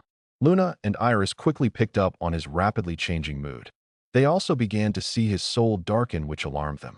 Let's not make excuses now. Don't give stupid reasons to distance yourself. But you don't want what happened a year ago to happen again. I know, but things are different now. Yeah, the situation is worse. We're in a world that is many times deadlier than Earth. Anything could happen at any time. I can't even guarantee my own life. How am I supposed to guarantee someone else's? You know the answer to that. So what are you going to do? You're going to push her away so you can spare yourself the worry? Or protect what's yours? Duh. Dream. They love you. So maybe instead of closing off, how about you be open with them? It's okay to be a little selfish sometimes. Dream went silent in his mind. He remembered when she said that to him. He turned his face to the girls in front of him. Luna put her hand on his face and asked with a worried tone, Hey, what are you thinking about? Luna. That I'm worried. What are you worried about? The future. The future is scary. Luna and Iris looked at Dream, a bit surprised. Dream, as far as they knew, had never been scared of something. However, it's all right. We're going to be with you, so we can help you. Iris. Iris said, wanting to comfort him. Luna grabbed his hand. You must be stressed. Let's head to bed. A lot has happened today. All right. Dream nodded and let Luna pull him into the room. Iris also pranced over and jumped onto the bed while Dream climbed under the covers. Aren't you guys going to your room? Dream. It's too much of a pain to climb down. We'll just stay here. Iris. I'm also rather tired. Luna. The girls climbed under the covers as well and snuggled up to Dream, who was kind of relieved that they would stay. Sigh, your body is warm. Iris. Duh. Dream looked at Iris as she hugged his right side like a body pillow. Luna also laid on his left. Hey, Dream. Luna. Question mark. Dream turned his face and saw Luna's. She spoke with a soft whisper. I want to put on a song. Luna. Dream nodded and put on his headphones. Luna also put hers on and took out her phone. After a bit of scrolling, she clicked play. The song came on in Dream's ears. He could identify it immediately. It's a good song. Dream. I know, Luna. Luna smiled and leaned forward, kissing him on the forehead. She used her familiar connection to talk to him. We'll all be okay. No matter what happens. We've got you, and you've got us. And you know what? Luna. What? May the gods help anyone who tries to stand between us. I've already had my mother taken from me. I will not have my love taken from me as well. Dream went quiet at her determination. She smiled. I think Iris is already asleep. We should sleep too. Good night. Good night. With that, Luna closed her eyes, falling asleep not long after. Dream brushed her hair before turning his head away, looking at the ceiling. Sophia? Yes. Wake me in 4 hours. Dream then closed his eyes as well, listening to the song as his consciousness drifted.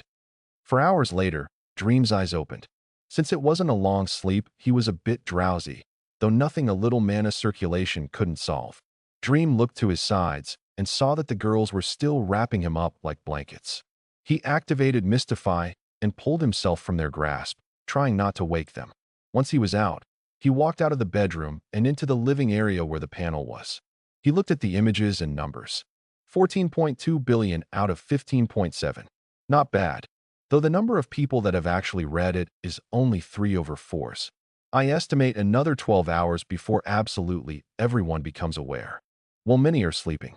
But the fact that 3/4 of the Earth's population has seen our stuff already means that we've accomplished our mission. What are the responses? The biggest effect that it had was making people aware of the system. There were a few organizations that actually had plans to keep the activation method a secret once they found out. Basically how you say status to open the profile. They also wanted to get videos about people using powers either taken down or labeled hoaxes. Needless to say, our guidebook put those plans down the drain. Everyone who has read our guidebook has tried and succeeded in opening their status. This alone made us much more credible and believable. In turn, though, many people are becoming anxious. Images and articles began appearing in front of Dream. Many of them discussed how the guidebook was right and their own interpretation on the status screen. Many also talked about what this meant for the world. They're anxious because they know that everything is true. And let me guess, there are people claiming that my guidebook is a fake, right? Correct. Though right now it's only scattered groups of people who don't want to accept reality. There haven't been any governments who've taken a stance on it yet, nor companies. It'll come soon, though. They'll probably use the excuse of me breaching their privacy and how I'm too dangerous to be trusted. Which brings up a problem. There will definitely be phone companies releasing new devices to rid everyone of my intrusion. Can you take care of that? Light work. Nice. Then what about the forum? How do people like it? It's gotten great responses. The biggest thing people like about it is how it isn't censored like every other social media site. Obviously, aside from things that are totally heinous. It was super easy to use because the only thing you needed to do was create a username and all other information was filled out for you. Some people didn't like it though because of privacy issues. Well, what company doesn't steal your data? Exactly. Anyway, it's already being used by several billion. Everyone is put by default into the Reddit tab. In the Magic tab, I filter the non-magic related comments and flag them where they get sent to the bottom. Anything that does have to do with magic is put at the top. There is also the ability to post anonymously, as well as create groups. Perhaps the biggest reaction, though, came from your profile. Everyone is going absolutely bonkers over you. The biggest question is your identity. In fact, every government and company worth their salt has sent a communication request to you, wanting to see the person who could hack the internet. That won't happen, at least right now anyway.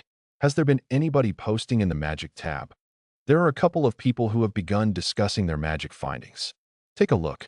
Sophia put up a discussion on the screen. It was by a man whose username was th3boo1d3r. The man spoke about the earth magic that he was able to use. Apparently, he had also gotten the basic earth magic skill. That it's only been a matter of freaking hours, and somebody already got a skill? What the hell, man? Anyway.it says he could control the earth magic by using what he called a sequence. He describes the sequence as a set of parameters. It's kind of all over the place, but basically he's saying that those elemental magic skills allow you to control certain elements of mana. Your own mana is then used to guide that elemental mana, along with the will of your soul. This is what makes magic. Very interesting. So we've basically confirmed the existence of types of mana. Now this implies that mana can take on certain properties. That's the same conclusion I've come up with. But at the same time, those skills would limit you on the mana you can manipulate if you decide to rely on them. True, but I can imagine that there are also affinities. One person may not be able to control all the elements, so they won't have a choice. Anyways, this forum may be a better idea than I thought. As people on Earth experiment, we will also be able to benefit. The first couple hours of use, and we've already learned something. Of course, this is only the beginning of heaven-defying growth for Earth. Billions of people whose collective ideas are compiled and put together on a single platform. The only thing limiting them will be the density of mana and the number of enemies. Even that may not limit them. Not to mention when they begin integrating mana with modern technology. The best part is, I'm not limited by anything. I get to use all that knowledge while increasing my power.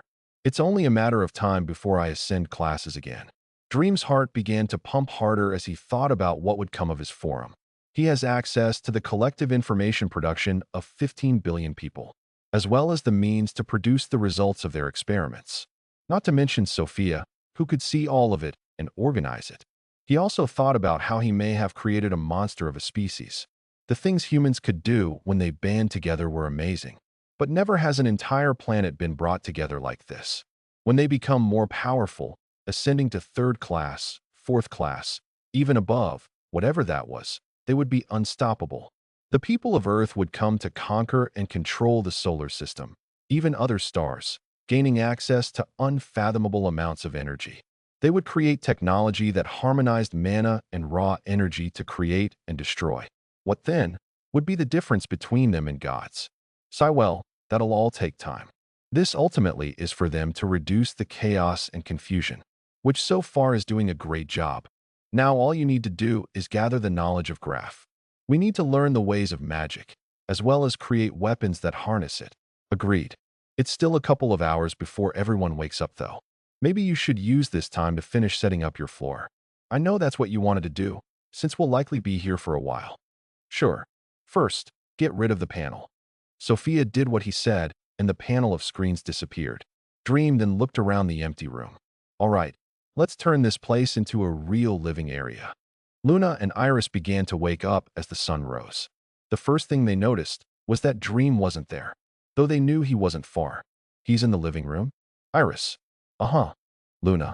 The girls dragged themselves out of bed and walked into the living room where they sensed Dream. Once they opened the door, they figured out why he wasn't in bed. They saw Dream sitting on a couch, eyes closed with his headphones on, as well as the entire area that was furnished and decorated. Large shaggy carpets were on the floor making it warm. A huge couch that could easily fit 15 people was in the middle. There were tables, chairs, and other things. What is that? Iris. Dream responded with his eyes closed. That's called a foosball table. Dream. And that? Iris. An arcade machine. That thing is an air hockey table. There's a pool table. I put up a massive TV. I got a gaming rig right there too. There's a washing machine right there along with a dryer. I also plan to put stuff down in the second floor that everyone will use like stuff for the kitchen and whatnot. Dream pointed out some of the things he put out. This place would be the place he came to when he was bored or wanted to rest.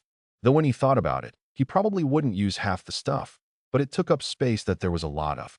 This showed just how big the place was. Since you guys are up, maybe we should head down. People are probably up for dinner. The girls nodded and followed him over to the exit. Once they exited the room, they could sense people on the second floor. Sure enough, after walking down 3 floors, waiting for them was everyone, except Elena, who was in the kitchen preparing something. Graf looked at the trio with an amused face. This kid's got a fun future ahead of him. He looks just like you back in the day, Prince. Graf. Humph. Riddick snorted and continued sipping a drink in his hands. He actually was used to this since the girls would sleep in his room rather often in the forest. though since he was in the presence of his friend, he knew he would get teased for it. Meanwhile, Mark had an ugly face as he definitely wasn't happy seeing them together. Dream smiled and had the girls take a seat. You're not going to sit. Luna, I was going to go in the kitchen, maybe help out. Oh, you don't need to worry about that. My wife is a master cook. She'll be out in a bit. Graph. All right then. Dream took a seat with the girls and waited, though not for long as Elena was almost done. She soon came out, unloading the many dishes in her inventory. I've got monster meats with breads and fruit today. I wasn't sure what you guys ate in the forest and wanted to keep it simple. Elena. Elena passed out big plates to everyone. On it was cubes of seasoned meat along with a big slice of bread. She also put out a platter of fruits. We often ate meat, but regardless, whatever you make is fine. Riddick. I agree. It doesn't matter what it is. When a level 60 cook touches it, it turns to gold. Thank you, my lovely wife. Graph. Of course. Elena. Graph gave Elena a kiss as she sat next to him. Everyone then began eating. Dream picked up the utensil on the plate for the meat. This is a trident. They probably don't know what tridents are. Dream shrugged and speared a cube of meat, sticking it into his mouth. But oh my God, this is so good. Dream closed his eyes and savored the meat in his mouth that he barely had to chew. It was like it fell apart by itself. The tender meat along with seasoning made an amazing combination. This is something you'd find at a 5-star restaurant. Not that I've ever been, but still. It actually might be because of the mana. She said this was monster meat, and it must be a high-level one too because I can sense mana concentrated in it. That would make sense. I can feel myself being energized a bit. But still, this breakfast is damn amazing. Dream began stuffing himself with the meat cubes. He also took a bite of the bread, finding that it tasted like French bread, one of his favorites. The girls also looked like they enjoyed it, as they were stuffing themselves as well. Elena smiled at the unspoken compliment. After eating a bit, Riddick spoke up. Boy, Graph and I wanted you to come with us to the study today. Riddick. Indeed. We have much to discuss, and no time to waste. Graph. Dream looked at them and finished chewing before speaking. That's fine with me. I got nothing else to do. What about the girls? Dream. I was actually thinking they could spend the day with me. If they would like, of course. Elena. Sure. We would be sitting around otherwise. Luna. Luna spoke for them, and Elena smiled. Great. I believe the boys have plans to go hunting. Elena. We do. Our party has a quest we wanted to do. Mark. All right. Just stay safe. Elena. I know, Mom. Mark. After half an hour or so, everyone finished up their breakfast. This was also when they split ways. Iris, Luna, and Elena stayed in the living room while Riddick, Graph, and Dream went up the stairs. I still can't believe you bought a platform. Riddick. It makes my life easier. It's also a matter of security. Graph. Graph led them to his room on the 4th floor. They entered, and Dream saw it looked like his floor. Graph walked over to his side of his bed and stood. After a moment, he stomped his foot twice against the floor. Knock, knock. Right after, a big ring on the ground lit up. All right, step inside the ring. Dream and Riddick walked over to the ring that could fit around 7 people inside. They then began to descend, making no noise in the process. This is just like an elevator. I wonder how much weight it could lift. Dream pondered as the platform descended. After a minute or so, it finally stopped in front of a big door. Graph walked over and put his hand in the middle of the door. From his palm, light began to shine and the door slid open, like elevator doors. Welcome to my study. Don't touch anything unless you know what it is. Graph. Dream walked in and looked around. It's not as big as I thought. Dream. Well, what you see now is only a bit. There's a library off to the side. There's also a storage room where I keep my materials. There's a forgery and crafting area over there where I make things. This area we're in is where I do most of my writing and theory work. Graph. Graph pointed out the doors to other rooms as he explained what they were. In the room they were in, Dream could see a big table with many papers on it, along with boards on the walls, like chalkboards. These chalkboards had many drawings and writings on them, which Dream didn't know the purpose of. Graph spoke after noticing Dream's curiosity. All right, our purpose today is not explaining the crap on the walls, but the knowledge in your head, Dream. I want to see if it's really as good as I think. Let's sit down first. Graph. Graph led everyone to a table and sat. Now, if I'm going to explain my knowledge to you, there are things you need to know first. Dream. What might that be? Graph. What I'm going to explain is how the fundamental world works. No magic. Therefore, although I know it might be hard, you need to remove that bias. The bias that anything unexplained is due to magic. Know that nothing I will talk about has any magic involved whatsoever. All right, it shouldn't be too difficult. Graph. Good. Now there's one thing I want to do first. Dream stood up from his seat and turned to the empty space behind him. He then summoned out the panel, which promptly lit up. What is that? Graph. It's a device that displays images. I won't explain it now. Sophia, give me an image of Earth. On it, Sophia's voice rang out as an image of Earth was put up. Graph looked at the image of the globe from space with a confused face. This is what's known as a planet. A planet is basically a massive rock. And this is what you live on, otherwise known as a world. Dream. Wait, the world is just a ball. Always has been. The reason you can't see the curve is because it's so big. Sophia, start zooming in on LA. The screen soon changed as the perspective flew over to the planet and gradually zoomed in to the North American continent. It then approached the coast of California and finally, the city of Los Angeles where there was a lone person standing in the black street. Oh my God. Graph was frozen as he stared at the screen. Dream nodded, seeing that a person as smart as him understood. That is the scale of the world. One massive rock that everyone lives on. What you're seeing now is one of the many cities on my world. All those gray boxes to the sides of the person are the buildings made of metal and glass. Everything ever created on my world was done by mathematics and design. Those buildings are a system of metal pillars and stabilizers to perfectly balance the weight of itself on the ground. Not to mention the tall ones where even the wind has to be factored in. Dream paused as Graph took in everything he said. It's amazing how something that big could be made without magic reinforcement. Well, the impressive stuff isn't what's big, but what's small. Small? Yes. Take this screen for example. How do you think it displays these images you see?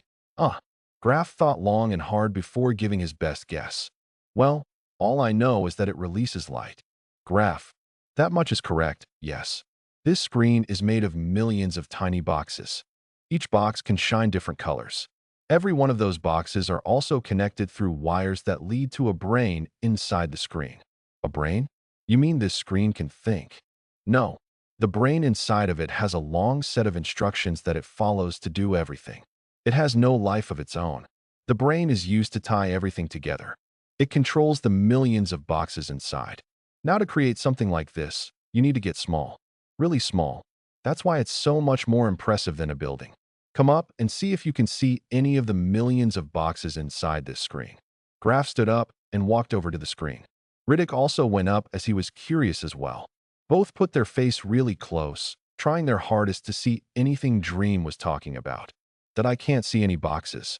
Wait, are you able to? Graph. Nope. Then how do you know that there are boxes? Because I understand how it was built. I understand everything about this device, how it's made, and how it works. I also understand the science behind its engineering. The dozens of concepts and laws of the universe that went into making this piece of machinery. Now, one last question. What is it? What do you think this extremely complex device was used for? Dream put on a wide smile as he questioned Graph. That I'm not sure. Graph. This device was used by kids the same age as the twins to play games. Games? Are you serious? This miracle of technology was used by a couple of children for something as stupid as games. Oh, not just a couple. You see, there were millions of this same exact thing made. And in turn, teenagers around the world could enjoy entertainment on it. There are millions of these. How? That can't be possible. Believe it, caveman. That's the power of science. It's the power of technology. Just so you know, the time it took humans on my world to go from the technology you have today to making this stuff was around 600 years.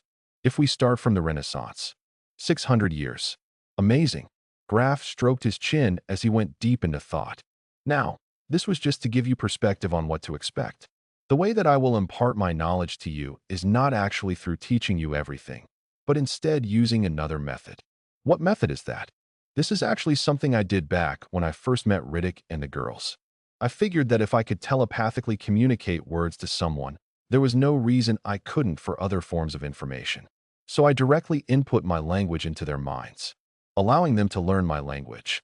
Directly imparting knowledge? Is that true, Prince? Graf. Graf turned to Riddick as he had a hard time believing it. It is.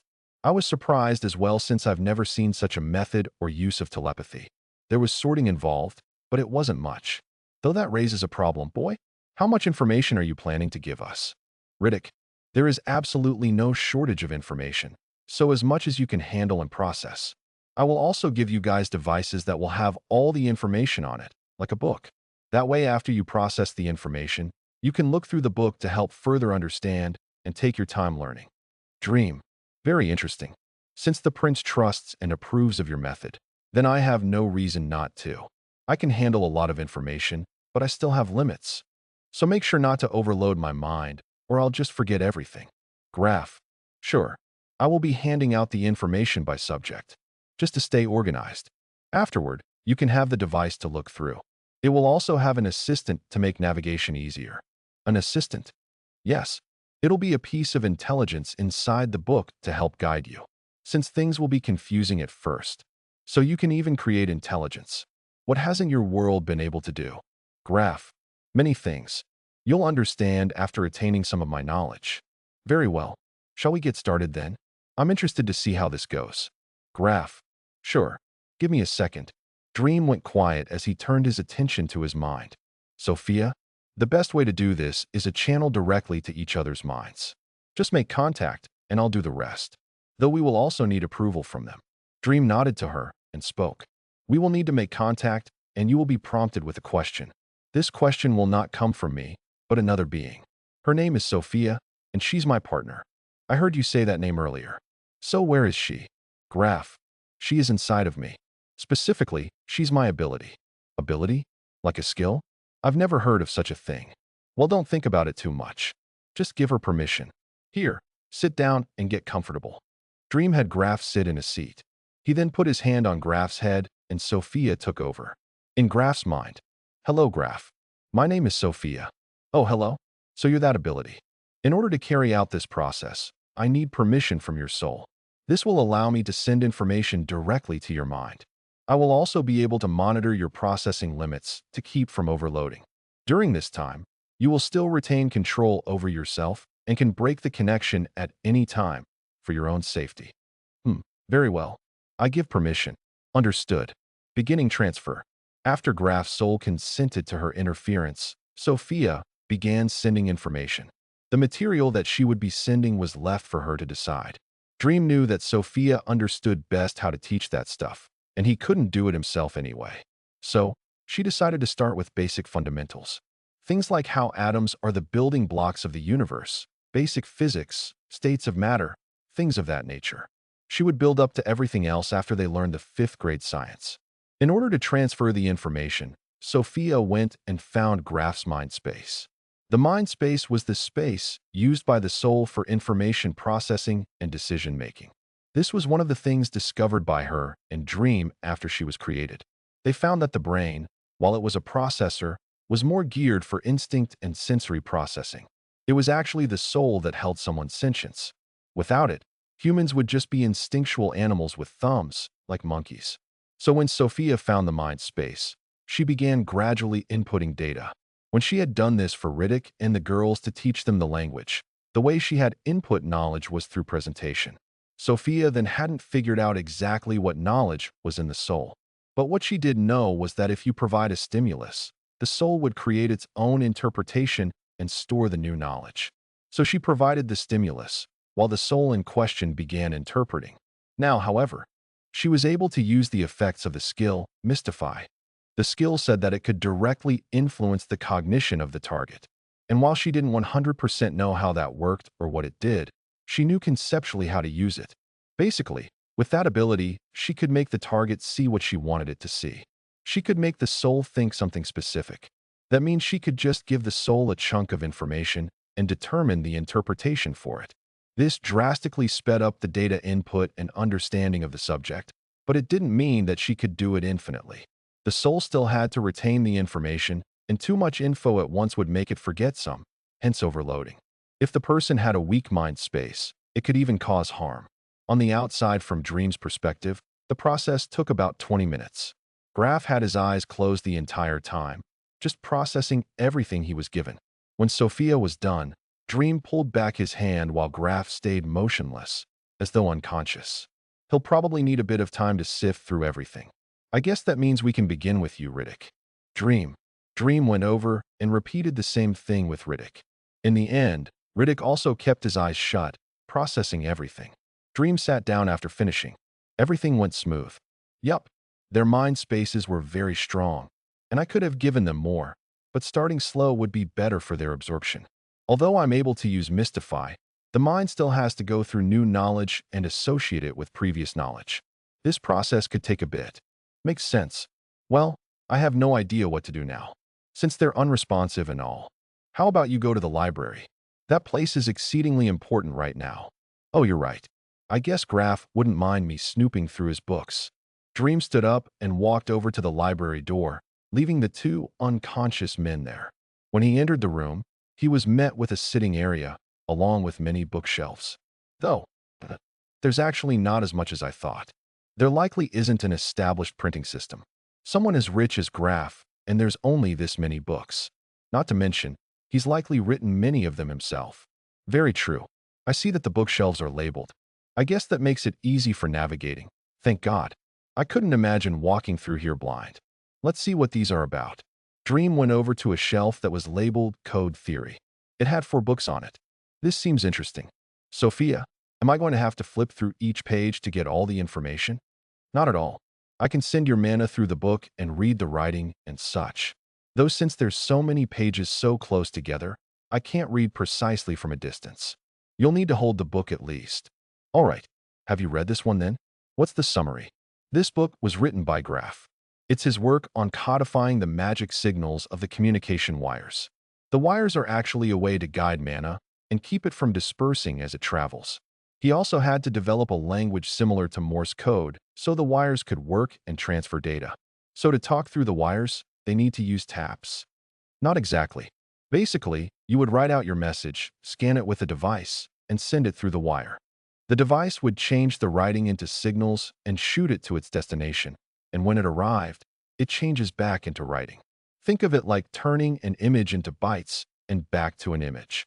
So he had to program a magic device. That's very impressive. Considering this world's tech age, he's a revolutionary. I have more respect for him now. It is impressive. This also means that by giving him the knowledge we're creating someone very powerful. Don't forget he's a 3rd class, and he could be a threat. I'm not too concerned about it though. He might be 3rd class, but I don't believe he's more powerful than Riddick. We just need to watch his changes as we teach him more. Anyway, let's continue. I think I found what we're looking for. Dream put his thoughts aside and walked over to another bookshelf. This one was labeled Crafting Material and had 3 books on it. Dream grabbed one and looked at the cover. This book is called Metal Collection. Sophia, it really does have what we're looking for. It's an encyclopedia listing a bunch of different metals and their properties. Graf probably used this to find the best metal for those wires. Dream could sense Sophia's excitement at getting new and important information. He also flipped open the book to a random page. Humoricalcum? Highly shapeable material and gold in color. Wait, this is just gold. Elements will be the same on this world as on Earth. The only difference is that man-made materials like steel won't be present. That and the quantities of certain materials will be different. But that's not what we're looking for. We're looking for how mana affects those materials. So how does mana affect gold? From what I see, it's much stronger, but still very malleable. It's also a good mana conductor. Graf may have chosen gold for his wires. So is there any other difference? Just stronger. Don't expect too much from it. Mana, in general, enhances the base properties of stuff it affects. This will be the case for many materials. Although, from what I've seen in this book, there are many extraordinary metals considering strength. Oh, like what? Well, we now know what the strongest metal on this planet is. Mithril. It is described as silver-white in color and the greatest equipment material, the highest conductivity to mana and the greatest strength. I theorize that it's actually silver. There are several grades of mithril that represent purity and mana density. Low, medium, high, and prime. It's the prime mithril that is extremely rare and unbelievably valuable. It is said that only the fourth classes in this world have equipment made of prime mithril. Wow. What about metals used widespread? The common metals I see are iron and titanium. There are also elemental metals that take on properties of the elements. There are three, being chlorophyte, lokium, and solarite. These give enhancements over earth, water, and fire magic respectively. These are also very expensive and difficult to make, with basically only third classes using them as equipment. Iron and titanium are the metals used commonplace. Apparently titanium is much more common here than on Earth. It must be easier to work with as well. Interesting. But my tools are already better than titanium tools. Even my knives are made from graphene. And the armor is made of the same. I doubt replacing them with iron is my best option. Well, they also haven't been saturated with mana. You have to remember that this world has had mana for a long time, dozens of millennia possibly. That gave time for mana to saturate and change the properties of standard metals. That means iron in this world isn't the iron we know on Earth. So it may very well be better than your graphene tools. And enhancing my current tools with mana would take too much time. I can't wait for millennia for them to strengthen. I guess we'll have to begin switching equipment then. For now, let's focus on these books. I'll just grab books and you scan them. I don't have the patience to read each one. No problem. After that, Dream began grabbing each book on the shelves. Sophia could scan each book in a dozen seconds or so, and when she was done, he moved on to the next. Since there were only several dozen books, it only took half an hour for them to finish scanning the last book. All right, so what have you found in this library? Being general, there was a lot about mathematics, engineering, crafting, blacksmithing, how mana interacts with certain materials, and lists of materials. There was a bit about the properties of monster remains, like the bones, hide, and everything else. Apparently, the tendons of monsters are popular as bowstrings. Bones are also often crafted into weapons like swords, spears, arrows, hammers, axes, and so forth. There were also many materials other than metals it talked about that have bizarre properties, mainly alchemical though, like how the spinal fluid of certain monsters can be used in regenerative potions. So there's alchemy in this world. Are they turning lead to gold? Not really. But the things they can make are extraordinary. Some potions are used for increased sensory perception, allowing people to react faster. Some can temporarily increase strength, some can increase stamina. There are also very rare ones that have permanent effects. Like if you drink the mix of a fourth-class sparrow eye and high-quality mithril dust, along with the spinal fluid of a third-class troll monster, it can grant soul vision by altering your own eyes and some regenerative powers. Though the experiment has only been done once since sparrows are apparently extremely rare. Not to mention how someone with strong awareness wouldn't need it. True, but if such a solution were given to a child, it would almost guarantee their future. The very fact that potions like that exist is dangerous for me. Children who have been reared by powerful families would have many advantages. I only thought it would be weapons and skills, but now even biology I have to worry about. Yes, but it also means that you can benefit. Who said only they could get those ingredients? And most of all, you have me. I dare say that nobody could do better than me when it comes to simulating alchemy. If only we had the knowledge. I'm sure there's a million experiments to be done before we get real data. So is that all we found here? Alchemy, math, superficial material science. There was a bit of magic knowledge, but nothing I could decipher. We need to learn the fundamentals first. Damn, I was hoping for more. Though the knowledge on monster remains will be very useful at least. Either way, there's nothing more for me here. I should check on my students, make sure we didn't make them retarded. Dream walked out of the library and over to the table they were at. When he approached, he saw Graf and Riddick looking at each other. Oh, so you guys snapped out of it. How was it? Amazing. I tell you, I feel like my eyes have been truly opened. All my knowledge before was merely superficial. The fundamentals of science. Oh, how this will help me in my research. Graf. I'm also surprised, boy. I've even gained enlightenment on certain things involving magic. It's a totally new perspective that could solve many more problems us magicians have. Riddick. Well, I'm glad you guys like it. Though since there's a lot and you guys definitely don't understand everything, we won't continue right away. I was thinking every few hours we can do it again. Total 3 or 4 times a day. Oh, and here's what I promised you. Dream remembered the book he was going to give them. Except it wasn't a book, but a tablet. This is called a tablet. It works just like the screens from before. This thing is your book, which has all the information I gave to you earlier, and much more. Try it. Dream handed them each a tablet. They played around with it some before looking at the screen. How does it work? Graph. Just touch the surface. Dream. Oh, got it. Graph and Riddick touched the screen, which promptly lit up. I have given those tablets an intelligence that will help you navigate everything. To use the intelligence, you can touch that button at the bottom left corner. It will speak to you, and you can speak to it, just like a regular person. Both men quickly pressed the blinking button in the corner. A voice then sounded from both their tablets. Hello, I am your assistant, Wiki. I will be helping you navigate the information on this device. If you wish to look at something, just tell me something to search for. Oh, this is cool. Graph.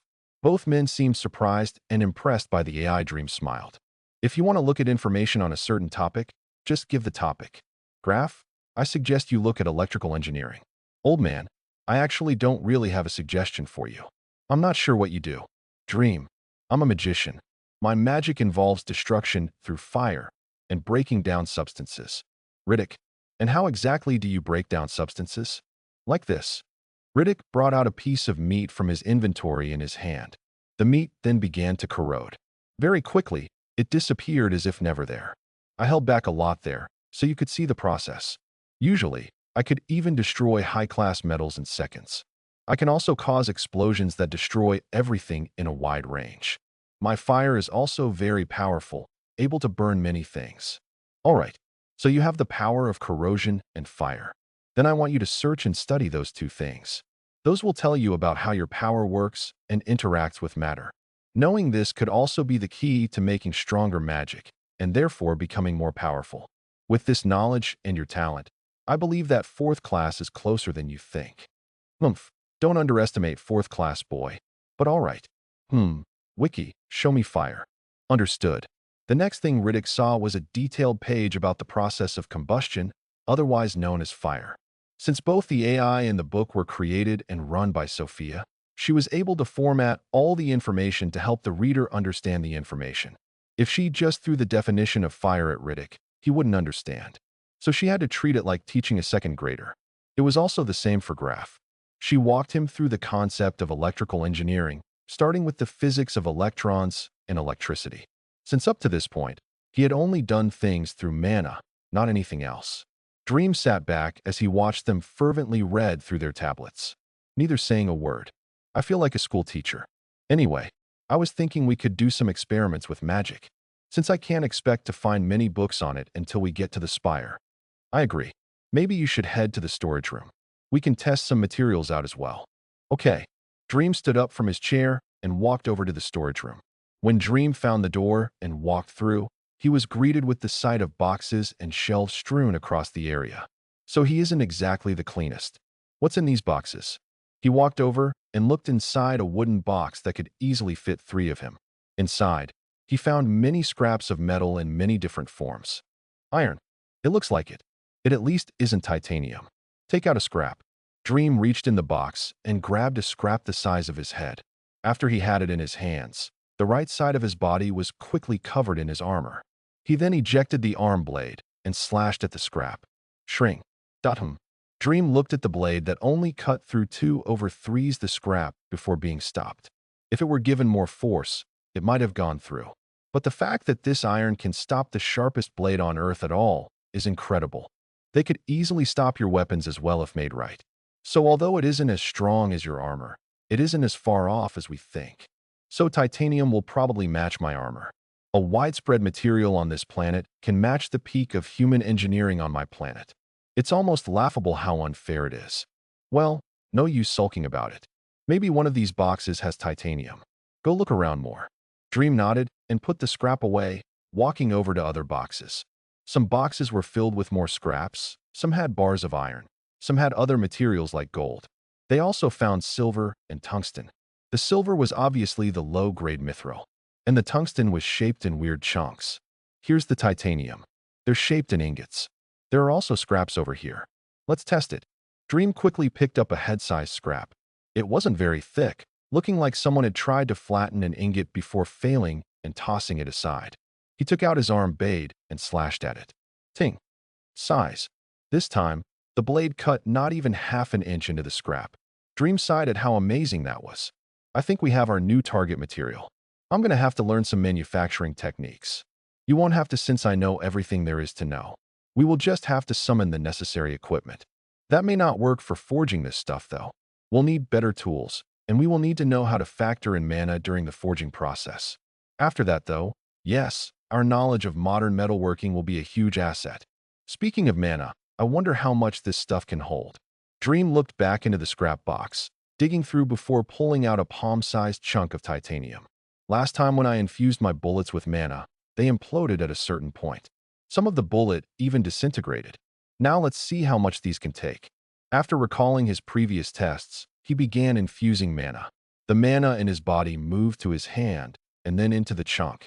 The first thing he noticed was that it was much easier to infuse. There was less resistance, as if it was meant to hold mana.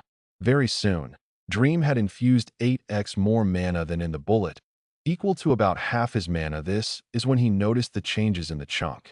The chunk didn't have any external changes, but it was much harder than before. It wasn't hardness that stemmed from contraction and compression, though. It was just simply getting harder. Could the bonds between the molecules be getting stronger? That's my theory. There's been no change in mass, size, shape, nothing. That's all I can come up with. Then I can only say that this is incredible. Hang on. Dream took out his arm blade and tossed the chunk in the air. He then slashed from the bottom up with all his strength. Ting. Thunk. The chunk was battered away like a baseball. Dream walked over and picked it up, scanning for any results. There's a nick here. Is that seriously it? So it really does strengthen the bonds. This opens up new possibilities for me. That's right. You'll be able to recreate your graphene tools in this world. Since on Earth, the graphene was naturally unstable, which led to it not being produced in 3D forms until later during the Information Age when manufacturing technology grew. But if you can stabilize it using mana, you'll be able to create it here where the manufacturing technology is low. And I'll have material tens of times stronger than even steel and diamond. Since it'll also be enhanced with mana. I wonder if they've developed graphite on this world. Dream and Sophia pondered. Now, if this were a bullet, I could punch through 5 bear skulls, not to mention one. The only problem is that titanium is weak to magnetic fields. It would be difficult to fire. An iron core with titanium would be good, though. Then I think we know what our next goal is. Right now, though, we should carry out some magic experiments. Dream sat down on a box with the titanium chunk in his hand. All right, we need to figure out the language of mana. That guy on the forum said that mana works by giving parameters, like a program. He called it a sequence. But this isn't as simple as electricity in a circuit. And correct me if I'm wrong, but it doesn't seem like mana is as simple as being a regular substance either. I'm not even sure if mana is three-dimensional since it has such bizarre properties, not that I know what they are. Mana is three-dimensional. I don't have any doubts about that. I believe that the soul, however, doesn't operate in the third dimension, but the fourth. If the soul doesn't operate on the third dimension, then how does it control the body? Well, there's one thing that you can't misunderstand. It's that just because something is located in the fourth dimension doesn't mean it can't be in the third at the same time. Just like how things in the third dimension can be in the second dimension. This, however, means that an object in the second dimension cannot perceive the entirety of an object in the third. Same for an object in the third trying to perceive the fourth. This does not mean that the other doesn't exist and can't influence you, just that you can't see it if it doesn't show itself. I understand. So I just can't see the soul. Now here's another question. Where the hell is mana stored? We have certain amounts of mana that's ours, but is there like a storage or something? I don't think that there's any single storage space. Do you remember when you asked Savant to simulate the soul in your mind using visualization? I do actually. That's when I was hit with a blinding pain and passed out. I was also picked up by the family during my sleep. Funny, if I hadn't told him to do that, I may not have found the family. Well, let's just say that I have some sense of the soul. For now, let's just imagine it as a ball. This ball is an absolute mess of strings, like a ball of ultra-thin steel wool. Every single string, however, makes up what you are, and they also act as a container for mana, giving you your mana storage. Now, it's not so simple as growing the ball to fit more mana. Instead, What I think you need to do is increase the strength of the strings, which lets you stuff more mana in there. Now, when we look at how you would get more mana when you level up, the strings get stronger. So you're saying that the soul gets stronger when we level up? Is that the purpose of the system? I think it is. There's hardly any other way for someone to strengthen their soul. Just controlling mana is an extremely inefficient way to do so. How is anybody supposed to get stronger? Not to mention how nobody can even perceive the soul and try different things. So we were given the system as a guide. So I'm not going to question why right now. So we know that strengthening the soul allows us to fit more mana. And the soul itself is an ego that can control mana. I guess that explains why we can control mana from distances, since the soul operates on the fourth dimension. And knowing this still doesn't explain anything about magic. Dream gave a huff of exhaustion. They theorized all the complex stuff, but the simple stuff still hasn't been solved. Sophia chimed in to lift his spirits. That's not necessarily true. We figured out a while ago that skill signatures allow certain applications of mana. Take your shooting skill, for example. It lets you infuse bullets with mana. Your erase presence reduced your aura, which we now know was your soul's ego's effect on your mana. And don't forget how we analyzed Iris Devour's skill, as well as the copycat skill. And although it was Savant that did it, I have every bit of information given. So we know quite a bit about high-level applications of mana. All right, now since we analyzed Devour, can we actually use it? Maybe make it a skill. Attaining the original skill won't be possible. This is because you don't have the necessary prerequisites. Iris' expanded stomach was the biggest, but now her biology is the reason, since her stomach is like an inventory. The analysis did not yield nothing though. Through that information, as well as the broken down skill, Copycat, we now have Emulator. It's a skill that was initially gained by you, but put under me as a sub-skill later. It allows deeper analysis of skills, as well as the ability to break them down. So theoretically, I'll be able to take skills from others, but only if I break down their skill. Yes, to attain the skill in its full state, you will need to perform a breakdown. The downside to this is that the subject of your breakdown would be unable to use the skill ever again. It will also subject them to unbearable pain since you're basically ripping something out of their soul. Well, if they're an enemy, it's fine. Now, can I analyze a skill without breaking it down? Yes, though depending on the complexity of the skill, it will be a basic form of the skill like with Iris Devour. You will also need to have me look at their soul, which may be difficult depending on the target as souls are very sensitive to any form of influence. Interesting. So until I meet any enemies, I won't be able to steal skills. Maybe that's something I should do tomorrow. I can take a quest and experiment on monsters. Starting low level, of course. Another thing you could do is experiment with the girls. Maybe get a grasp on their elemental skills. I could. One thing I'm interested in doing is taking a look at Luna's bestow skill. She now has the ability to share her skills to a certain degree, like passive healing and communication. What I want to try doing is using that skill and bestowing you, Sophia, to them. That would allow the best coordination and maybe more insights into magic as they use their own. You could also communicate with them, instead of only talking to me all the time. I only need my master to talk to. But I understand your goal, so alright. Thanks. Now, another issue I was having was the regeneration of my mana. And knowing what we know, we have to figure out how to refill my soul's reserves. The normal way is passive, but it takes a while, several hours possibly. I need an active or faster way to recover that doesn't have any stupid conditions like sitting still and achieving Zen. Well, first, you should know that you passively regenerate mana by your soul pulling in nearby mana with its will. It's an instinct that you never notice, but it happens all the time.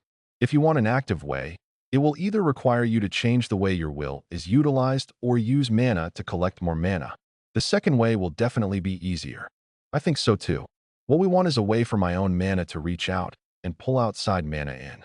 The way I suggest is through agitation.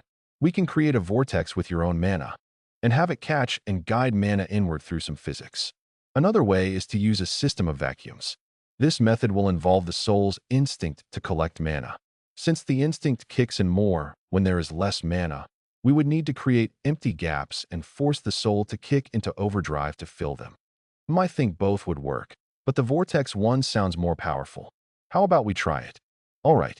The method I had in mind is to dedicate a set portion of your mana to the vortex. This portion will always be active and won't be used for anything. I'll create it now. After she said so, Dream's mana began getting moved, though not to the outside. Since the purpose of the vortex was to replenish his soul's mana reserves, it needed to be in the fourth dimension where the soul was. Sophia sucked out the mana from the metal chunk, since half his mana was in it, and even began using the other half of his mana to form the vortex. His storage was quickly emptied to 5%. When his mana was emptied, he didn't panic because he trusted whatever Sophia was doing. But it unnerved him when he suddenly lost control of the mana in his body. Sophia, it's all right. There's just a problem with the vortex. I formed it fine, but it decided to pull the mana inside the soul out into the vortex, which is why you lost control and currently have no mana to use. That doesn't sound very all right. I mean, I don't totally mind feeling like I'm back on Earth with no mana, but I couldn't say that I want to stay this way forever. I'm working on it.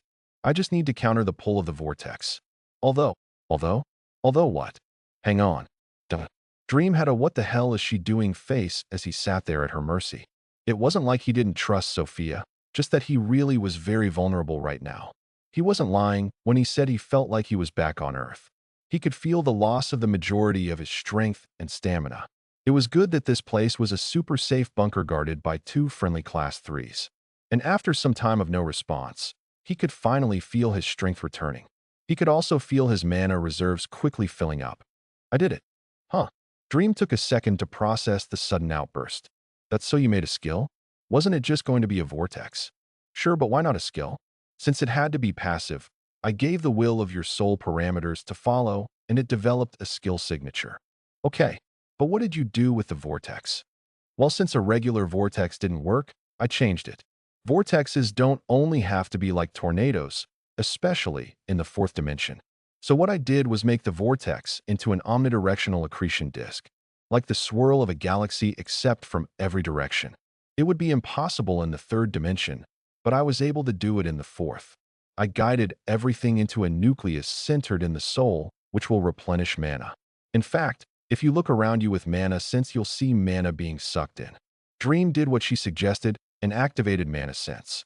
He was soon able to see the mana in the room, moving towards him from all directions. Huh, this is cool. Though I can see a problem with this. You're worried about the fact that, oh, mana will be sucked in. That was something I thought of as well. But you need not worry. You see, I found out something interesting while creating the skill. It was that mana doesn't carry momentum. It doesn't. Then how does it affect mana around it if it doesn't carry energy? Because its energy is actually intention. The will of your soul imparts intention to the mana, basically instructions. So if I tell the mana to go a direction, it will go that direction unless otherwise told, just like a ball rolled on a table. Now I can also give the instruction to impart its own intention to other mana. And as long as it has a powerful enough intent, it will do so infinitely. This is what I found while trying to capture mana in the vortex. At first, nothing happened, and our mana just rotated by itself. But when I gave the proper intent, that problem was solved, and we began capturing outside mana in the vortex. Well, that explains why mana allows us to seemingly bend the laws of physics. Because with mana, the laws are determined by our instruction, as long as you're powerful enough. Now, why would that solve my problem of all mana being sucked in? Because the vortex only targets compatible mana. This stems from your soul's passive regeneration. Its instinct is to only target mana that isn't harmful or uncontrollable. So I just took that instinct and applied it to the vortex. That really is amazing. It is. I can imagine that hardly anybody knows about these concepts as well. It wasn't easy to detect, even for me. Not to mention that you'd need to be aware of a fourth dimension. That's true. But we also can't assume that nobody does. People with powerful souls will become aware of these things, though it's not just those people we have to worry about. Even the people who don't understand any of this stuff can be dangerous. Remember that the system is still here. They don't need to understand souls and dimensions, because the system is there to evolve powerful skills and techniques when they get classes. We can't get cocky just because they're ignorant. I understand. I know. It's also for me. I need to make sure never to underestimate people, to just see things objectively and be open to the possibility that there may be something hidden. That's what we need to do. Awareness can help with that. I've been devoting processing power to think of new ways to see things. Though it's difficult, so I haven't come up with anything feasible. Just a bunch of theories. Well, don't stress yourself. Who knows how many different skills are out there? We will be able to learn a lot, and the opportunities for skill analysis will be plentiful. There will be no lack of experiments in the future. Hee hee hee. You're turning into a mad scientist. I prefer to think of myself as a passionate intellectual. Anyway, there's nothing more that I can do in magic really. Oh, you have any updates from Earth? Dream suddenly remembered and asked Sophia. The fate of his home planet was rather important. Well, everyone has officially become aware of your guidebook. Social media pages, news stations, and our forum are going crazy. Everybody is talking about you, both good and bad. The biggest question is still your identity. Obviously, nobody could find anything, but many speculations are being made, none of which are correct. Come as no surprise. What about the general situation? People are learning skills. The world is also beginning its descent into chaos. There have been thousands of reports in countries around the world about monster attacks. Luckily, many domesticated animals haven't been affected much. It's everything wild that's going nuts. This in turn is allowing people to level up. More people are talking about magic in the forums as they learn skills, just like we wanted. There has been an obvious but still absolutely massive spike in people either buying weapons or learning to use one. This is freaking governments out who have begun to respond with restrictions.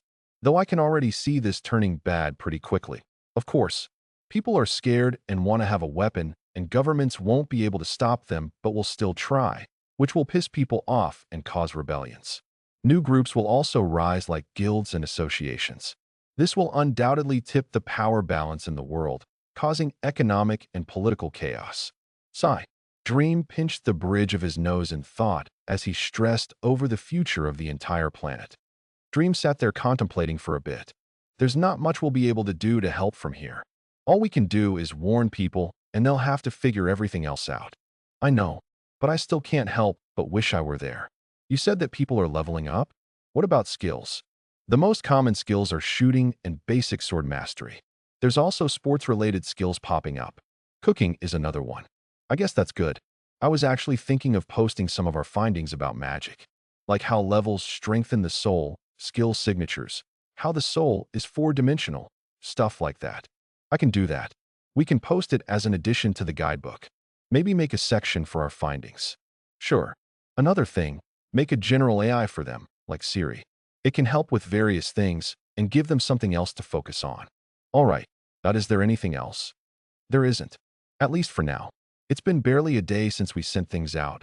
Things need time to develop. I'll let you know of anything important. Speaking of, your family is doing quite well. In the way of leveling up. Is that right? Who and what level? Your brother Walter has leveled up to level 13. Your sister Melody has leveled to 11. Austin is also level 11. Your dad is level 12 and your mom is still level 1. They're that high? What's going on in LA? LA is fine. I actually took it upon myself to tell them to go to areas with wildlife. I used your name to do so, since it is crucial that they level up quickly and early. Oh, all right. Thanks. Are they protecting Melody well? Of course, though not that she really needs it. Your mom hasn't begun leveling, but your dad plans to change that soon. That's good. For now, they'll be able to use guns, but in the future they won't be. Start teaching them essential knowledge with that AI. And don't hold back giving them our knowledge. Especially Walter, he's always been the crafty, programmer type. Austin, though, has he been hoeing around? He hasn't. Your parents haven't let him. I gotta say, though, you best keep the girls away. He's quite the playboy. Uh-huh. Right now, Earth is the only thing holding him back. He would have 50 girlfriends if he were in this world. Very true. Oh well, it isn't as if he's unreliable when he needs to be. What about Melody? She's always been hot-blooded. The number of fights she'd get into with Walter and Austin, even me.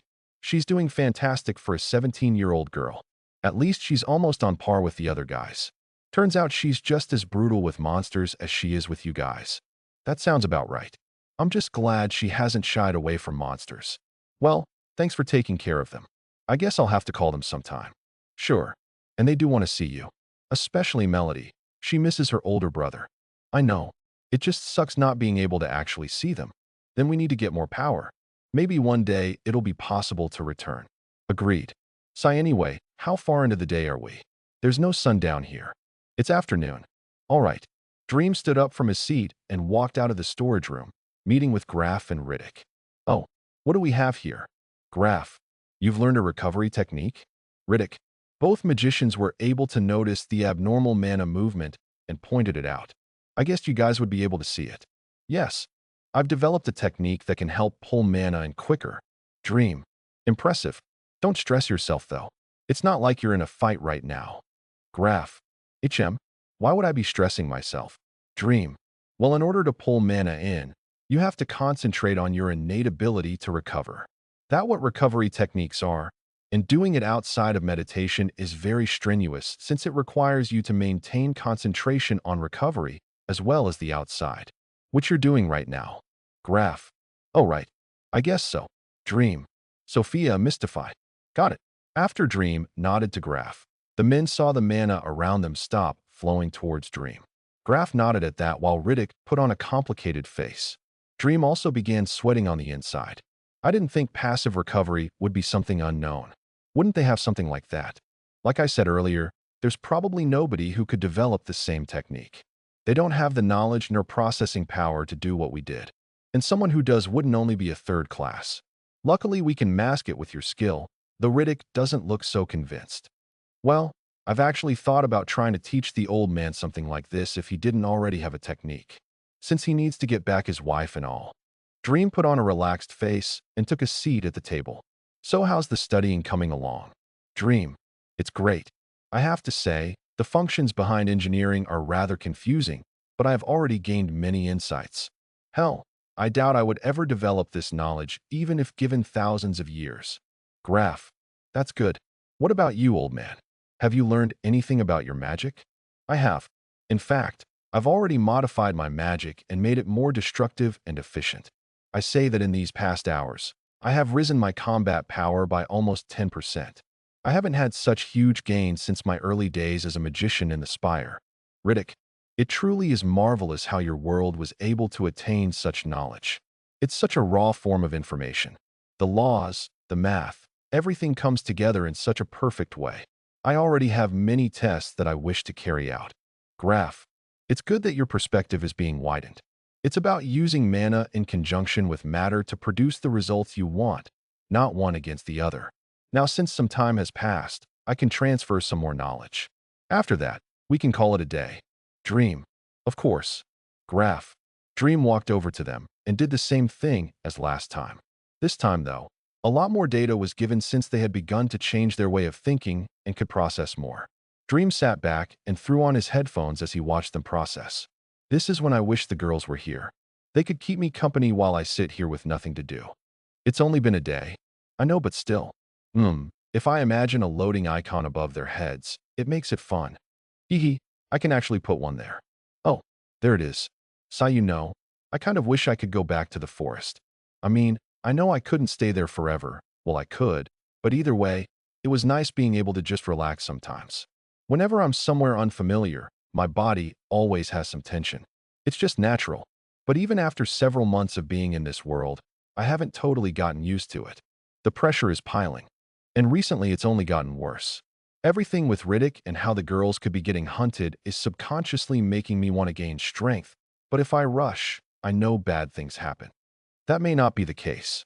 I know that things always made a turn for the worse back on Earth, but that can change now. Now I can't recommend trying to beeline straight for Class 3 in a month, but hitting Class 2 while you're here may not be impossible. Just take it one step at a time. You got this. I guess. Thanks, Sophia. I'll try and take it easy on you too. I sometimes forget that you're my greatest supporter in all this, and I really am thankful. I couldn't have a better partner. Of course. I will always be here with you. I'm a part of your soul after all. There's not much closer one could get. Sophia had a burst of glee after receiving Dream's heartfelt thanks. He also ended up smiling at her happiness. Several hours later, everyone was sitting at the table, waiting for Elena to make dinner. Dream turned to the girls sitting next to him. So, did you guys have fun with Elena? Dream. Yeah? We walked around the city for a while, going shopping. She got us clothes that could replace our old ones since they stood out too much. Iris. She also taught us some stuff like cooking here at the house. Though, Luna. Though. Dream. Luna stopped her sentence halfway, turning her eyes away. Iris smirked and finished it for her. Hee hee, Luna can't cook. Iris. WL, it was always you that cooked in the forest. All I did was cut the meat. Luna. Oh yeah, thanks for freezing the vegetables too. Iris. I didn't mean to. It's just easier to use my ice knives. And they get sharper when they're colder so. Luna. Luna's face turned bashful as Iris teasing, though Dream was a bit perplexed. Since when does Luna get so flustered? It's usually Scarlet that's like that. Oh well. So you guys learned to cook. Did you get a skill? Dream. I did. In fact, I got it to level 6. Iris. I didn't. Luna. Haha, it's alright. It's only been a day. Dream. He's right, Luna. Even I didn't get my skill in a day. There's no rush. Elena. Elena came walking out of the kitchen and began unloading plates onto the table. On it was a big piece of meat, along with another plate of fruits and bread. It took me dozens of years to get where I am, and I'm not even the best around here. The other chefs in the city have much higher levels. Elena. I guess. What about you, Dream? How was the study? Luna. It was alright. The ones enjoying themselves were these guys. Dream. Haha. It was enjoyable indeed. Absolutely eye-opening. I've never felt so enlightened. Such a different way of seeing things. I have many things to do. Graph. I was actually going to ask you about that. Tomorrow I want to go hunting. Nothing difficult. Anything around class 1 will do. I have some things I wish to try. Do you know where I could go for that? Dream. There is no shortage of class 1s. Just depends on the type. What are you looking to try? Graph. I want to test some weapons of mine, as well as some magic. Monsters that I can isolate easily are preferable, and having a skill is a must. Anything fit that criterion. Dream. Of course. There's a couple of dungeons around here that you can go to. The only problem is that you can't go by yourself. Graph. I know. How about you join the twins? I know they have a group. If not theirs, maybe you could find a raid party at the guild. Elena. Oh, I want to go hunting, so we can join Dream. Iris. Oh, sweet. I was going to ask you guys, but I guess I don't have to. Does that solve my group problem then? Dream. You guys should still find another couple of people. You've never been in a dungeon before, and this time I won't be going with you. So safety is top priority. I'm speaking to you, boy. Riddick. Riddick looked at Dream, who froze halfway through eating a chunk of meat in his mouth. I understand. Dream. Good. Riddick. They'll be fine. As long as they don't go challenging the Dungeon King, they could make their way out of danger. Graph. Dungeon King. Dream. It's the strongest monster in the dungeon. They have their own dwellings, and beating them is like beating the dungeon, though they are always very dangerous for their own level.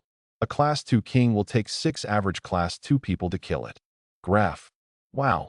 Dream. I know. That's why you need to be careful. Stay away from the back of the dungeon and closer to the entrance. That's where the weaker monsters are. Graph. Noted. So how exactly do we find more people to team with? Dream. I think going with the twins is a good idea actually. Their group has been together for a while, and if I'm not mistaken, even has a Class 2. Graph. Graph turned to look at Mark. Yes, we have 2 Class 2s, us, and 2 other level 80s.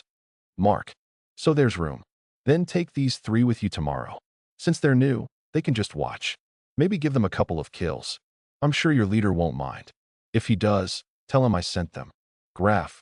All right. We leave after breakfast tomorrow. Be fully prepared. It's an all-day quest as well, so you'll need food and water. Mark. No problem. Oh, that's another thing. Graph. Do you mind if I get some materials to work with? I'll need to make some weaponry sometime, and the iron and titanium you have looked good. Wait. You don't have weapons? Mark. I have weapons. They could use some improvements is all. It's actually the girls who don't have proper weapons. They only have their magic. Dream. Oh. Mark. I have no problem with you using materials. I also know someone who's a good blacksmith. If you want, I can introduce you, and he can forge your weapons. Graph.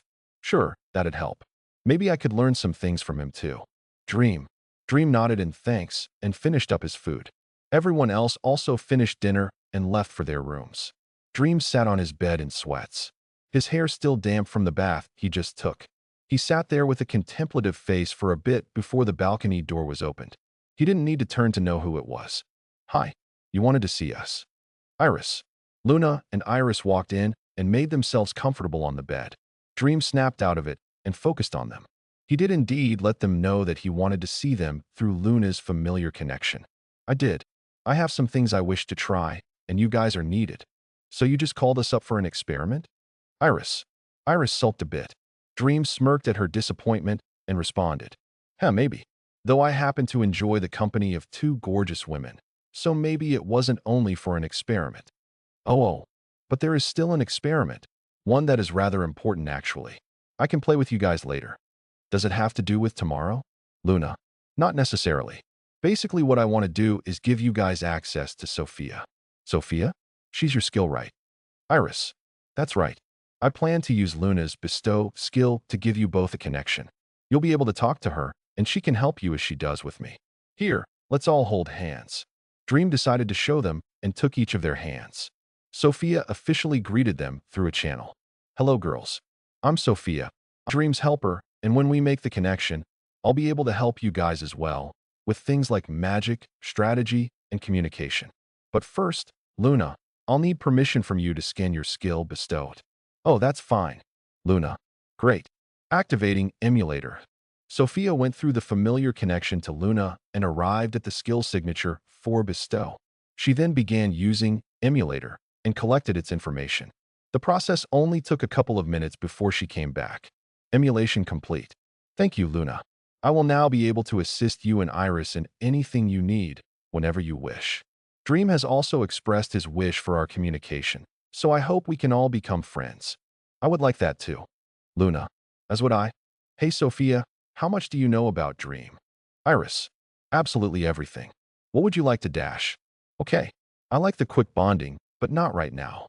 Dream intervened before the conversation took an irreversible turn. Luna. Scarlet. It might be selfish of me, but I wish to do the same scan with your other skills. My combat power has been lacking, and I've been trying to learn some magic, but haven't gotten far. Would you mind? Dream felt bad for asking this, but he really was at a roadblock. He didn't know if he could get the proper skills from monsters, and the girls had the perfect combination of all the elements. It was too good not to ask for. That's all right, since you're already letting us use your skill. Luna. I'm also fine with it. Thanks, guys. Sophia. Activating emulator. Sophia went through their souls once again and looked at all the skills they had. This process took longer since it was several skills, not just one. 20 minutes later, Dream got alerts. X4. Whoa. Dream couldn't help but exclaim out loud. But that wasn't all. You have gained the active skill, Regenerate. Commencing skill enhancement. Mark. Dream very suddenly felt sharp pains after Sophia spoke. The girls heard this and were startled. They didn't see the alerts and didn't know what was going on. Not that Dream did either. Dream? You okay? Luna. What happened? Iris. Dream held his head and buried it in the blankets below him, attempting to bear the pain. His eyes, ears, nose, mouth, and whole body began to sting, burn, and feel ultra-sensitive. He was suddenly reminded of the pain he experienced when he first arrived in the world. Luckily, after he became still and didn't move at all, the pain wasn't as bad and he could think about other things. He spoke among the connection so the girls could hear. Sophia? What is this? It's occurring because of the new skill for your senses. I'm enhancing it right now, and it's changing your body to accommodate it. The pain is from the overstimulation of your nerves. And I'm sorry to say, but the discomfort is far from over. I suggest you get comfortable with the girls. Ugh. Wait, so Dream is evolving. Iris. You could say that, yes. And it's not going to feel good. Ugh, hi. Dream let out a loud grunt as he began to feel the discomfort. It was basically a massive headache. I'll lay down. Don't curl into a ball at least. Iris. Dream flopped over onto his back, though such a simple movement caused bursts of pain, which he held back through gritted teeth. Luna grabbed some pillows and put them under his head. After that, they sat there next to him. As Dream lay there, the headache got worse and worse. Every beat of his heart felt like a hammer coming down on his head. He also had to close his eyes since those hurt as well. Though since his head hurt so much, he didn't feel the pain in his body, so that's one upside. The girls watched Dream lay there and writhe in pain, wondering if there was anything else to do. Sophia soon spoke over their channel. He's going to be fine. Unfortunately this time, touching him isn't a good way to help. As this could last a couple hours, I suggest you girls get comfortable. Oh, okay. Iris. Luna and Iris both transformed into foxes and laid on the bed, taking Sophia's advice. And since Dream wasn't in any position to communicate, they took this opportunity to ask some questions. Hey, Sophia, about my question before. Iris. Hoo-hoo. I'm sure my master wouldn't mind me sharing a few details. What would you like to know? After a couple of hours, the pain turned to invigoration as Dream regained his senses. He opened his eyes and felt his new body. My eyesight. You won't be able to see low-energy radiation like radio waves since the waves are too big for your eyes, but you will still get infrared. That's fine. This is already really cool. Dream turned his head and scanned the room, taking in all the new details. All the little cracks and crevices in the wood, the texture of his blankets, the strings of the rug on the floor, and the fur of the two foxes on his bed. Even the smallest details were seen. Best of all, it wasn't uncomfortable for his eyes or head. He reached over and began petting the fur of both girls. Well, I'll be damned. Everything really is more sensitive. I can feel even the small details of the fur. It feels that really nice. Dream. The girls woke up from their slumber and transformed back into humans, facing Dream. When he received their gazes, though, it felt off somehow. Are you guys good? Why, yeah, we're fine. What about you? How was your evolution? Iris. Dream decided to let her dodge the question and answered. It was painful, to say the least. I can officially say that I've had a migraine now, though I'm pretty sure that was much worse than a regular migraine. But whatever. Long story short, I can see better. And I gotta say, you guys really are beautiful. Dream looked at the two girls in front of him, totally entranced. Before, he had never seen such perfect people, and now he got to see them in high definition.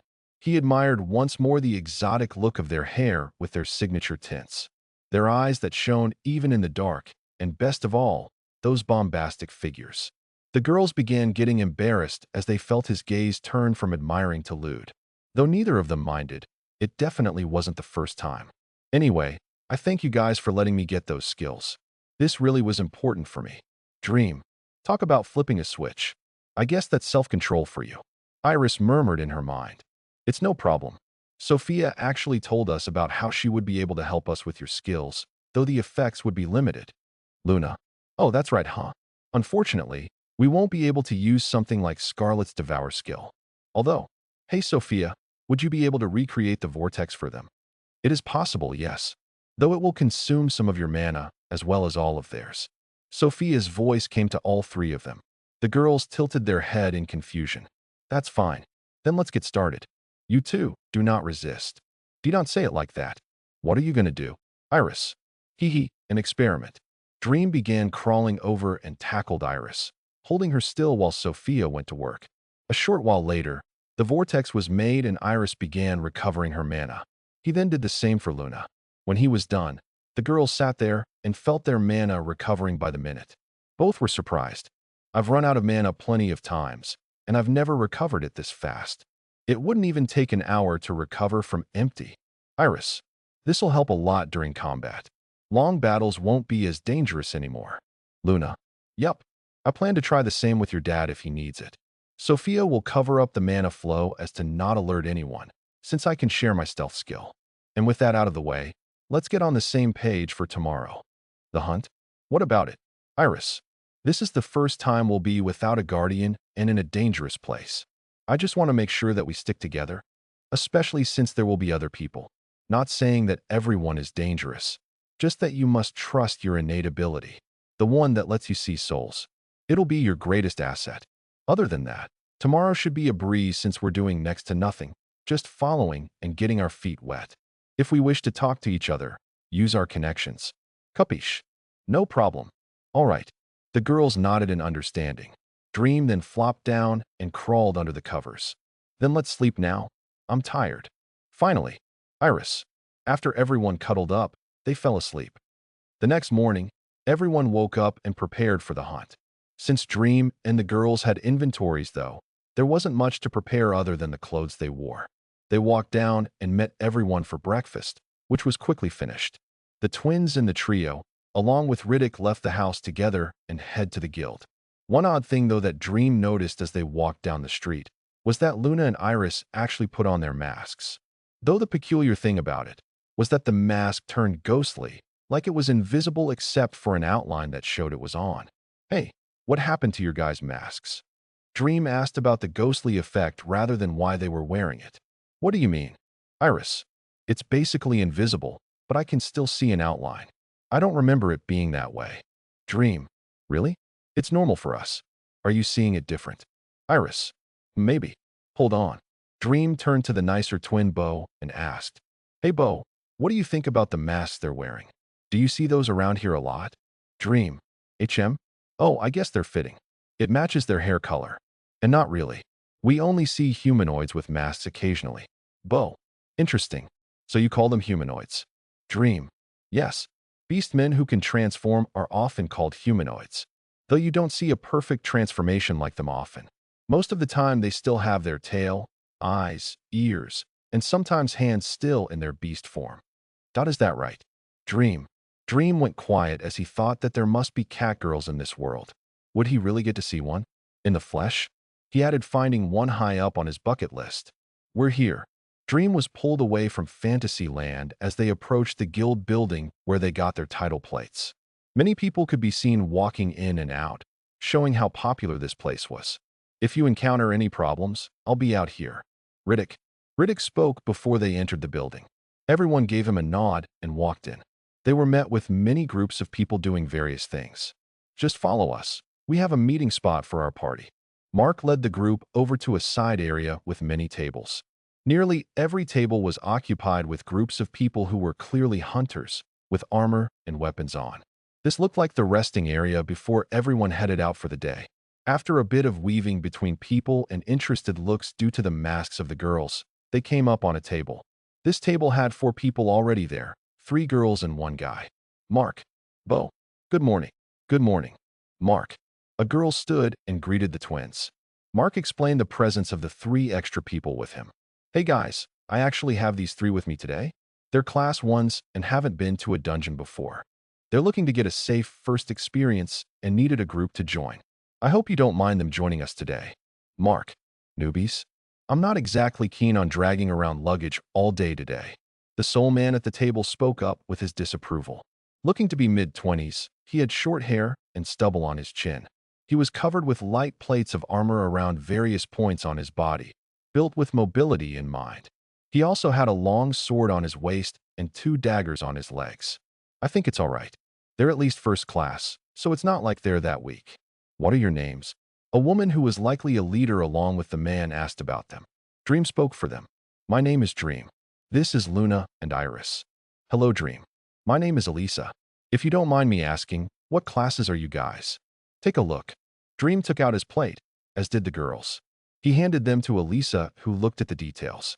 Ranger, Predator, and Familiar. I've never heard of those girls' classes. I guess that makes them uniques. Impressive. And Ranger, huh? So you specialize in distance attacks? I do. Though I am no stranger to melee fights. Where's your bow? In my inventory. You have an inventory. One of the other girls at the table raised her voice in surprise. The others also had surprised expressions. I do have an inventory. You guys don't. Dream. Of course not. Usually only class 2s or above get inventories. Interesting. Dream. Well, what about you girls? Elisa. Elisa turned to the girls and asked about them. We also have inventories. Luna. What? How is that fair? They are unique, so I'm actually not too surprised. Anyway, I believe that they're qualified to come with us, especially if they're just learning. How about it, Ryan? Elisa. Elisa turned to the man, Ryan. Dream assumed him to be the leader. Fine. Don't be taking loot, though. And follow our directions. If you step out of line, we'll kick you out. Got it. Ryan. Don't worry. We aren't here to compete. Dream. Good. Then once we get ourselves situated, we'll head out. Ryan. Come sit. We'll figure out our arrangements. Elisa. Elisa motioned for them to find a seat. Dream sat near the edge, and the girl sat across from him next to the other girls. All right, introductions first. I'm Elisa, second-class spearwoman. This is Ryan, second-class swordsman. We are the 2 leads of this group and also work under the Alliance Hunters Association. Elisa. Elisa confirmed Dream's guess, though he wasn't sure what that association was. The girl who spoke earlier about the inventories introduced herself next. I'm Lori, first-class healer.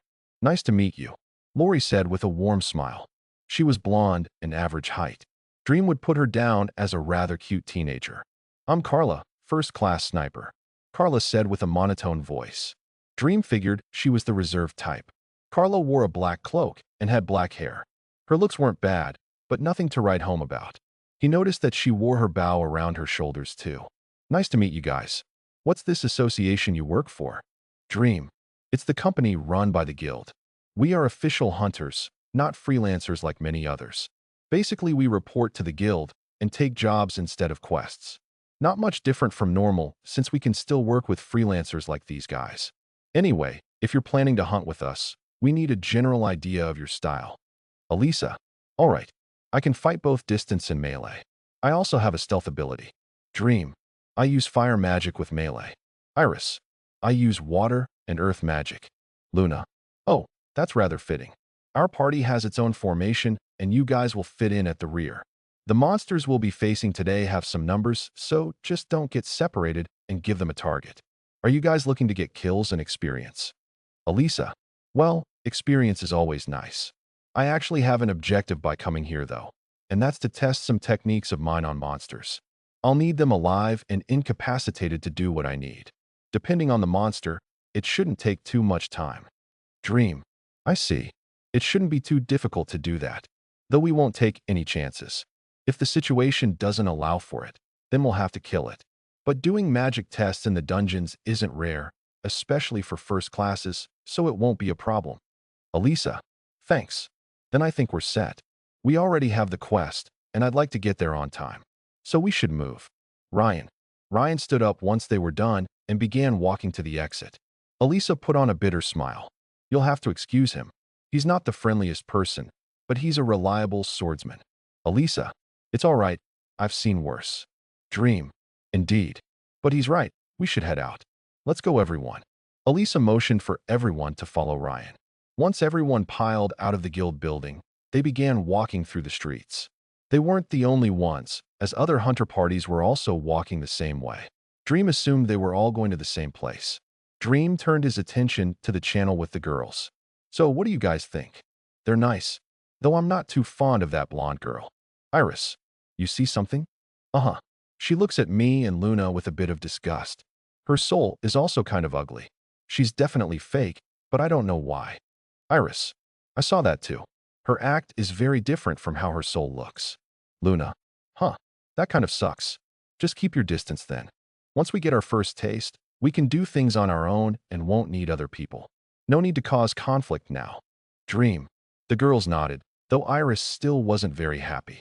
She didn't like it when people were like that, preferring them to be upfront. Dream understood her, but coming from Earth, he knew how to handle those people. Hey, Dream, right? The clothes you're wearing, is it some kind of special armor? Speaking of the devil, Lori came up and spoke to Dream, pointing out his odd clothes.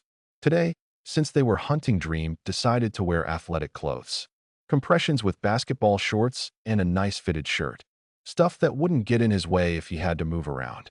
He also had his armor along his limbs, ready to be used at any time. His weapons, of course, were in his inventory. No, these are just clothes. Dream. Oh, where's your armor? In your inventory. Lori. Well, my armor's actually a bit special. Here's some of it. Dream lifted his forearm and showed the metal plates from his compressed suit. Oh, I guess since you are a ranger you wouldn't need that much. Are you nervous for your first dungeon run? Not really. It shouldn't be too different from fields. You would be wrong to assume that. Ryan. Ryan joined the conversation when he heard that. Really? Why is that? Dream. Dungeons aren't as nice as fields. In general, it's harder. Monsters have more skills, and they're relentless. A level 50 monster in a dungeon would massacre a level 50 monster in the field. That's because the only goal of the dungeon monsters is to kill you. They don't have a regular ego, unlike field monsters. So if you go in there thinking you'll be able to handle them the same, you'll die before you know what hit you. Ryan. Dream took what Ryan said seriously. Though he was rude about it, Dream knew he was trying to give advice, just in his own way. The advice was very good as well. In the fields, Dream and the girls weren't under attacks from relentless beasts, except for the crawlers. But the bears weren't like that. They would get scared. They wouldn't even attack if they didn't need to. They knew retreat. But apparently the dungeon wasn't like that, which would make it even more dangerous than he thought. He's right. The dungeon and fields are very different. Elisa, then why don't more people go to the fields? Dream. There are a lot that do. But enemies aren't as common or easy to find there. Dungeons are straightforward. They have plenty of enemies, and you won't need to go far to find them. It's much more efficient in terms of leveling up. More money is also made this way since you have more bodies to bring back. Elisa, I see. That makes sense. Thanks for the info. And thanks for the advice, Ryan. Dream. Sure. Elisa. Duh.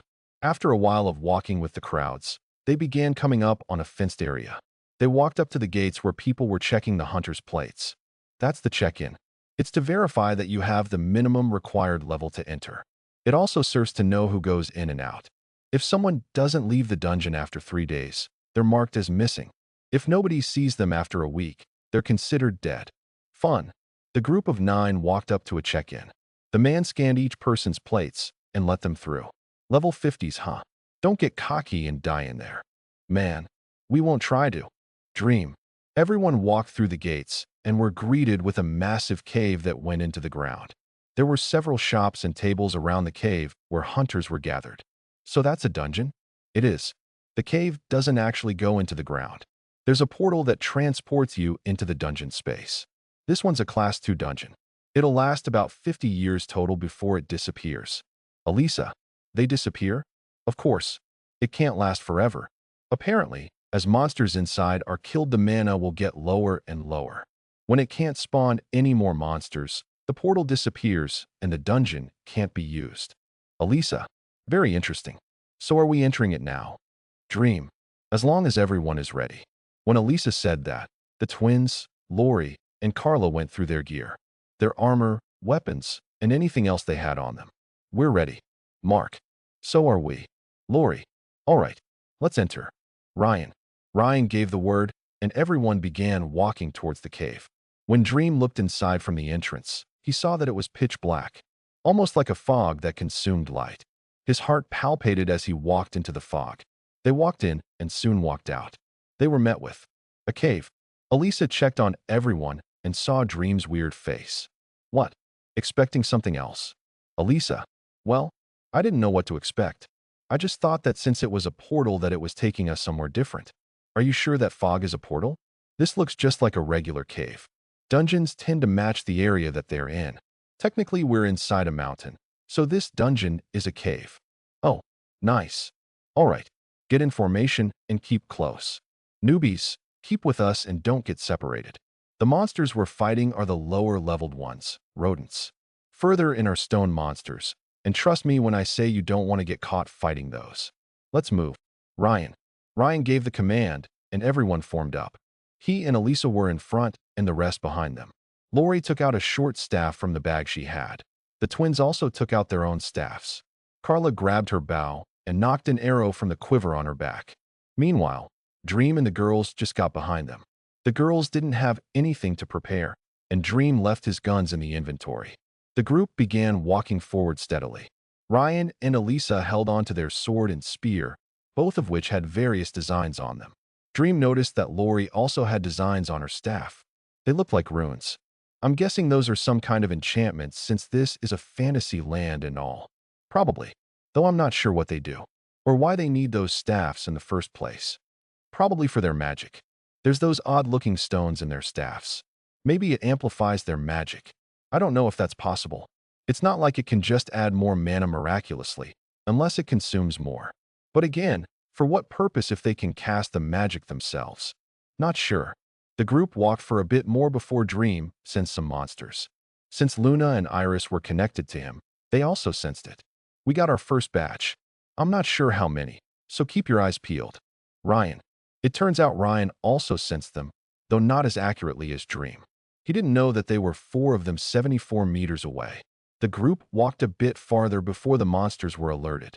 The sounds of running feet scraping rock and dirt came from not far away. Everyone was alerted and began activating their mana or infusing it into their weapons.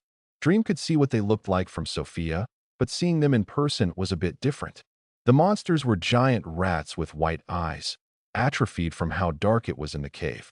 Their claws were long and sharp. They came running at fast speeds and began attacking Ryan and Elisa with a bloodthirsty aura. So that's what he meant about relentless. They really don't have an ego. Dream stood there thinking while everyone went to work. Carla was first to loose an arrow which pierced a rat's eye and killed it. Mark also shot out a fire lance after infusing mana into his staff, while Bo used earth magic and created a barrier of earth spikes on the ground for the rats to run into. The rats got startled at the sudden death of one and the appearance of the spikes. They slowed down and tried to maneuver around them. This, however, gave the two at the front the opening to pierce and slash at them. After a quick stab or two, all the rats were dead. Dream admired the teamwork. How many times exactly have you guys done that? Dream. Too many to count. This area is where the weakest monsters are, and we're going to be going in a bit deeper. That's where we get stronger ones that'll be smarter and use magic. Not to mention tougher. We use this as a warm-up. Elisa. Dream nodded, and the group walked past the bodies. So they corpses will just be left there? That's another thing about the dungeon. If you leave the bodies, they'll disappear after about a day. So you can take the bodies out if you want, but you don't need to. Gotcha. Dream nodded at more new information. He wondered how that worked. Maybe someday he would waste the time observing it. The group encountered a few more groups of rats. As they began moving deeper, they stopped for a second and got into a party. Elisa went around and shook everyone's hand. Members: Elisa, Ryan, Lori, Mark, Bo, Carla, Luna, Iris, Dream. All right, we're coming up on the level 60s and up. These are the ones with magic that can also use their brains. They won't just blindly run forward. Keep awareness. Ryan. After that, Ryan led the group down more tunnels. It didn't take long to encounter another group of rats, though these ones were a bit bigger. Damn, those things are huge. Dream. I know. Iris. They're about 3.5 feet tall, and their mana levels are around D-SRECHH. Everyone was alerted by a loud scream from the rats. There were only 4 of them, but this battle wouldn't be as easy. Bo used his earth magic to create bigger and stronger spikes while Ryan and Elisa moved behind them, readying their weapons. Carla loosed an arrow. The arrow flew straight for the eye of a rat like last time, except it didn't hit. The rat just barely threw its head to the side, dodging certain death. The arrow instead placed itself into its shoulder, barely slowing it down. Damn, Carla. Screech. I got you. Mark. Mark prepared his magic to back Carly up. After a couple of seconds, a fireball flew and slammed into the rat, setting it on fire and slowly killing it. The other 2 rats were dealt with by Ryan and Elisa, though this left one more, which made its way around towards Lori. She wasn't defenseless, however. She flipped her staff upside down and infused her mana into it. This caused a blade to pop out from the bottom. She then lunged forward, piercing her makeshift spear into the rat. Screech. The wound only succeeded in slowing down the fat rat, but Lori's goal wasn't to kill it. Elisa, who was done with hers, moved to help Lori and speared the rat's head. Thanks. Lori. Of course. Elisa. Lori removed her staff from the rat. The blade retracted into the staff. That's a neat weapon you have there. Do you know how to use spears? Dream. Yeah. I'm a healer, but we still need to know how to keep ourselves alive. And since we use staffs, we also practice the spear since they're similar. Lori. Very cool. I never would have thought of something like that. Lori smiled brightly at Dream as he thought about how intuitive it was. Hey Dream, what did you think of those rats? Could you guys take them? Elisa. Elisa spoke as she walked up to him. Dream turned and could see Ryan cutting off the hands of the rats.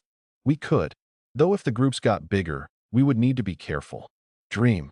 Well, if you're confident, why don't you guys take the lead on the next group? If there's 4, we'll take care of one, leaving the rest to you guys. That works. Just let us know which one you got. Sure. Elisa. Yay. I'm excited to see you fight. Lori. I'm also interested in your archery. Carla. She speaks. Dream. Dream put on an astonished face as he looked at Carla. What? I introduced myself in the guild. Of course I speak. What? Did you not listen to me or something? Carla. Ha ha, just messing with you. Dream. Dream chuckled as Carla got annoyed. The others also got a giggle. Stop laughing. Hee hee, Carla is shy. Lori. Shut up. Ugh. Carla blushed and walked away, putting her hood over her head. The group got moving again and soon encountered another group of 5 rats. We got 2. You guys take the others. Elisa. All right. Dream answered and spoke in the channel. All right, we each take 1. Their hides aren't as strong as the bears. So that means you won't have to worry about your ice lances not piercing, Luna. And Iris.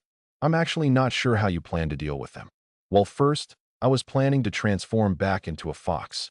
Is that fine? Iris. Yeah, it should be. They know since you guys have your masks on. Okay. And I was planning to fight melee. I know they got sharp claws, but my body has gotten tougher, so I should be okay. It'll work. As a result of her Devour skill and Predator class, her body has been changed to accommodate such a style of fighting. What she said. Sophia chimed in to explain to Dream. Iris agreed as she couldn't have explained it better herself. Oh, okay. Just be careful. Yay. Iris quickly transformed into a fox. When everyone saw, they were surprised. Dream was also surprised. This was because he saw that Iris looked different. Her biggest change was her fur. The red tint was even more pronounced and glowed brighter, as if hot embers were underneath her fur. She was also a bit bigger. Her claws and teeth were much sharper as well. Why? Let's just say her evolution didn't only happen in a day. Because of the path she's traveling, it took longer to change her body, unlike the magic-oriented Luna. She continued to evolve for a while after she got her class. Gotcha. Dream nodded and thought that she really did look more like a predator. Soon after transforming, Iris charged towards one of the rats. She pounced on one and bit into its neck. After that, she began to breathe fire, incinerating the hair and making it easier to tear the flesh apart. At the same time, Luna formed some ice lances. These lances were different, being easily created and much more streamlined than before. This was the result of Sophia helping her with magic. Dream also took out his EM rifle. He quickly raised it and fired at the 3rd rat. DSH. The body of the rat went limp, dead before it hit the ground.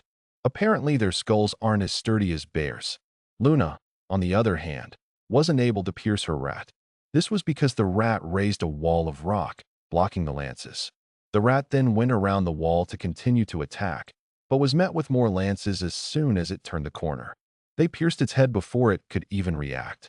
Iris was also finishing up. The rat couldn't survive for long under the barrage of sharp claws and super hot torches. It soon dropped dead with chunks of flesh on its neck gone or burned. Duh. Altogether, the battle took several seconds. The rest of the group was astonished. Half the reason was because of how fast it was. The other was because of how effortless it seemed. Other than Iris, who had a more brutish approach, Luna and Dream didn't even move from their spot, killing the rats from 30 meters away. Ryan and Elisa turned to them when they were done. That was not good. Elisa, just good. Dream, well, that IT was much better than I thought. I didn't expect it to be so easy for you. It seemed almost lazy, which is good, though I didn't expect Iris. That threw me off a little. Oh, thanks. Hey, Dream. Carla, did y'all hear some? You heard me, asshole. What was that weapon you used? That wasn't a bow. Dream chuckled and turned around to the annoyed Carla. It isn't a bow, but I'm going to call it that. It's a special weapon and it's hard to explain, so I won't. Fine. Carla huffed and walked away. It was rude to pry into someone's combat ability, and seeing how Dream wouldn't explain, she backed off. Well, now we know you guys can take care of yourselves. You'll need it since we're about to walk into a harder area. Enemies may get past us and attack you guys. Ryan, that's fine. On our next encounter, though, let's capture one. Dream. Oh, right. You said something about an experiment. All right, let's keep going. Elisa. After Ryan cut off all the hands of the rats, they kept walking and came across a group of 7. They quickly got into a fight. The battle went well with basically everyone taking one. In the end, 2 were incapacitated by Ryan and Iris. Dream walked up to the one whose limbs were chopped off by Iris. So you needed to test some magic? Lori. Kind of. Dream gave a vague answer and put his hand on the screaming rat. Sophia went to work, searching for skills. 2 skills found. Basic earth magic and keen smell. How would you like to proceed? Well, neither of these skills can help me. Break them down, though. Understood. Beginning emulation. Right after that, the rat in question let out a horrifying scream. Scree. Damn. Right in my ear. Dream flinched as his super-sensitive hearing took the full brunt of that scream. The others, though, were less concerned about the scream than why it was screaming like that. The rat thrashed with every ounce of strength, but couldn't resist as Dream pinned it to the floor. Surprisingly, Dream could detect fear coming from the rat. He guessed that they weren't totally without an ego.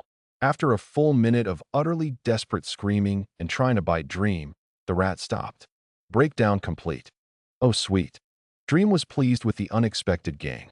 Since its level of earth magic was higher than yours, you got the levels. I can also feel the insights gained from doing so. It feels weird having knowledge just put in me, though. Dream felt the weird sensation of understanding come to him. All this time, he had worked for his skill level ups and understood it as it leveled. But this time he took the knowledge from something else and just got it. As Dream sat there thinking, the others were baffled. What the hell did you just do? Ryan. Huh? Oh, just some magic of mine. But why did it scream like that?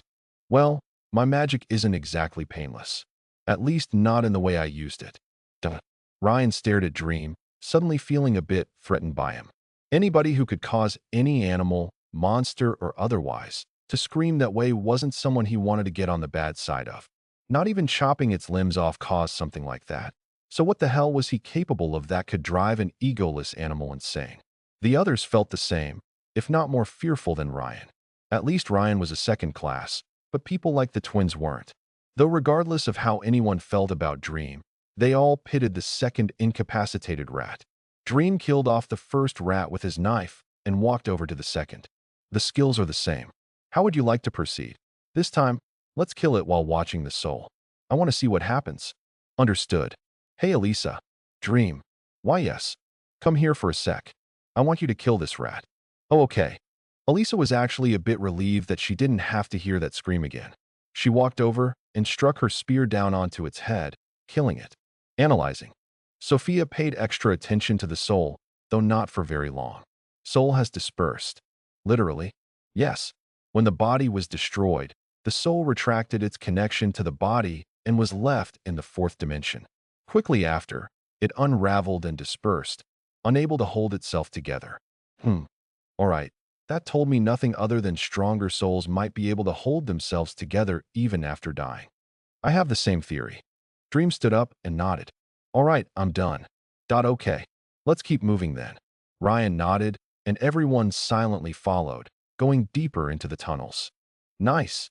Dream smiled at the level up after killing another group of rats. The group had been walking through the tunnels for nearly 9 hours, killing many rats along the way. There really were a lot of rats in there. Eventually, they had started encountering groups of 10, then 18. The biggest group they came across had 27. The rats also ranged a bit in level. Though they didn't encounter anything above level 80, they had met plenty of level 60s and some level 70s. And when you consider that they had killed hundreds, if not 1,000 or so rats, it was definitely a great leveling session. At least for Dream. This was Dream's profile. Profile. Name, Dream. Species, human male. Class, Mystic. Titles, Origin Seeker. Level, 57. Stats, Strength, D. Agility, D. Stamina, D. Magic, D+. Passive skills, Sophia, LVL, 16. MMA Mastery, LVL, 30. Verticular Accumulation, LVL, 47. Active skills, Summons from Another World, Shooting, LVL, Max. Mystify, LVL, 3. Basic Earth Magic, LVL, 25. Basic Air Magic, LVL, 1. Water Magic, LVL, 20. Fire Magic, LVL, 20. Regenerate, LVL, 15. Dream checked out those sweet numbers. He also saw that he had all D attributes. His agility and magic went up from the enhanced senses and vortex regeneration. One thing that he had been confused about, though, was his skill levels. He had never used fire magic, water magic, regenerate, or verticular accumulation at all. Sophia cleared this up for him. When we scanned the girl's fire and water manipulation, you were given a skill that was only a fraction of the level of their skill, which was fire and water magic at level 20. The same went for regeneration, which came from Luna's restore skill. It's a lower grade, but it has some levels. As for the vortex, since we created it well enough, we got a high level for it. I'm sure if we try to make it better, it would keep leveling up. Dream realized what happened and understood. The girl's skills were too OP for him to scan properly, so the system gave him some levels. Either way, he was level 57 now. He never told anybody what his levels were, though. If they saw that he was leveling so fast, they'd go ballistic. It wasn't like they weren't leveling up, though. Pretty much everyone leveled up at least once. The two second classes leveled up once each since they were on the front lines and killed most of the rats. Though it doesn't sound like a lot, they are still second classes. An odd thing, though, was that the girls leveled up 4 times each. Apparently, they had been killing a lot. Overall, everyone was pleased with their hunt so far. Dream and the girls were a fantastic addition to the group, which made their speed faster than normal. Ryan had even finished the quest for rat claws several hours ago. Iris had also begun to eat rats occasionally. After she would kill one, she would secretly put the corpse into her stomach to start digesting. Overall, she had already eaten and digested over 70 rats. As a result, she had her strength go from E to E+. After 9 hours had passed, everyone stopped for a break. So, we have 2 options. We can either hunt for another hour or 2, or we can call it a day and head back. Usually we don't get this far so quickly, and it's just experience grinding at this point. How's everyone's energy? First of all, Ryan spoke to everyone and had them check themselves. My energy is alright. Elisa, I'm fine, but I haven't needed to do much either. Lori, I'm a little tired. Carla, same here. Mark, I'm fine, but the repetition is getting to me. Dream, what he said. Iris, Dream was honestly tired of just shooting the same rats over and over again. Occasionally, he had even switched to melee to make things interesting. Well, no reason to push ourselves. Let's call it and head back. I'll turn in the quest, and we can enjoy ourselves tonight. Ryan, yay. Lori, everyone stood up, and Ryan began leading them back. On the way back, everyone saw the corpses of the rats they killed. Iris even picked out some to eat as they walked. After an hour or so of walking, they finally came back to where they began. One interesting thing was that the corpses that they first killed were half disappeared. The skin and muscles of the rat were gone, leaving only bone and some other bits of flesh. So this is what happens in the dungeon. Yes, it breaks them down and eventually they disappear. Though they all spawn back after that happens, so there's always more. Dream got even more curious about how dungeons worked, but he decided not to think about it now. The group walked into the black fog and came out at the cave. Dream still doubted if it was still a separate space rather than a regular cave. The transition was just so smooth. The area where people hung out was mostly empty since they were likely still hunting. The group checked out at the gate and began walking to the guild. When they got there, Ryan turned in the quest. And with that, they were done for the day. All right, you guys are free to go. Ryan. Okay. Lori. Sweet. Oh, and thanks for letting us join today. Dream. That it was no problem. Ryan. Are you guys planning on coming back tomorrow? Elisa. Tomorrow? I'm not sure. I think we have other plans. Dream. Well, if you're available, we wouldn't mind having you join again. You guys are good. Elisa. Yeah? Your bow weapon was amazing. Lori. Thanks. If we can, we'll show up in the morning. Anyway, we're gonna head on back early then. Dream. You don't want to stay? I don't know about them, but I was planning on going to a restaurant or bar. You want to join me? Lori. Lori walked and stopped in front of Dream, who was baffled. This girl, is she asking me out? And your other girlfriends are right there. I know, right? Unfortunately, no. Since it was our first day in a dungeon and all, the dad wants us back. We also usually make our own dinner, so I'll have to pass. I'm sorry. Oh, no, that's fine. I forgot it was your first day since you were that good. But hey, make sure you join us again. Maybe we can have a fun night out then. Sure. All right then, good night, guys. Good night.